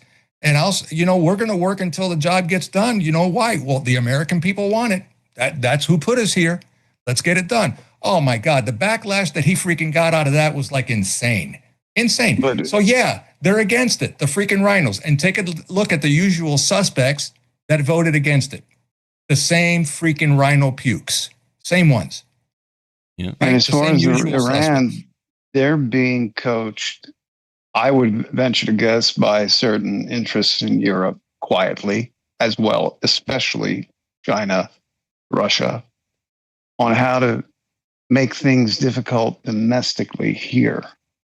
Yes. For midterms. Yes. And absolutely correct. So far, I can't say how effective it's really been. The idea is to get you to draw a conclusion on that, to say, oh, they have affected it. But I can't, because there's so much going on that none of us know about. Sway the opinion of the people with propaganda, misinformation, and just classical bullshit. I'm telling you. Bingo. That's exactly what they do. That's it. It's another so psyop. People need to step back for a while and take a look at things. Again, let things play out. You can argue all you want online. What's going to happen tomorrow? One of 4 decisions, major decisions. And, none of us have the information to say what it would be effectively. I'm watching economists and others out there that I do respect their opinion, reading them and looking at it and saying, yeah, this is the ultimate game that they're playing. They're trying to do as much damage in every way possible. And if they can do damage to the midterms, Iran is going to do it. And they're being coached well as their own innate intelligence in that country. They're 95 million people. They're not all stupid by any stretch, like any other population. So these guys are hanging on for dear life. They have this bizarre, let's just say, 12th Imam philosophy. No one can reason. You can't reason with stupid or crazy. Just can't do it. And they're playing a position between both. I've said it over and over again for years. You cannot debate, discuss, or negotiate with communists. You cannot. You won't win.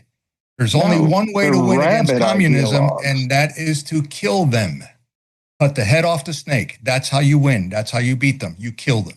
Period. End of discussion. Are you far left socialists listening? That's it. I'm telling you, you got to kill them. Yeah, right? Definitely wouldn't be listening to this. No, but okay. So here's my question for you, Space. How long before Ceuta, Spain, right, migrates into our country? How long? Regardless whether we have guns or not. 5 years ago. How long? 5 years ago, we already had most of it. I mean, they manufactured. They're already. You know what I mean? They're already here. Oh yeah. They're already here. They're just waiting. Look at Dearborn, Michigan, bro. Look at Dearborn, Michigan. The only thing stopping all of that from being called out, and this is the opposition, domestic and foreign, against this administration and the people of America that, by and large, overwhelmingly support it. It's well over 60%. But this is why they're not firing back on these. And honestly, yes, there has been a rise, and there's every reason to watch these communities in this country.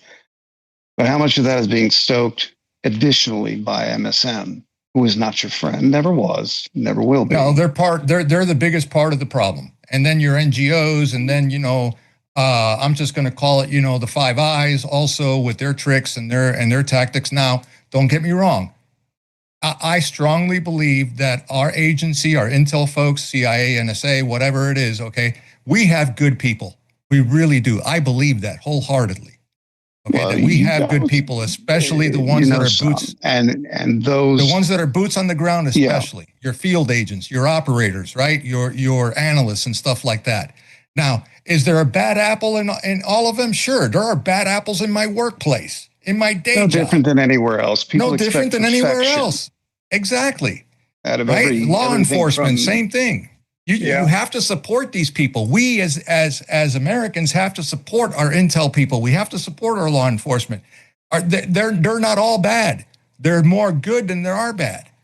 Okay, because at the end of the day, they need us and we need them. Period. That's the way I see it.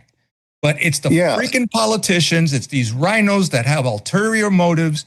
Okay, the under-the-table deal makers that are surrounding our president and our administration. Okay, those are the a-holes that are creating all these freaking problems. Because if they were all on the same freaking page, man, we'd be, oh my God, the progress we'd be making right now would be insane.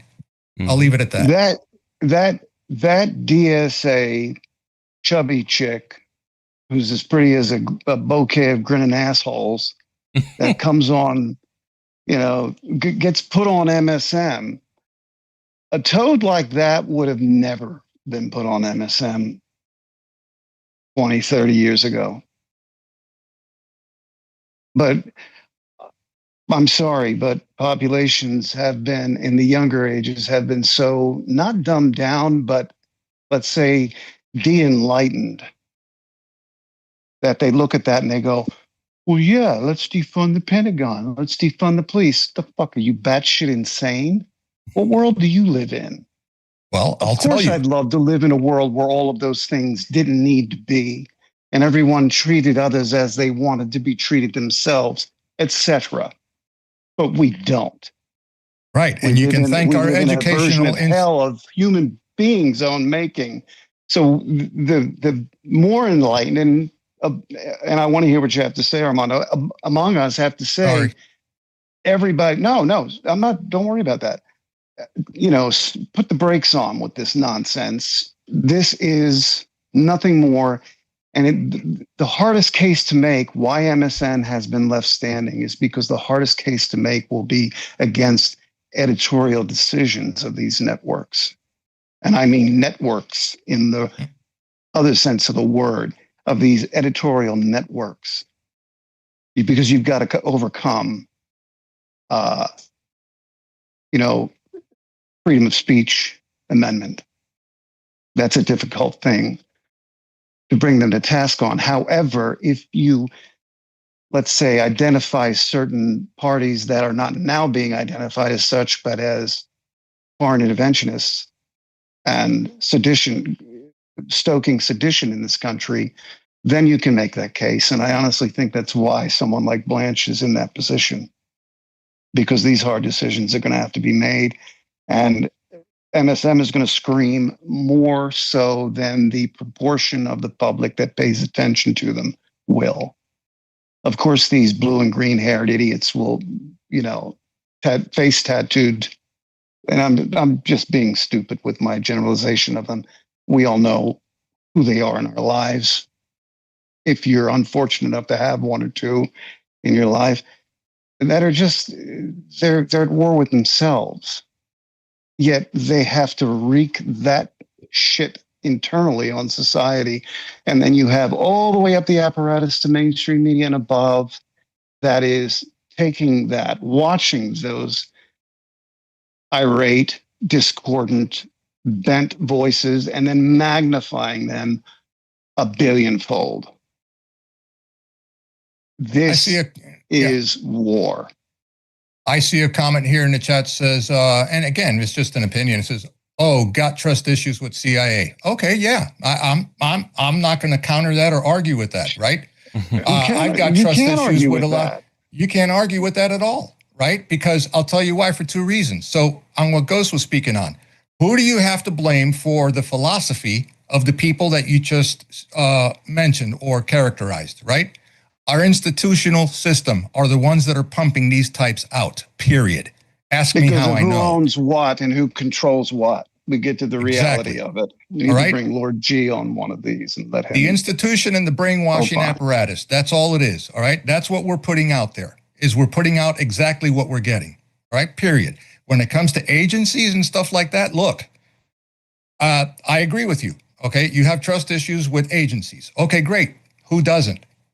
Right? Who doesn't? Think about it, right? Like I said, there are bad apples inside everything today, but there are more good than bad that are still alive. Because we know of one certain one, 32 plus years, okay, at very, very, very high levels in the private sector and then in the intel sector, okay, that's have saved countless lives. Am I wrong here, guys? No. Not at all. No. Not at all. Okay, so you can't you can't really broad brush, intel agencies, whoever they may be, in the Five Eyes. There are good people that are doing a good job. I will tell you that.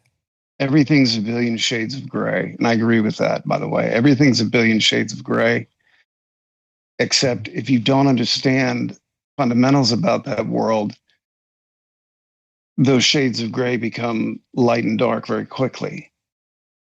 And I think that's a natural alert mechanism within humanity as a whole. It's not a bad thing. However, you need to, again, everything that any of us look at and try to discuss with any reasonable understanding as best we can. We've done the homework about it or have direct experience with. And this is the opinion you come to. And let's out of not common sense. Sorry, let's not forget another thing too. Okay, the same way that principle applies in the educational system, it applies in the media also as well. Absolutely. The media, and the educational system are, in my opinion, probably two of the biggest enemies that we have for our republic. Why?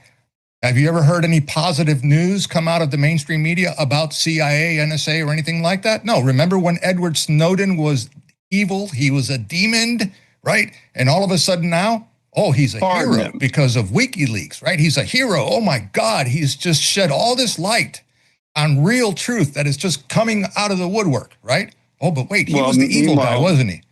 Bill Binney and Kirk Weavy were trying to tell you about that even before Snowden came out. So look at Bill Cooper. Bill Cooper's another perfect example, right? In my opinion, true American patriot. Pale White Horse, read his book, right? Yeah. A lot of people hated the guy. They couldn't stand him. Oh, traitor, this and that, blah, enemy of the state, blah, blah, blah, blah, blah, blah, blah, blah. But gee, a lot of the shit that he put in this book, we've already lived, we've already realized, and a lot of it has come true. Right? Sorry. Again. Everything is perception, folks, and the educational system and the mainstream media, right? Those idiots over there on the other side, they are only going to push their narrative. That's it. Look at the recent interview with RFK Jr. and this idiot girl from freaking, what was it, CNN or something like that? Bash, he torched her. Oh. Bash, he torched her. And he says, I'm not here to debate you. No, then what the hell are you here for? Yeah. I would have, mic drop, blink, I would have got up out of the chair and walked. Screw her. She was reading off a friggin' script too. She's like, "Well, there's no studies that show." He's like, "No, it's never been studied." Like he absolutely torched her at every friggin' turn. But yeah, it was definitely one of the good ones in the last few months for sure. I very much enjoyed Again, that everything's a billion shades of gray. Yeah. Everything. Yeah. And yes, some when you extend powers to and give agency, which is a corporeal term, not corporate, it's applied in both worlds, corporate government and others. Agency simply means I give you, say I have an agenda and I'm the one with the purse strings and I hire someone. Well, I'm selling insurance. You're my agent for the agency. You have agency. Now, when people always, there's a difference between agency with something like CIA and being an officer, an operative. Agency is usually you're an asset or you're a willing asset or you contract. You're given then agency. So understanding the fundamentals of how these things are constructed, it's the same as business in many senses. Banking is every bit as, if not more, compartmentalized than the agencies. And there's a reason for that. And it's not usually in the best interest of everyone who is, all of us who use banks. It's all of these things that when you're looking at the huge sources of all the problems, and I'll make this brief, and then you combine all of that outside of our borders with what's happening in Iran and what's happened in Venezuela, Ukraine, and a little island south of us, it's coming up. I have a very strong feeling. You've got to look at everything on every side and gather as much information as you can. Then let it digest. Don't react emotionally to it because I promise you will. And then let it digest. Come to reasonable conclusions. I don't like saying what I'm about to say, and I'll leave it at this. In the past, sometimes good has to sacrifice to get the greater bite out of evil. And if you don't think that's what this is all about fundamentally, you're on the wrong planet. Mm-hmm. Absolutely. Boys and girls, we got about another 10 minutes or so because I have to get up and out of the house early tomorrow. If you boys need to go use the bathroom really quickly, go for that. I got to do a quick Rumble commercial here.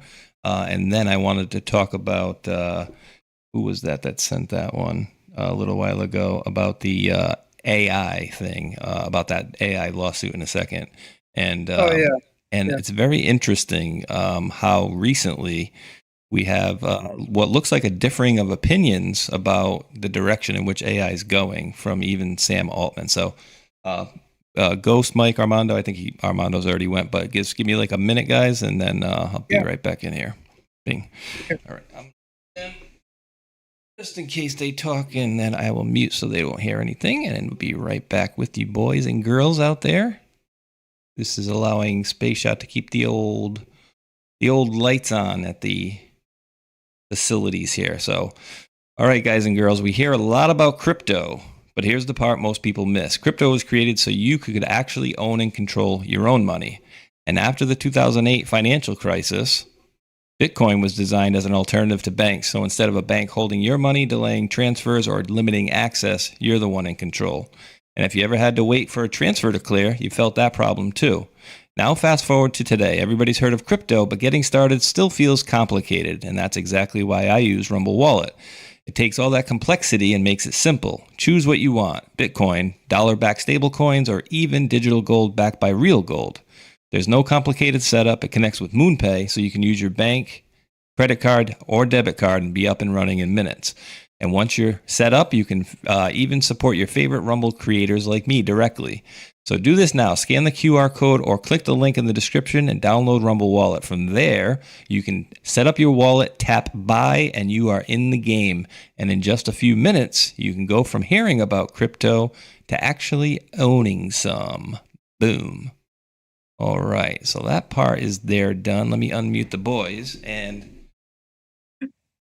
for those of you who are back, we've been talking about moving.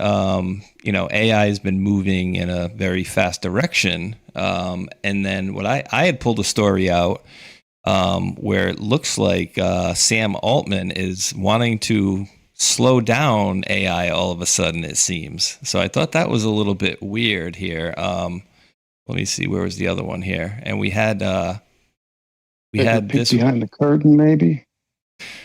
I mean, dude, this lawsuit here it's gonna, I don't know how you're gonna put it this way, it doesn't look good at all for it doesn't look good. I mean, it says Apple filed for a preliminary injunction against OpenAI and asked for a federal judge to put them under forensic supervision.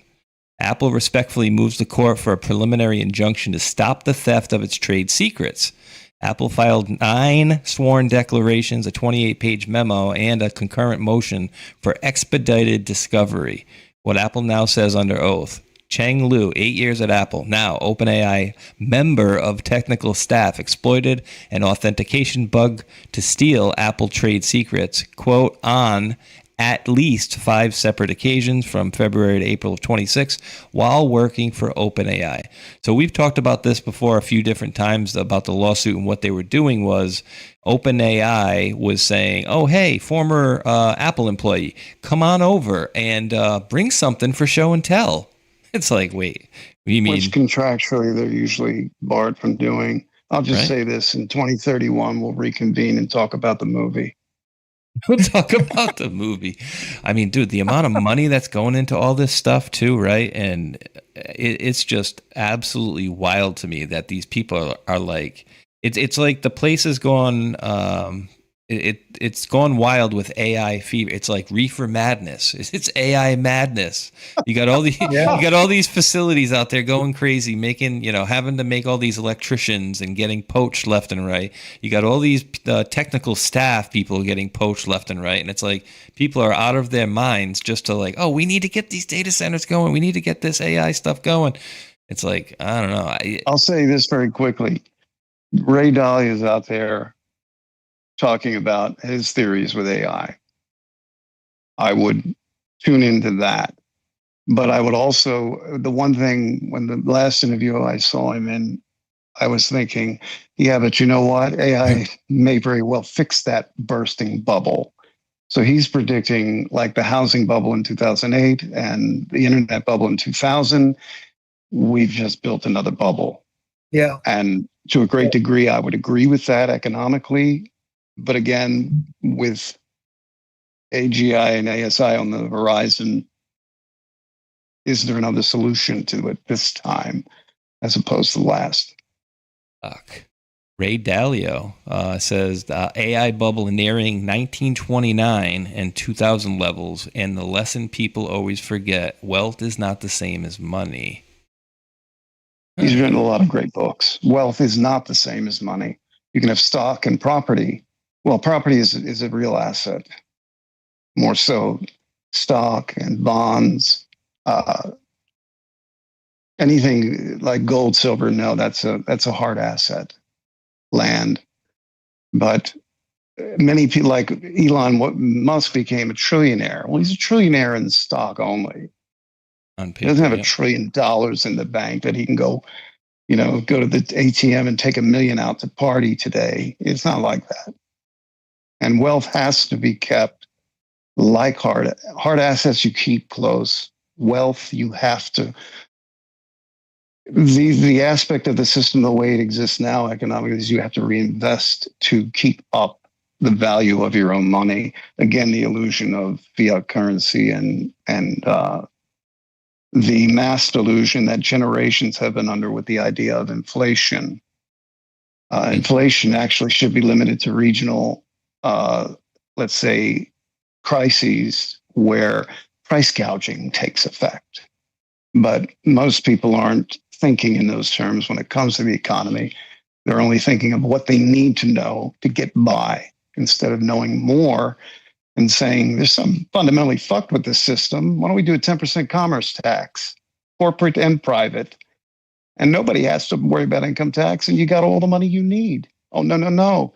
That releases control of power of those who print it, who are lawfully and legally able to say, okay, yeah, you need 10, 11 billion to operate today, federal government, a few keystrokes here, and it's done. And the money has no value other than you and your future endeavors and your progeny's future endeavors to pay the interest on it. Again, your income, I don't want to hear people cry, say, my tax money's going to your tax money isn't going to shit. It's going to pay interest for 20, 25, and 30 years ago on an illusion that's been set before you called national debt. Again, it was created out of thin air. It's made of thin air. Gold and silver, come talk to me. Land, come talk to me. Anything else? Yeah. Go through the filters first. National debt's never getting paid back. It's going to go away. It'll just disappear because it'll be a write-off. It'll be the biggest bankruptcy worldwide in history. All of us, every 209 countries will be going, well, we're in there too. Don't forget to put us on the ledger. And that's how it's going to go. My last 3 seconds for tonight. Trump administration puts pressure on the Cuban regime. It says, U.S. to Cuba, quote, you can restore electrical service as early as tomorrow if you decide to step down from power. Oh, wow. I like it. I like it. I'm done. That's it. Well, I raise my glass to you, Armando. Perfect timing. 10 o'clock on the nose there, Armando. What are you drinking? What is that? There you go, brother. Looks red. Or is that a koozie? That's a koozie. Okay. I'm like, what the hell does he drink? Blood? He mixes whiskey and soda in that can. Oh, I'm sorry. Shit. Oh, we're not off the air yet. Oh, the drink is a Cuba Libre. Cuba Libre, which is rum and Coke. Cuba Libre. Let me see. Oh, this is interesting. Randall S. Crow dropped a $10 super chat on YouTube. It says, I just emailed you. And if I'm going off memory, Mr. Crow has done some music in the past, and he did that, I believe he was a retired fireman who did that fireman book as well. But he dropped a $10 super chat and says, I just emailed y'all the first AI sample of my Patriot American folk opera film. Hope you like it. Shocked me on the quality. Oh, I'll definitely be interested to check that out for sure. AI has been making things very interesting. Oh, guys, by the way, as you guys were talking, I had a thing made here, and all credit to my son who just walked in the door here to this, and then I had the AI do the verification for me on it. I said, and I actually left this in the prompt to make the video because I asked AI first, is this accurate? And it came back, it was like, yes, this is accurate. So I actually left this when it made the video, but in 2023, under the Biden administration, price of barrel of oil was $83. National cost of gas, $3.52. Now, $71. We're paying $4.10. Huh. Something's just not mathing on that one, boys. I don't know what it is, but it's just not mathing to me. It's called big oil. We talked about it earlier, right? Yeah. Insider deals.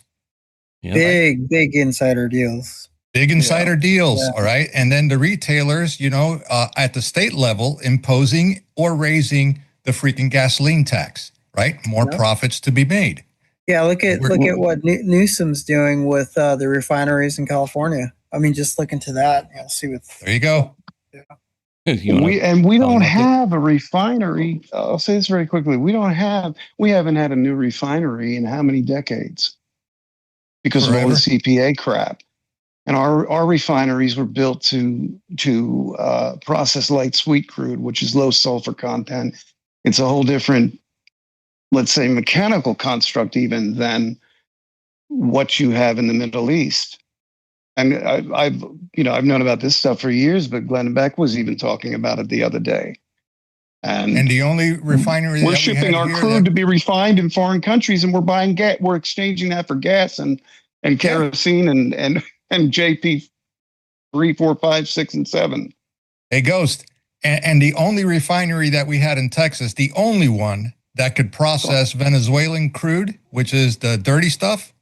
Yeah. Mysteriously caught fire not so long ago, and it's screwed. Oh, isn't that amazing? What a coincidence, guys! A little lightning. Guys, look at this! Look at this poor migrant kid on the beach. Just came into the country, doesn't know where to go. Yes, he does. He's looking for somebody to stab. It's such a sad story. Look at this heartbreaking. He's like, what am I going to do without a knife? Oh, geez. Yeah. Look at this heartbreaking story. This is like AOC. Oh, look at. No, he's going after Nick Shirley now. What am I going to do with my life? Oh, wait. Hey, yep, we're good, buddy. We got the shot. We got the shot we needed.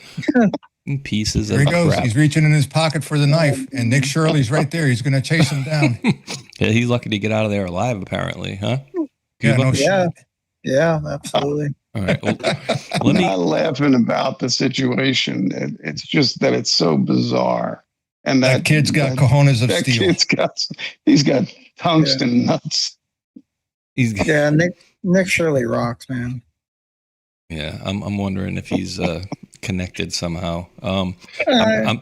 I'm just going over here to Pilled really quick. Just thanking Patriot Game in all caps. Dropped the cookie, and then PQuest also dropped the cookie. So I am all caught up over there. I am releasing the scratch-ins over there, and on Rumble and YouTube, I am all caught up. So then it comes down to the final thoughts. Armando, would you like to go first? I don't know if you got to skedaddle and go to school, but you can go first in either event. No, that's fine. I'll make it quick. I know you're pressed for time. So yeah, guys in the chat, thank you very much. For your support, love. Truth Table News World this Thursday. We're going to be dropping another. Let's just call it una bomba. All right, I'll leave it there. Bomba. That's a bomb. Yeah, we're gonna bomba. Right, we're going to do that. So more stuff coming 7 to 10 p.m. Truth Table News World here on Rumble. Appreciate the love and the support, and have yourselves a fantastic rest of your week. God bless. Yes, sir. This is Mr. Armando's channel, boys and girls, and the link is in the description box, and I'm going to drop it in there one time right now again. You guys, if you're on Rumble there, all you got to do in my chat is right-click on it. If you're on a computer, right-click, open a new tab, and you'll still hear me continue to talk.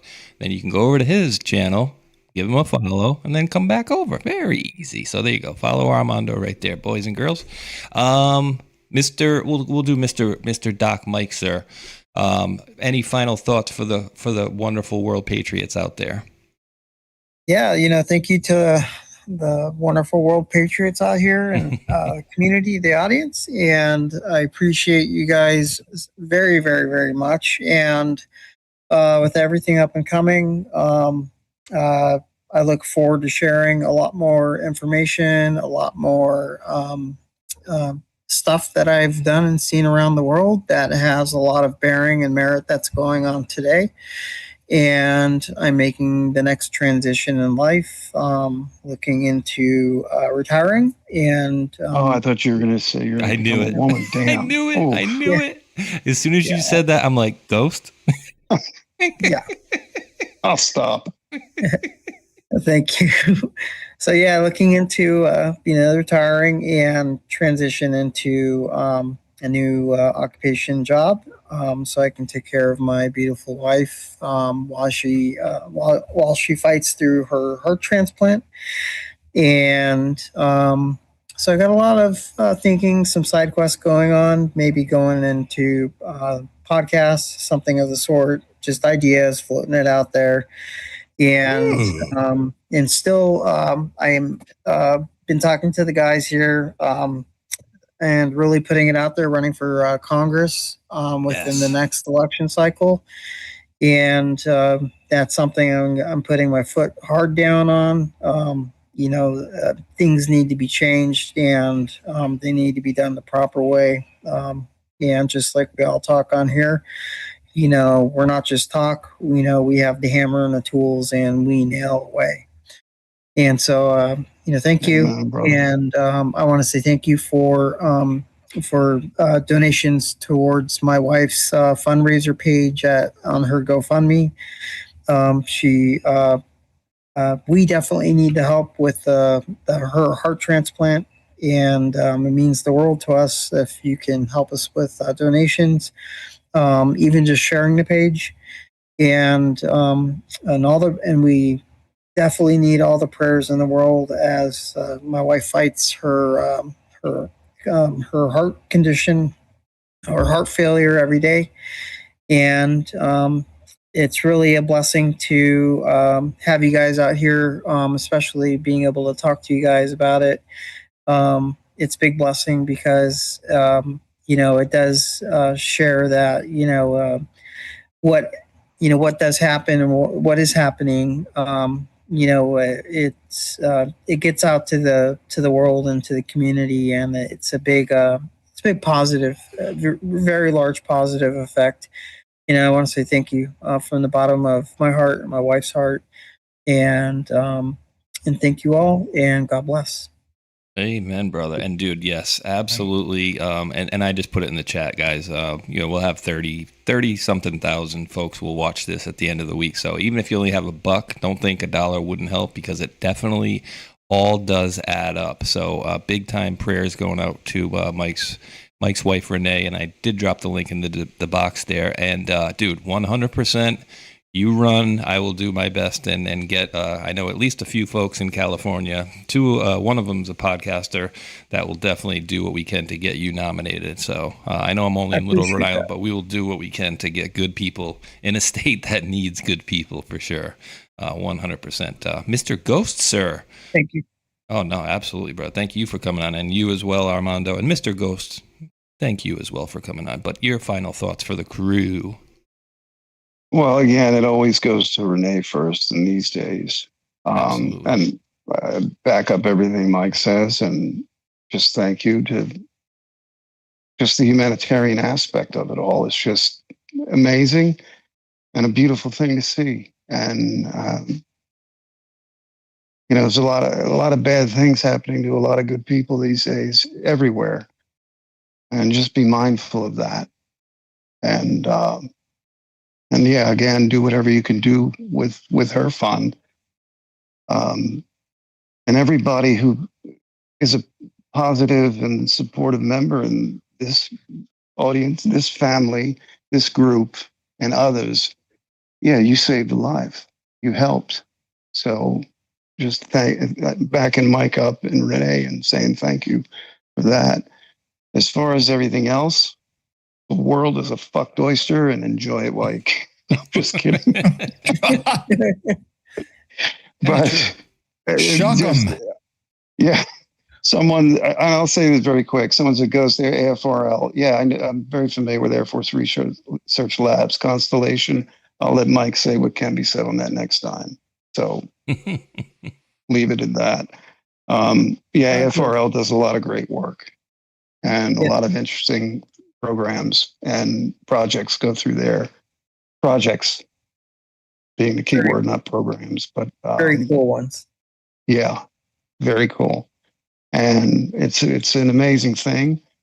And it's good to see things like that come up in the defense world. And to be known for what they're doing is an excellent thing. And But in the bottom, again, thank you everybody again for tolerating me, us. I was in a rare mood today and it went well. Thank you. Well, thank you, boys, for coming on here. I do enjoy these Tuesdays as well. I will have a nice off day. I got to get out of the house nice and early. They're going to be doing some painting, so me and the boy are taking off and going to parts unknown. So, and I'll be back. I'll be back with the boys for the roundtable on Thursday, and then for Table of Titans. And don't forget, Mr. Armando show is this Thursday at 7. Did I get that right? 7 p.m. Perfect. 7 to 10. Don't forget to catch that one as well, guys. So yes, for Doc Mike, Mr. Armando, and Ghost and myself, thank you to the mods as well. Do greatly appreciate all of your help, sharing out all those links as well. So for the crew and myself, we do appreciate each and every one of you wonderful world patriots out there for tuning in. And until that next one, thumbs up, like, and subscribe. Peace. If you're constantly battling low energy, cravings, weight control, watching your health slip away, we are. No, wrong one, guys. Wrong one. Here you go. Here's the right one.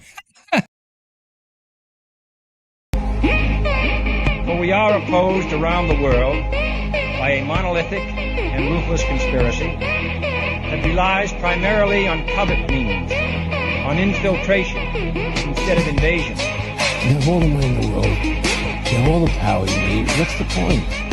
What's the end goal? He said the end goal is to get everybody chipped, to control the whole society. Party in the garden, the tower's falling, love in the summertime. Ooh, yeah, yeah. And I'm unified, feeling oh so unified. In the light now, in the light now.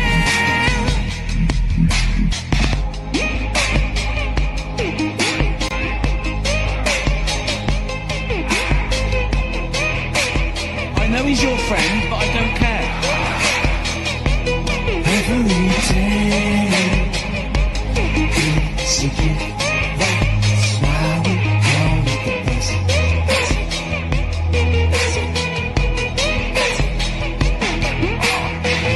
We were born on the garden of Eden, with flowers growing, little birds chirping. I was in the garden just having a laugh, till I met a monster cross my path. Hey, Gather, do you want some more trilla? I could get you lit up one of two ways. What's it gonna be, man? What's it gonna be, man? Said I felt like the whole world was begging me to rain fire above upon my enemies, till the love washed over me, till I let the love wash over me. Said I forgot the whole world begging me to rain fire